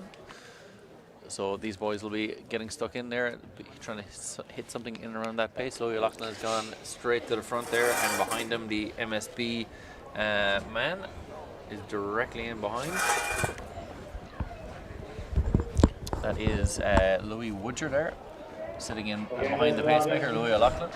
And 3:59 just behind that then is Lorcan Ford Dunn from ASAC, sitting in there in the kind of green singlet. And we'll figure out exactly who that is just behind him in the cap. It's all the rage these days, Michelle. Not a cap wearer yourself, are you? No, just a cap knitter. This is true, yeah. And they are available on your website. So Wudger now into second place, just behind the pacemaker there, which is Louis O'Loughlin, and Ford Dunn just in behind that in the ASAC singlet. We'll get a handle then on the couple of athletes there as the field starts to thin out a little bit. It's a big field, all bunched together here as we go around, and all very much in the mix. And kind of hard, I suppose, when it is mixed like that, Michelle, to kind of find your feet or to get out where you are getting blocked in, that kind of stuff. Yeah, you almost need to settle and try not to fight too hard for position, I think, at that point. And that, I suppose, comes with experience over time, whereas all these athletes are young and maybe not as experienced, and then trying to get out of the gap that they're in rather than just letting the race settle. We see plenty of RG Barrett there. We've had a faller. Not too sure who that is. It's North Down AC. North Down AC man Craig McMeekin there, who is probably one of the more experienced athletes in the field, but it was quite a heavy fall as well, which is you can see he's got up and walked away anyway. A bit of track rash perhaps afterwards, track burn, but it's still at the front. Our pacemaker has now dropped and Louis Wudger has taken it the lead, but hasn't really pushed on with it because he's got a lot of people together there, a lot of pushing and shoving there for the lead as they make a bit of a drive for home with 600 metres left to run. We're coming into the home straight for the penultimate time now, and it is 3:59. who is Lorcan Ford Dunn, who ran over in Boston earlier this year. He'd be looking to run a pretty good time here. 3:62 then is Lucas Lyons from North Leitrim AC, and 3:71 is Oscar Schofield from Sale Harriers. With 400 metres left to run, he'll be trying to break out of this prison that is the rest of this field and get himself to the finish. Schofield with 350 metres left to run. He's trying to get away from the field, but he's struggling to get away from the reaches of the North Leitrim man Lucas Lyons. And up on the outside there as well, we've got a handle on exactly 360 Keano Boyle from Ennis Track Club. We've seen some of the Ennis Track athletes winning earlier, and be trying to get himself a W to bring home to Clare. 200 metres left to run. It is the Ennis Track man Keano Boyle just ahead of the Sale Harrier Oscar Schofield. These two have a little bit of a gap back to Louis Woodshire. And we've got runners back in the field making their way up Beachman Harriers. Finn Diver is making a late run for home and has gone for it. He's gone into the outside lanes here. Lane High hopes it is Finn Diver, but Keelan Byrne and Sale Harrier. Oscar Schofield looks like he's going to get over the line this one. It looks like it's going to be Schofield just from Finn Diver, with our man from Ennis Track Club, Keelan Boyle, in third place. And if you thought the 800 metres were good, that was a smashing finish in that 1500 metre men's A race. I have no idea what the time was. There was too much happening. I think, was it 340 lows? 41, 42, something low, not sure. That would be incredible running from those lads. That was we were too busy watching the actual race than the clock.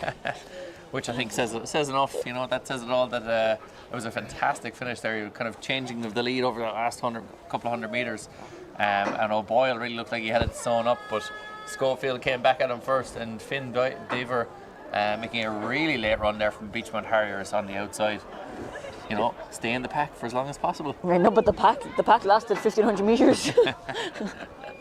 Yeah, it was a really tightly bunched field, and you can see there was a lot of athletes of a very similar standard, and they all came in together there. Normally we get a good chance to figure out who's fourth, fifth, but they all just came together there, so it was an impressive field there in that A race. So we're on to the men's 1500 metre B race. It's a high standard been set there now in terms of action, so no pressure on these guys. Sebastian Havens from Sydney University Athletic Club, Paul Delahunty from Dublin City Harriers, Ewan Lagan from Mullingar Harriers, Nicky Faulkner from Thames Valley Harriers, Ryan O'Neill from Rathfarnham, Charlie O'Neill from Donore, Luke Kelly from Candor Track Club, Ben Brunton from St. Bridget's AC, Sean Healy from DSD, Rory McAvoy from Kilkenny City Harriers, Shea O'Donnell from Ace Athletics. He's another man part of the St. Mary's schools team that went close battling with Charlie O'Neill, who's in this race as well in the schools cross country. Luca Hamlin from Aldershot Farm and District, Oran McBurty from Flynn Valley, Garrod Toohey from Sligo, Ed Tottenham from Clonmel Harriers, Ferda McDonough from Lucan Harriers, Luke Johnson from Moy Valley, James Foote from Bray Runners, and James Gracie from Beachmount Harriers. So really strong field again in this one. Ben Brunton in there as well, a teacher like ourselves. Yeah. And where he's teaching now? I don't know, but he's just back from altitude there over the Easter holidays, so testing himself over the shorter distances. He often runs a marathon or a longer 5k even, well, longer than 1500. Yeah, so he'll definitely have the endurance, but will he have the speed? Particularly, we've seen some pretty quick opening 200s in a lot of these races here as well, so he'll enjoy trying to stick with that pace, Ben Brunton will. But a strong field here, Rory McAvoy in there as well as Shea O'Donnell. So they're off. Another big field in this one, evenly matched throughout, and Pacemaker will try and get himself to the front as quickly as possible. We can see another really quick first 100 metres, 13 seconds. They've gone through the first 100 metres in there, so trying to settle themselves on a big field, people trying to get into position and trying to push hard over that first 150 metres. See Charlie O'Neill is sitting in there in third place, second in the actual race, third on your screen, and just in front of him 3:74.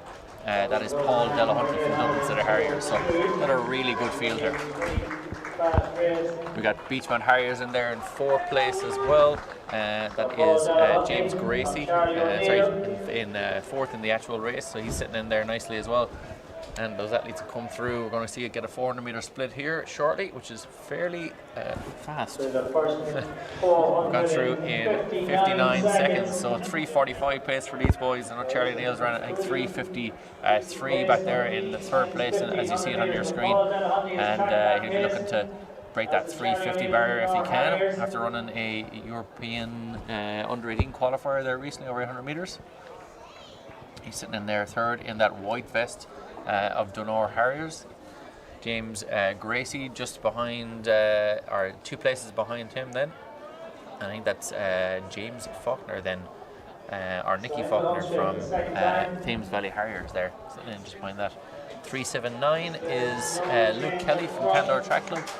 And 3:84 there is Luca Hamlin from Aldershot, Farnham and District there, just behind Charlie O'Neill. And leading this race, or second as you see it on your screen, Paul Delahunty from Dublin City Harriers. Running well there. They're coming up towards 800 metres now, and they're still almost perfectly paced here through this. Gone through in 2:01, so really strong pace here. Pacemaker's dropped out now, and the race is going to be won or lost. And we have Charlie O'Neill getting up onto the shoulder here. He's obviously raring to go, and he's gone into the lead here. The Donor Harriers athlete has gone by Paul Delahunty from Dublin City Harriers. We still have Aldershot, Farnham and Districts. Luca Hamlin sitting in there in 4th place. Get a handle on our man in 3rd place here now. And that's the Candor Track Club man Luke Kelly there in 3rd at the moment. So they're coming in here to the home straight for the penultimate time, and this is Charlie O'Neill, the Donor Harriers athlete.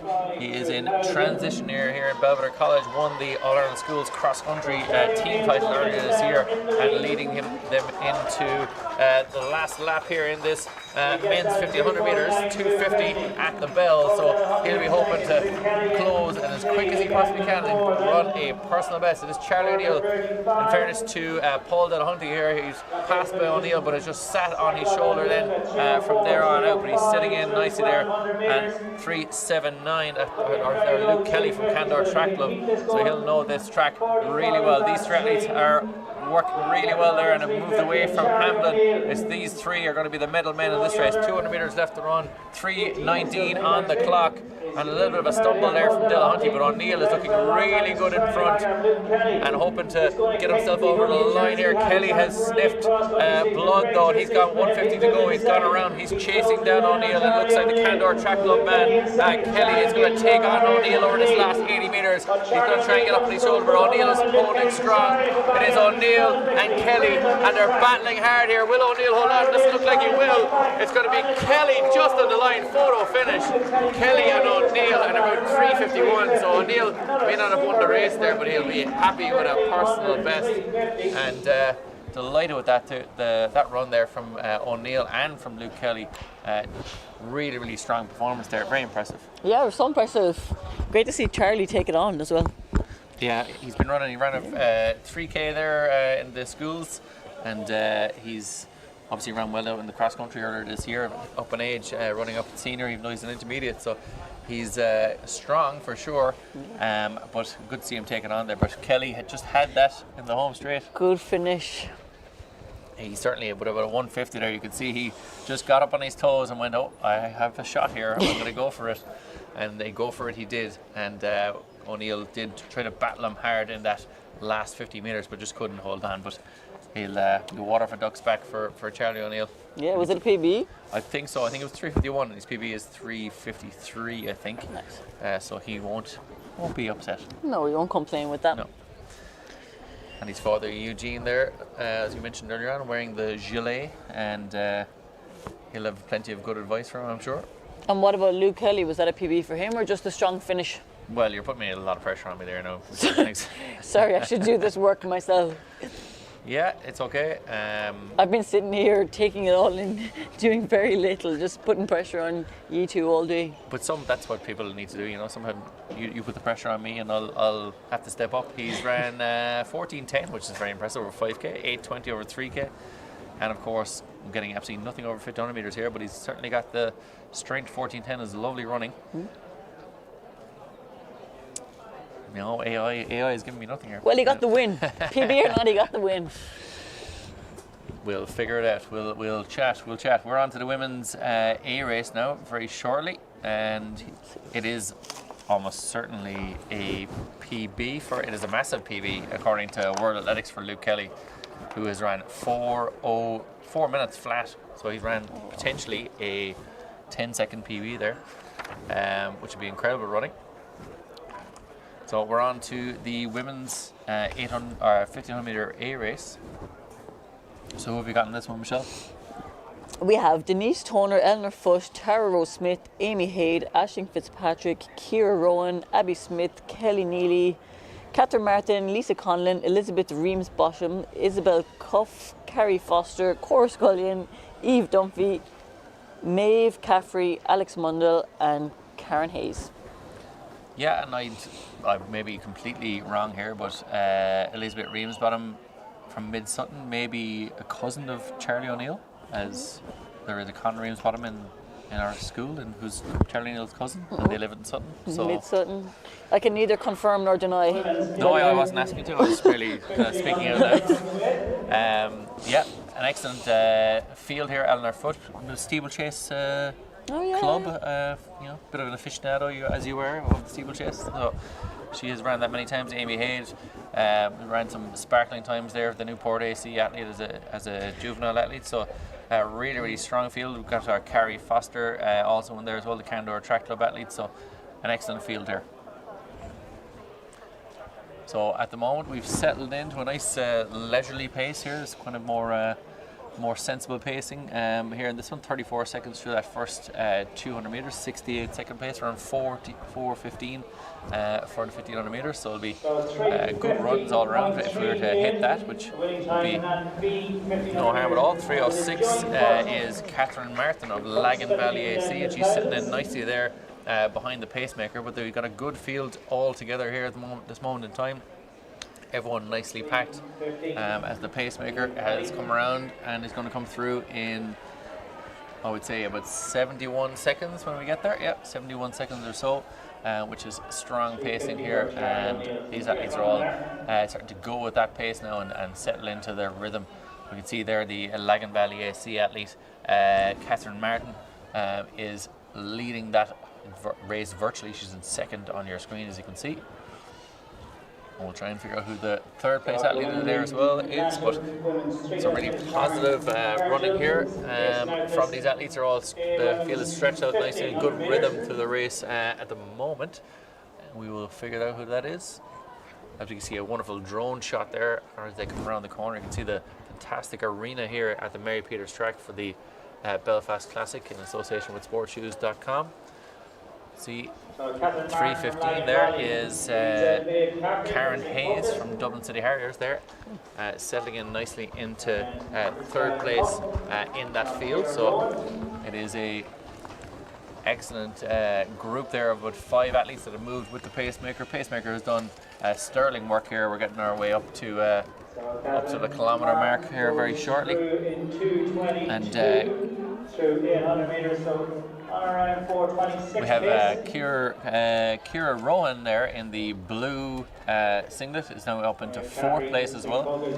So she's taking closer order of that group of 3. Pacemaker's going to presumably drop out here at the kilometre mark, which she does, and will make Rowan a 3rd place overall there. She's closing that gap with every stride and getting herself into that group as we enter into the home straight for the Plunton time. Catherine Martin still leading this one, and it is 3:13.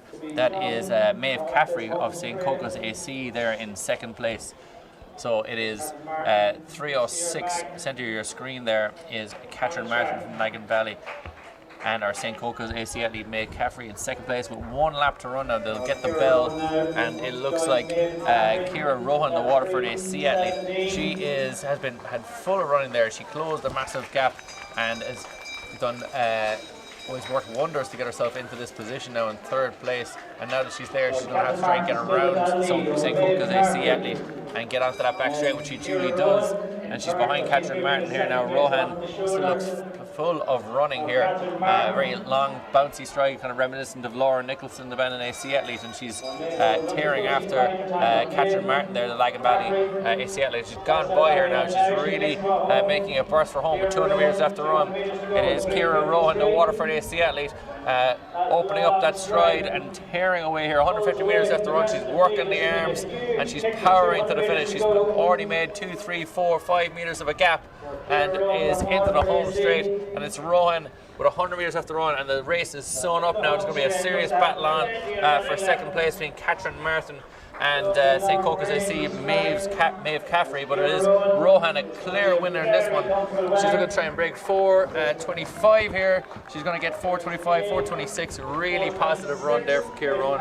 Caffrey in second and Martin in third, and then we have the field storming in here with athletes all coming in together. Lagan Valley AC coming in there at the same time, and a really strong finishes there from plenty of athletes. So a good positive run there from Rohan.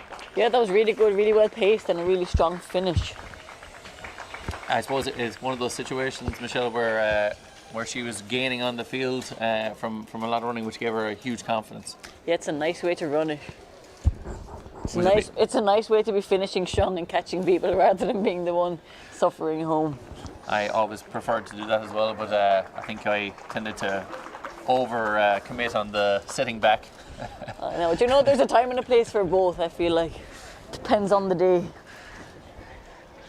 Certainly, but over 1,500 meters, yes. Well, when you were dropping down from the steeple and that kind of stuff, the steeple is one where tactically it's probably not the same. Like in the 800 or 1,500, you can go, well, I'm going to sit back here, I'm going to come through, whereas the rhythm and sighting the barriers and all that kind of stuff comes into the steeplechase, and you can't really stroll around in the steeplechase. You have to kind of commit to running a decent pace. Yeah, I suppose you do, although I've run a few I ran a strolly steeplechase here and there. It can be a long way home. It doesn't count if that's as fast as you can go in the day. It just happens to be a poor pace. That's a different situation. It makes the barriers very difficult when you're not going very fast. Yes, that was my point. But still, a nice wind-up finish in the steeplechase is still nice too. Yeah, and certainly one where, as we get our drone, a shot of the drone, and we get a shot of the cameraman on the drone, it's all gone very Inception here. Who knows, Shutter Island, who knows what reality we're actually in anymore. As we get into the reality that is the women's B 1,500 meters. So in this one, I think you've got the sheet there. You go for it. Thank you. Okay, women's B 1,500. We have Caitlin Hughes, Aoife Murphy. I'm not sure what Phelim is trying to tell me. Angeline McShane, Alana Cooley, Lucy Clinton, Anne Jones, Freya Woodhead, Rachel Gibson, Kyla Mariana, Alva Morgan, Holly O'Brien, Darcy Clark, Anya Gilhooly, Sarah Gilligan, Laura Chute, Katie Keown and Nia Byrne. Certainly, and we're underway here, and these athletes are all getting stuck in over this first 100 metres. We're going to try and get a good idea of our pace here. Our pacemaker's gone to the front, and it's all gone single file already, so we've got an orderly setup here for this women's B 1,500 metres. As we get in to this first 200, we're going to hit it in approximately 33 seconds. So we should see that slow a little bit. We had 71, 72 in the last race at the 400, so hopefully we see something similar here. You can see the Dublin City Harriers vest there, I think, in second. I'll try and get a handle on exactly who that is. But we have lots of representatives from the Lagan Valley here in this one, and they're all getting stuck in. We have the pacemaker going to come around now to that 400 meter mark, and it's a little bit quicker than our previous race. We've got 68, 69 seconds, and it's Lucy Clinton there who's in second in the race and first overall if you discount the pacemaker, which, considering I have a pacemaker next to me, we never discount the pacemaker. They're very important. They're the most important athlete in the race. They can make or break the race. But Lucy Clinton is making a break for it here. Now she's sitting in behind that pacemaker and leading the field virtually. And I think just behind that, my eyes are deceiving me perhaps, but it looks like a Continental Harriers vest sitting in third place there overall. As we come into the home straight here, it is 338. Or 3. Alana Cooley, maybe? Yes, I suspect so. Yeah. 319. Yeah. And yeah, she's sitting there in third place, but it's still. Sorry, 319 is 5th place, so I've got the wrong Clonliffe in 3rd potentially. Yes, it is. Laura Chewett. Laura Chewett in 330 there is sitting in 3rd, and in 5th you're telling me that we've got Alana Cooley in 5th, so really strong field there. North Down AC in there as well. Rachel Gibson, probably better known as a 800 metre runner, but stepping up out the 1500 metres. She's sitting there in 4th place. Pacemaker still leading us out for the moment.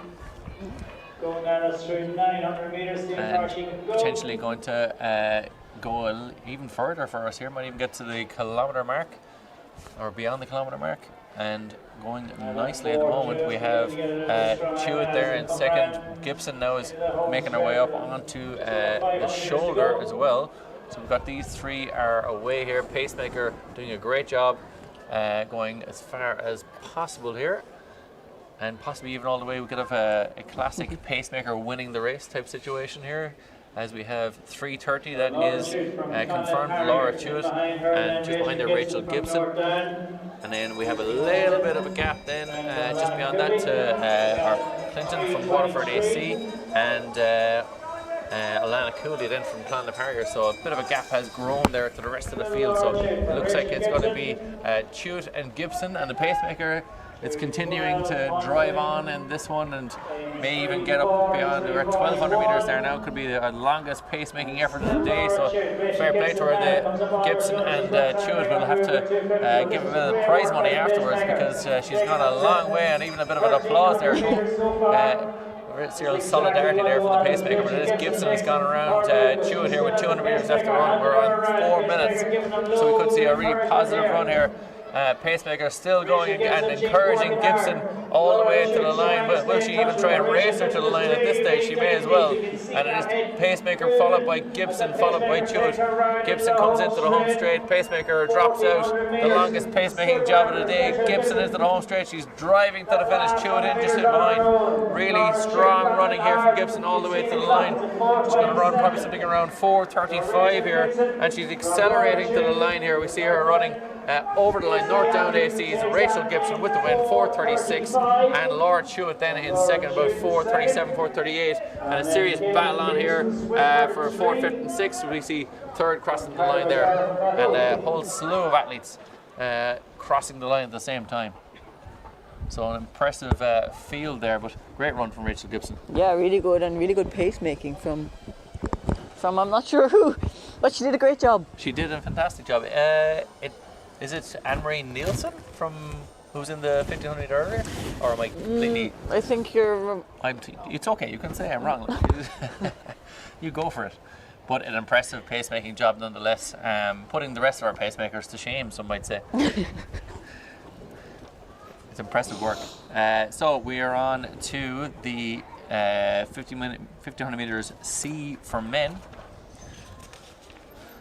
This is followed by the D race, 1500 meters. Then we've got a 4x4 mixed relay, which will be good fun. And then we're on to our 800 meter international men's and women's races. So plenty more to come over the next half an hour or so.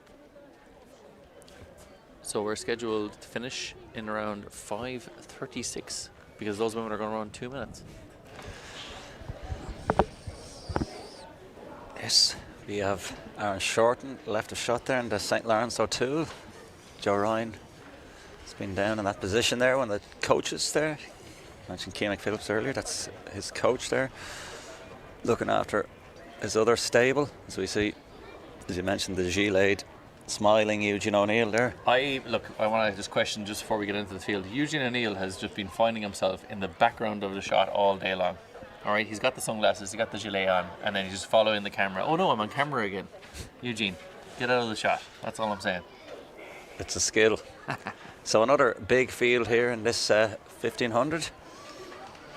Yeah, so in this one we've got Philip McGee, Jacob Kobeck from Logan Harriers, Oren O'Hare, Paul Carty, Richard Thomas Patterson, David Gormley, Conor Sherwin, Thomas McStay, Noah Harper, Aaron Shorten, Daniel Dines, Fionn Campbell, Barry McCarthy, Matus Wannick, Jack Dunnigan, Cormac McDermott, Drew Donoghue, and Aidan Benjicar from Clontarf. So really, really strong field here for the men's C 1500 metres. Another big field, yes. So again, Pacemaker is back out. See, can he drag them out? Aaron Shorten has sprinted out with gusto, but they'll want to settle down now as they go through 100 metres, 12, 13, 14 seconds. So they're well on pace. 15 seconds per 100 would give them a 3:45, and I'm not expecting a 3:45. No, and I think we've lost an athlete already there. I think it could be Philip McGee from Letterkenny AC. Stepped off the track, went in the first 100 metres, so may have been spiked or maybe pulled up with an injury, but we are one man less. Yes, Jakob Siomek from Lucan is in the virtual leaders, say, behind the Pacemaker, followed by Mullingar Harriers, and then Aaron Shorten there. And then Lagan Valley, North Down and Dublin City Harriers. As I mentioned, Jack Donegan there, one of the Donegans at Tullamore Harriers. Nadine and Danielle Donegan's brother, so he's up on deck. Yeah, another family affair there. As you see CMX there in second place overall, the Racool schoolboy. Won the 4x4 at the West Leinster Championships as well as his own individual events. So he's certainly had a sparkling start to the season. Yeah, he's won national medals over the triple jump as well, but I think Finton called out 61 seconds for the first 400. So again, a lively start. Probably going to start settling down, and the concertina, or the well stretched out field, might concertina back together as it were, but they are still in a single file. Yeah, Conor Sherwin there then in second place, then the Mullingar Harriers man. Third, as you see it on screen, 3:98 there. He's just settling nicely, looking very relaxed there in third overall. Lagan Valley AC's 4:08 there, that is... no, it is not, I'm wrong. It is Noah Harper, sorry, my apologies there. Noah Harper's been prompted and seen, and he's moving up nicely now, the Lagan Valley man, as the pace is starting to drop a little bit. 2:03, 2:04, 2:05 through 800, so 61 followed by a 64. Again, a lot of these guys were riding checks, their body couldn't cash early doors as the field starts coming a little bit back together. Yeah, there's nothing worse than the realisation, particularly in the 800, of, oh no, I've ran too fast. But it looks like our man from Lagan Valley there, Noah Harper, is still full of running. Conor Sherwin then just sitting in behind, and Jakob Siomek there is losing a little bit of ground on the man from North Down AC, who is Richard Thomas Patterson, as the pacemaker drops out. But yeah, 1,000 metres gone through there, but we've got a lap to go. We've got a huge field here. Everyone's still together. 4:08 is Drew Donoghue from Ray Runners AC, who featured strongly throughout today. Drew Donoghue, yeah. James Gormley.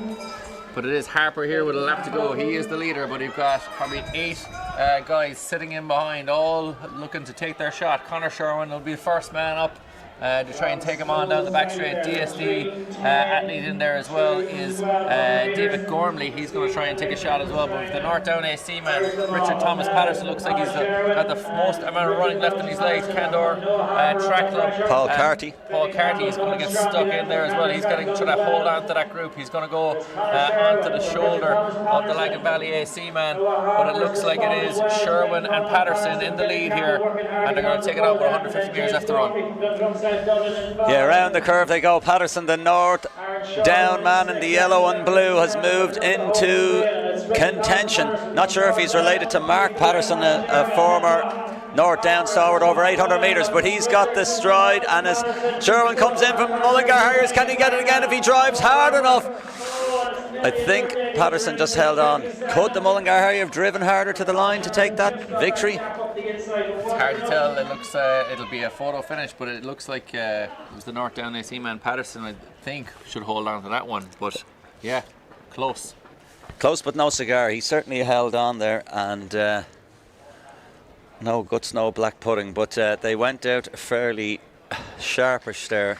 61 again.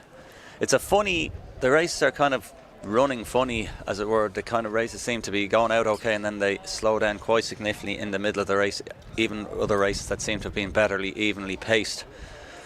Whatever is happening, the pacemaker seems to be 2 or 3 yards ahead, and looks like the pace is going on, but it's actually slowing down. So none of the athletes are actually getting on the pacer and pushing the pacer on. So it's kind of just lagging altogether. And then this is where you're getting this effect of the pack being bunched together, and it looks like the pacemaker isn't necessarily doing their job. But it's kind of a funny between the two kind of version that nobody is, as you mentioned, Nick McCormack earlier, there's no athlete really brave and strong enough to really get on the pacer. And for a pacemaker to do their job, sometimes you've got to be on the heels clipping. If you leave a pacer a yard, they're going to lag, they're going to drag the pace, and they're half waiting and wondering what does the field feel like, and what are they doing. And especially in these windy conditions, it seems to be a lot of stalling, whether they're nervous of the wind, and then when the race gets going, then whatever the athletes have done, they don't seem to have been particularly able to bounce forward and get it going, unlike maybe Ben Pattinson in the men's 15, and then Melissa Courtney Bryant, obviously, well, she just got at it and was able to maintain. It could be an aspect of it being early season as well, so a lot of athletes maybe haven't got the confidence or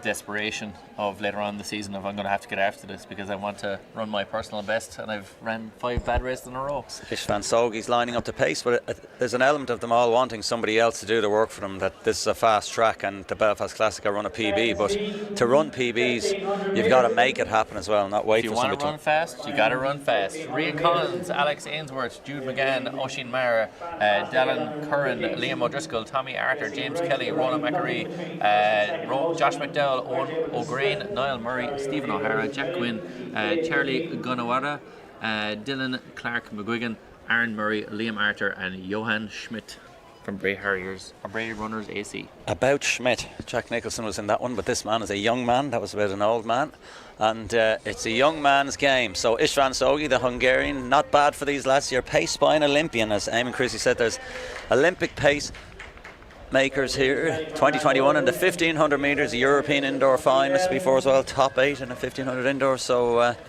look, you've got the luxury of being towed around by an athlete who knows their onions, and hopefully their rhythm. Yeah. We've got James Kelly there sitting in second place overall, and we've got just behind him the Leavell AC man Liam O'Driscoll. So he's sitting in nicely there in that yellow vest. So Ratote in second, Leavell in third, and we'll get a handle there. I think that's a Lagan Valley AC man. I think it could be Tommy Arthur there in third place. We'll get an exact idea who that is. Is that Ace AC then just sitting in behind? It is, and that's we have 2 of them. Navy in green, yeah. Niall Murray or Owen O'Green. We'll get a handle Would on be that. Owen O'Green, our Irish, which should be better. Yeah, we've got an Irish teacher and we've got a man called Phelim here, and yes, we're struggling with that one. And I went to a Gael school. Can't see the fodder, but we have our Ratoth man just right on Istvan Sogi. He is really stringing along. Nice bit of wind. They are striding sweetly. The 2 Lagan Valley, 1 in the white shorts, 1 in the red shorts. Crusaders next, followed by Galway City Harriers, Clonliff Harriers, and Waterford AC in the blue, just in that nice line. So they're going to be around 2:10 through 800 metres, 2:09. So good pace making. Istvan Sogi now dragging them out again in the ace singlet. That's O'Grien. He's looking good there, as we still haven't deciphered that yellow of Leavell. We'll attend to that later on the Dulux colour scheme. Yeah, we'll need to get an official commendment down from the Leavell AC board as to what colour it exactly is, but it's certainly noticeable anyway. And he's sitting in third place here on your screen as Sansogi there is coming up towards a kilometre, and I suspect will take his dues. And we've got our man from Ratote AC, James Kelly, in the lead. Liam O'Driscoll from Leavell AC just there in second. 4:16 is Tommy Arthur. He's going around into that third place overall. And 4:21 is Niall Murray from Ace AC. So he looks full of running there on the back straight, but he's left a little bit of a gap. Liam O'Driscoll there in second. James Kelly from Ratote in the lead at the moment. Yeah, there's still a lot to play for, and there's a chasing pack that somehow might come into play. Probably a little bit too much track to run. Can O'Grani, he's going to make a move with 300 metres to go as well. But Kelly has stolen a march, as it were. The ace athlete is moving down the back straight. Has he another ace in his pocket? Up his sleeve, in fact, but it looks like James Kelly has too much of a gap for the rest of the pack here. He's really motored on that back straight and given himself a little bit of an easier run in here with 150 metres left to run. It is Kelly entering the home straight. Yeah, Kelly looks like he has it sewn up. There's two of the chasing pack are moving into second and third. We've got a Waterford man coming out on the outside. Arthur is digging in, but there's no doubting our Ratoath man. We've seen a bunch of Ratoath athletes compete throughout the day, but Kelly, he's just going to be a shade outside. It's going to be a 4:01, probably around a 61 second last to 400. Nice second place finish there. That's Rian Collins in second place, and the Waterford AC man was Stephen O'Hara, 4:22. They were strong finishes there in the end from those They ran athletes. a brilliant last lap. They were storming through, come up to the bell lap and really got it going as Ace, Denor, Annadale Striders and Bray runners round out this 1500 4:23 unofficial to round out that race. Yeah, that was the 1500 metre D race. So we are on now to the 4x4 mixed relay. Should we go back to a mixed commentary just to get it back to correct? Ronan is going to take a break, I think, to even it up, and then we'll be back to our international 800 metre races. So 3 to go. A 4x4. Michelle, you famously ran in a relay. We actually discussed this earlier. Well, it's back on. Traumatised. It's Still back on. traumatised. It's back on the discussion table as we have a 4x4. It has well over 1 million views. I don't know how many, and then multiple millions probably across all the different YouTube channels. But it was a famous race where the line was the depths of hell. Ronan Duggan, it was a kind of another incident, a classic Ronan Duggan moment. He carried the commentary for multiple hours, and then he stepped in for the closing line from the depths of hell when Phil Healy was just basically announced herself as able to run the 400 metres. Came from a good bit back, catching a steeplechaser on the line, as it were. I announced myself as very much not a 400 metre runner. That was in the university championships where you get everyone coming out for their colleges, a bit like the National League. You see the varieties doing a steeplechase, a 4x4, and a mixture of events in a good environment. And that was a viral, probably the first athletics in Ireland, a viral moment anyway, as Phil Healy stormed to victory and into being an internet YouTube sensation.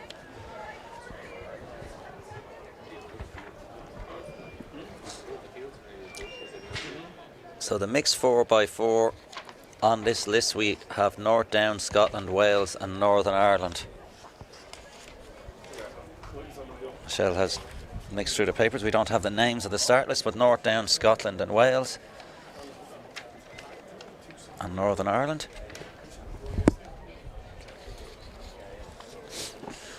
So we'll have a look trackside, see if we can pick a few of them out. So we've had a bunch of relays. We had 4x1s earlier in the day. We have our mixed 4x4. Normally the 4x4 kind of rounds out a programme internationally and domestically, but there's still going to be our two 800 metre races. Still two top races to go to round out the Belfast Classic. Meet director Eamon Christie. And we are nearly there. 3 races to go, 1 relay and 2 individuals. It's nippy up in the stand. Our cameraman is doing some calisthenics. Terry is doing some calisthenics to keep himself warm. Because I've stored his blanket. Yeah, we've acquired his blanket to keep the warmth going on the commentary here at the Mary Peters track. So nearly ready to go. Lining at our teams, we have it. Let's see the lane draw again. We can see the Welsh runners, North Down, Scotland. Again, some of these guys will probably be looking for some Commonwealth Games standards, which is on in Glasgow this summer. So, not that many opportunities sometimes for these relays and some of the other races, like a 10,000 metres. Kind of become extinct on the track, so good to have opportunities on the track here at the Belfast Classic. A lot of the women's 10,000 metre runners, their times haven't counted on the road, and Eilish McColgan is one of those questioning the fairness of that, which is a reasonable point. It's not going to be very many women's races on the road that are going to be all women's 10k road races, whereas the lads obviously are going to be able to run in these road races and gain the advantage, or to get advantage essentially from running into higher end shoes. And with the Highgate 10k not on the cards again this year, it's been very difficult for athletes to get a 10,000. So similarly, these type of mixed relay opportunities, either you're good enough to go to the World Relays, but particularly for Scotland and Wales looking to come in the Commonwealth Games, you're not going to get that many chances. So great to see Eamon Christie putting on an opportunity here for the Northern Irish, Scottish and Welsh teams. And North Down, Rachel Gibson is making a quick turnaround. She's been on the scene for years and has been running well. She's won that 1500, her 1500 race, and now is back for a mixed relay. So good to see the game and willing club athletes still getting out there racing and not overly worrying about performance at all times. Get out racing and get stuck into the sport. So we're nearly at a conclusion, waiting for our starters orders, and then we'll be into the 800s. Can we see another sub 2, and will we see a 144? I think it's going to be challenging for the sub 2 today, and even for the 144, but certainly there's some good caliber athletes here just to round out the program. Again, that wind is kind of a crosswind swirl. It's hard to know what the wind is exactly doing at times again, which I think is kind of upsetting the apple cart in terms of the races and the consistent pacing.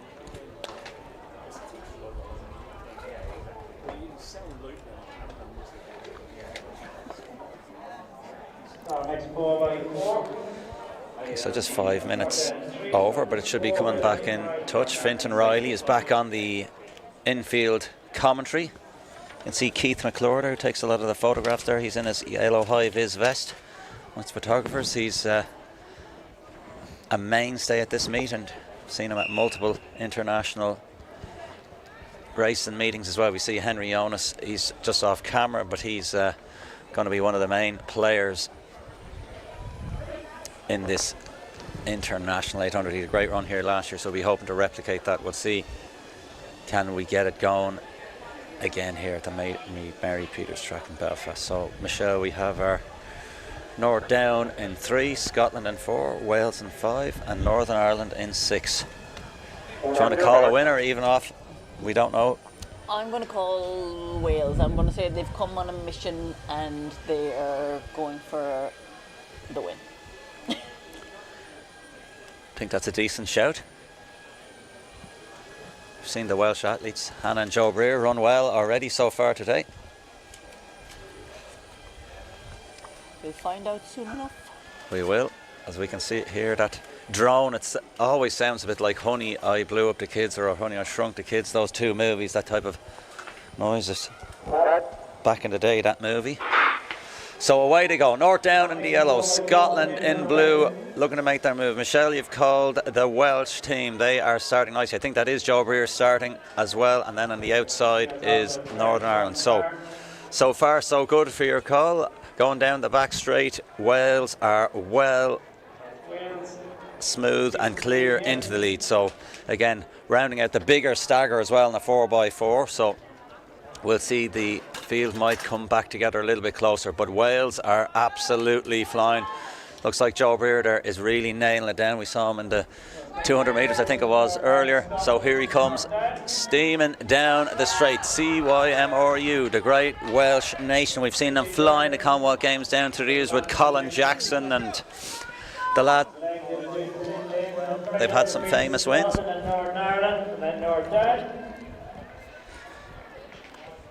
So your call, Michelle, so far is looking good. They are well and clear. They are now going across the stagger and going down the back straight. 20, 25 metre lead over Rachel McCann then from Northern Ireland. Rachel McCann is making some good moves. As Fintan Riley said, she was in the World Relay Championships in Gaborone and Botswana, closing up some nice ground. So she's absolutely rolling here to try and get Northern Ireland back into the mix. But I think that could be it for the Northern Irish team after Rachel McCann. But here are the Welsh running strongly, still have a good 30-40 metre lead as they change over. Little bit of a tangle. McCann hands over. Scotland, can they get themselves back into the mix? North Down are rounding out our 4 teams. And Wales still steaming. We still have to see what's going to happen next, but it looks like Wales have this, as Scotland are making good waves into second place. But it really is a solo run from the Welsh team. So again, how close or how much under 320 can they get? So 222, 223 in the clock. She'll need to run off a little bit more. That was a better change over 226, 227 on the clock, so probably won't get under the 320, more like a 325, or how much can they get under the 330 anyway. So Scotland running well down the back straight as well, but there's just far too much for them to do. There's a good 50 metres between them. Rolling around the curve, we've got our drone shot. That's a nice shot just to take in that kind of splendid isolation that she's in, and we can see that distance between Wales and Scotland.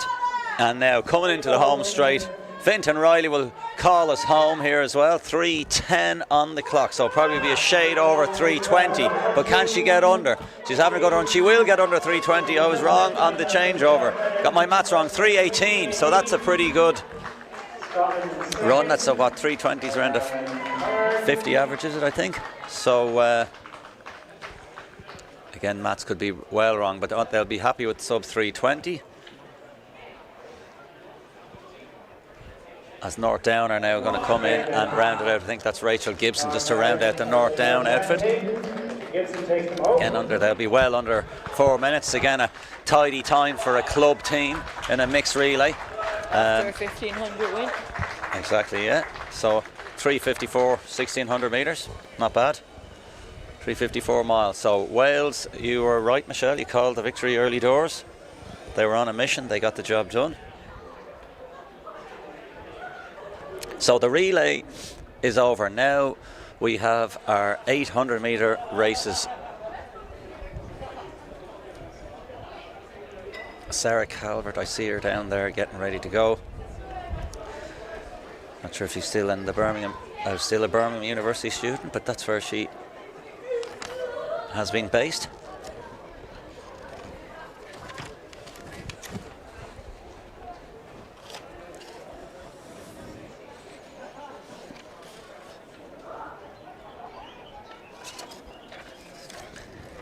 So as we said, Abigail Ives is out. We still will be looking for some of our other runners. Is Jenna Brommel there? Is Alex O'Neill there?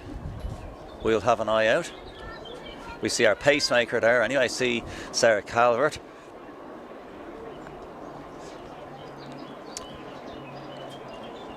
Tahisa Malanga is one of our runners listed. So yeah, I don't see Jenna or Alex down there yet anyway. So we'll keep an eye out. So we have Hannah Cameron, Vanessa Sconay, Louise Shanahan, I don't think is running either. I met her coach from Cambridge. I saw her father on the back straight, but I don't think she's running either. So look, there's been a couple of dropouts, training camps and injuries, but Calvert, I think, is Aim was kind of fancying her as the pre-race favourite, judging off that, and I think that could be Malanga then in lane 2, so we'll finalise that.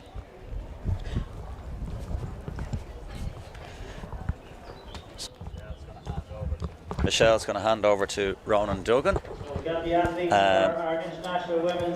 Got this international women's 800. Excellent. we are missing a number of bodies.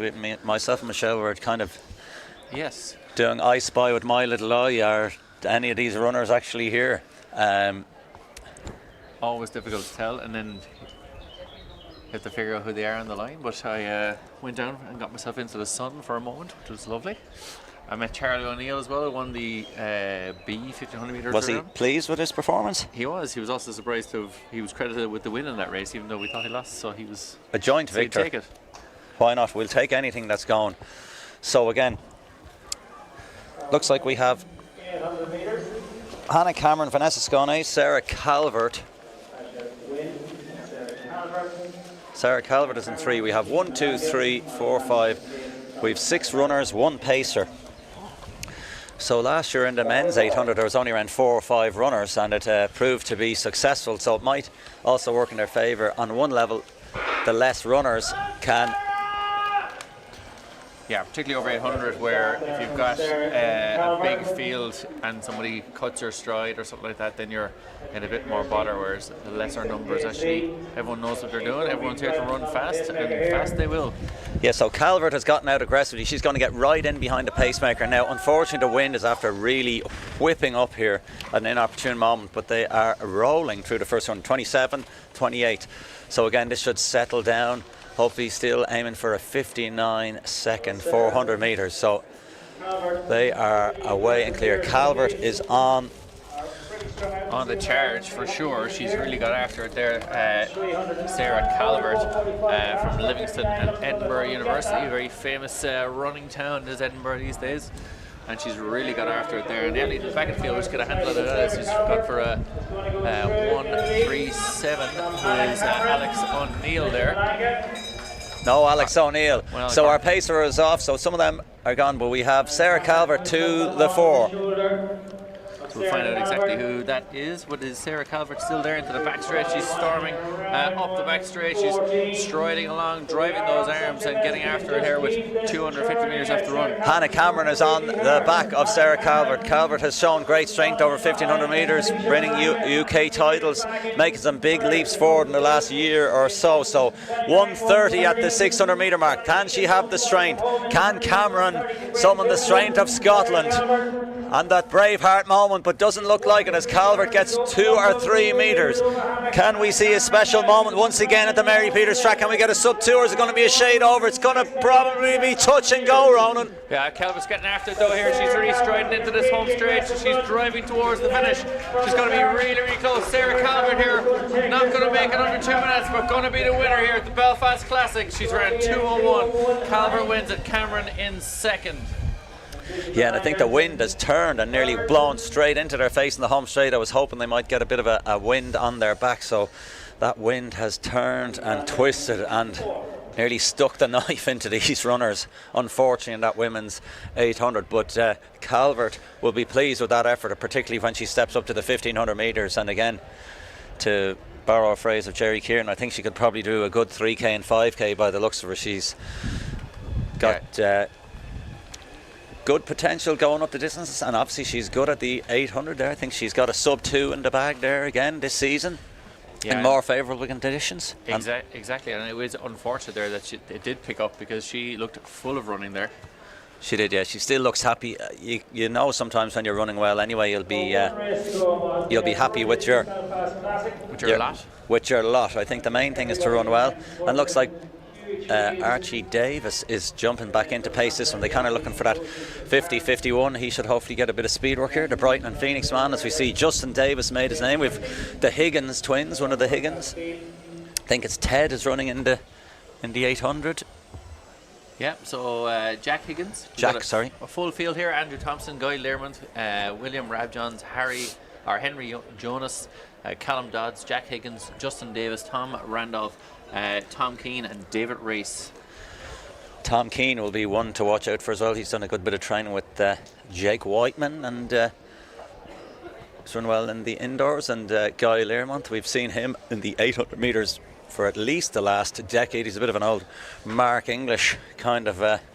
He's been around a long time, yes, for sure. He's a 144-73 man at his best. And he still looks wonderful down there. He's in all black and in the Nike spikes, the Scotsman. the Flying Scotsman. He's hoping to Be chasing a Commonwealth game standard as well as a European standard as well, I'm sure. he's trying to get himself back in the game. I think he's based in France a lot now. That'd be that's a good option. I recommend. Last race of the day, we've the under-23 bronze medalist from 2021 as well, Tom Randolph, on this one, 144.88, man at his best. Justin Davis, and there's a 144.35. And we also have 800. Last race. Large man at 144, and a 336 man at his best as well. And David Racing there, 145.66 in 2023. His name is an antronym, which is when somebody has a name that makes them similar to their job. Usain Bolt, it's a similar thing. Oh. Okay. I looked this up the other day. Well done. And we saw that Gateshead Harriers singlet, famously the Gateshead Harriers Stadium, where I saw recently again on the Athletics Weekly Legends. I think Brendan Foster was on. He got the track built and made, and he said, if we get this track sorted, I will run a world record.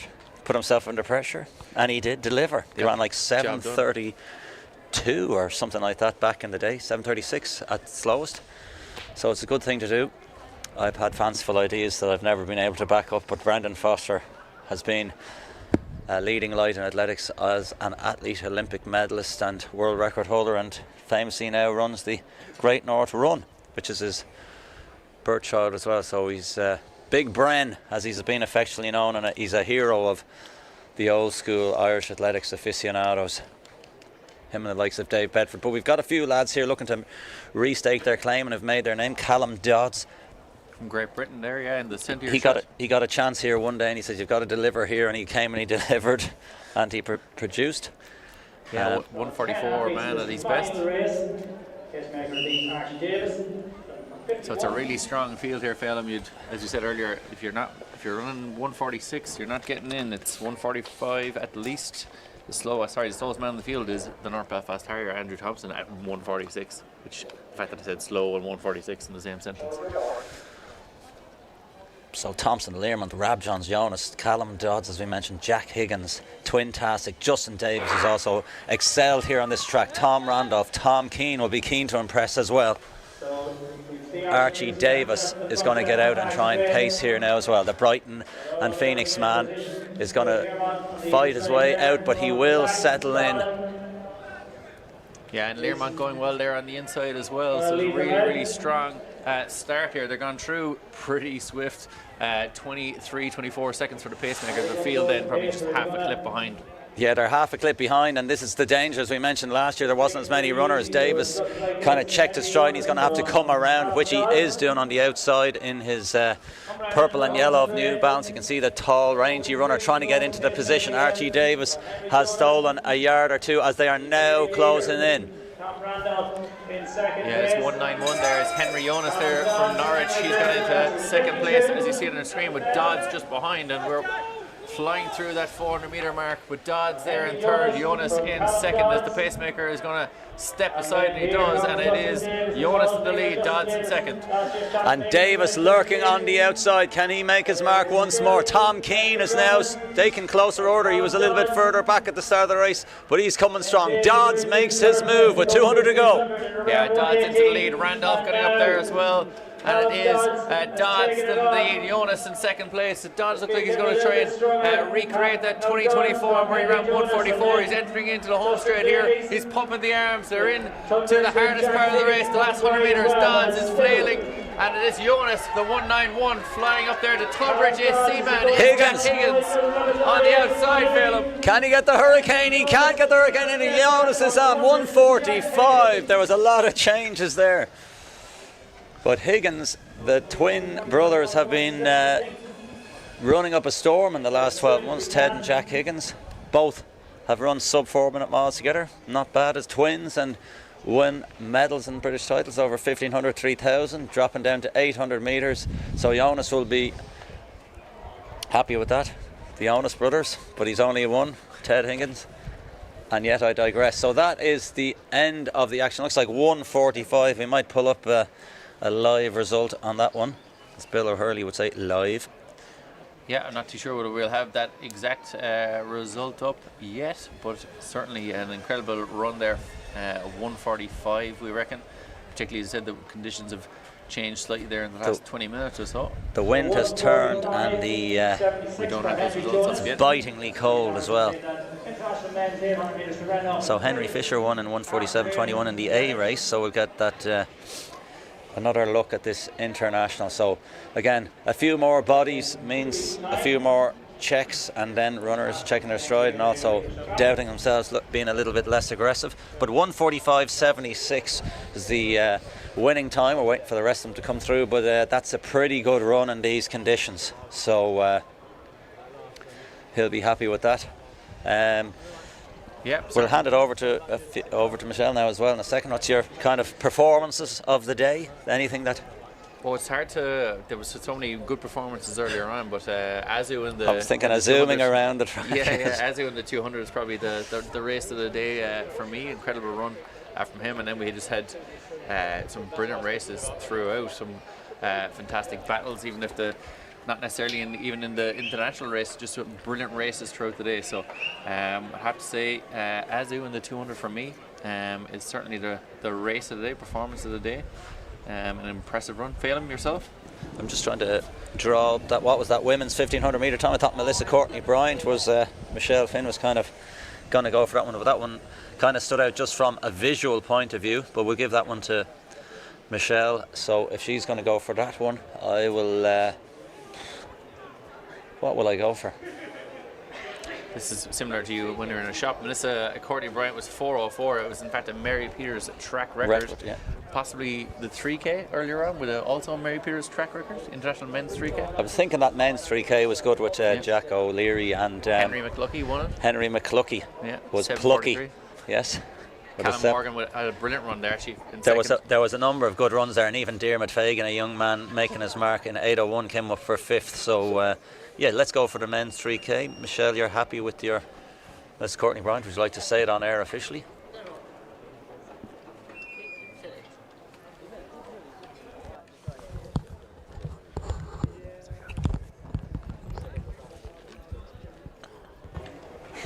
We just swapped mics just so I could say this. Yes, Melissa Courtney Bryant is my number one for the day. So you went with the pacemaker and kicked off. Great run. Good aggressive running. So I think we're ready to wrap up here on another day at the Belfast Classic. Terry is happy.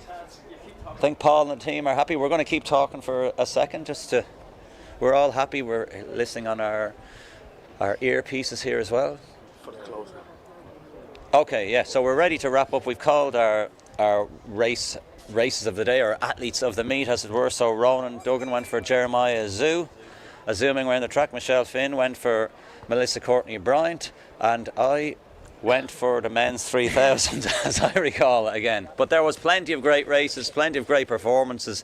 When you're watching a race a minute, it's always hard to remember. But Henry Jonas wrapped it out there today with a 1:45.76. The Belfast Classic, in association with sportshoes.com and all the other sponsors and brands. From myself, Phelim Kelly, Ronan Duggan and Michelle Finn, it's been nice to see you, nice.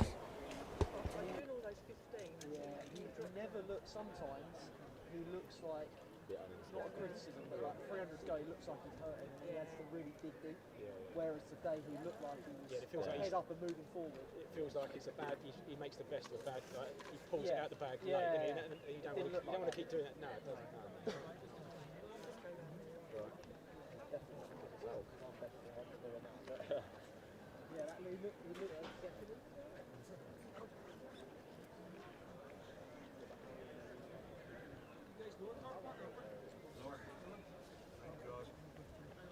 That's why I came early, so I can just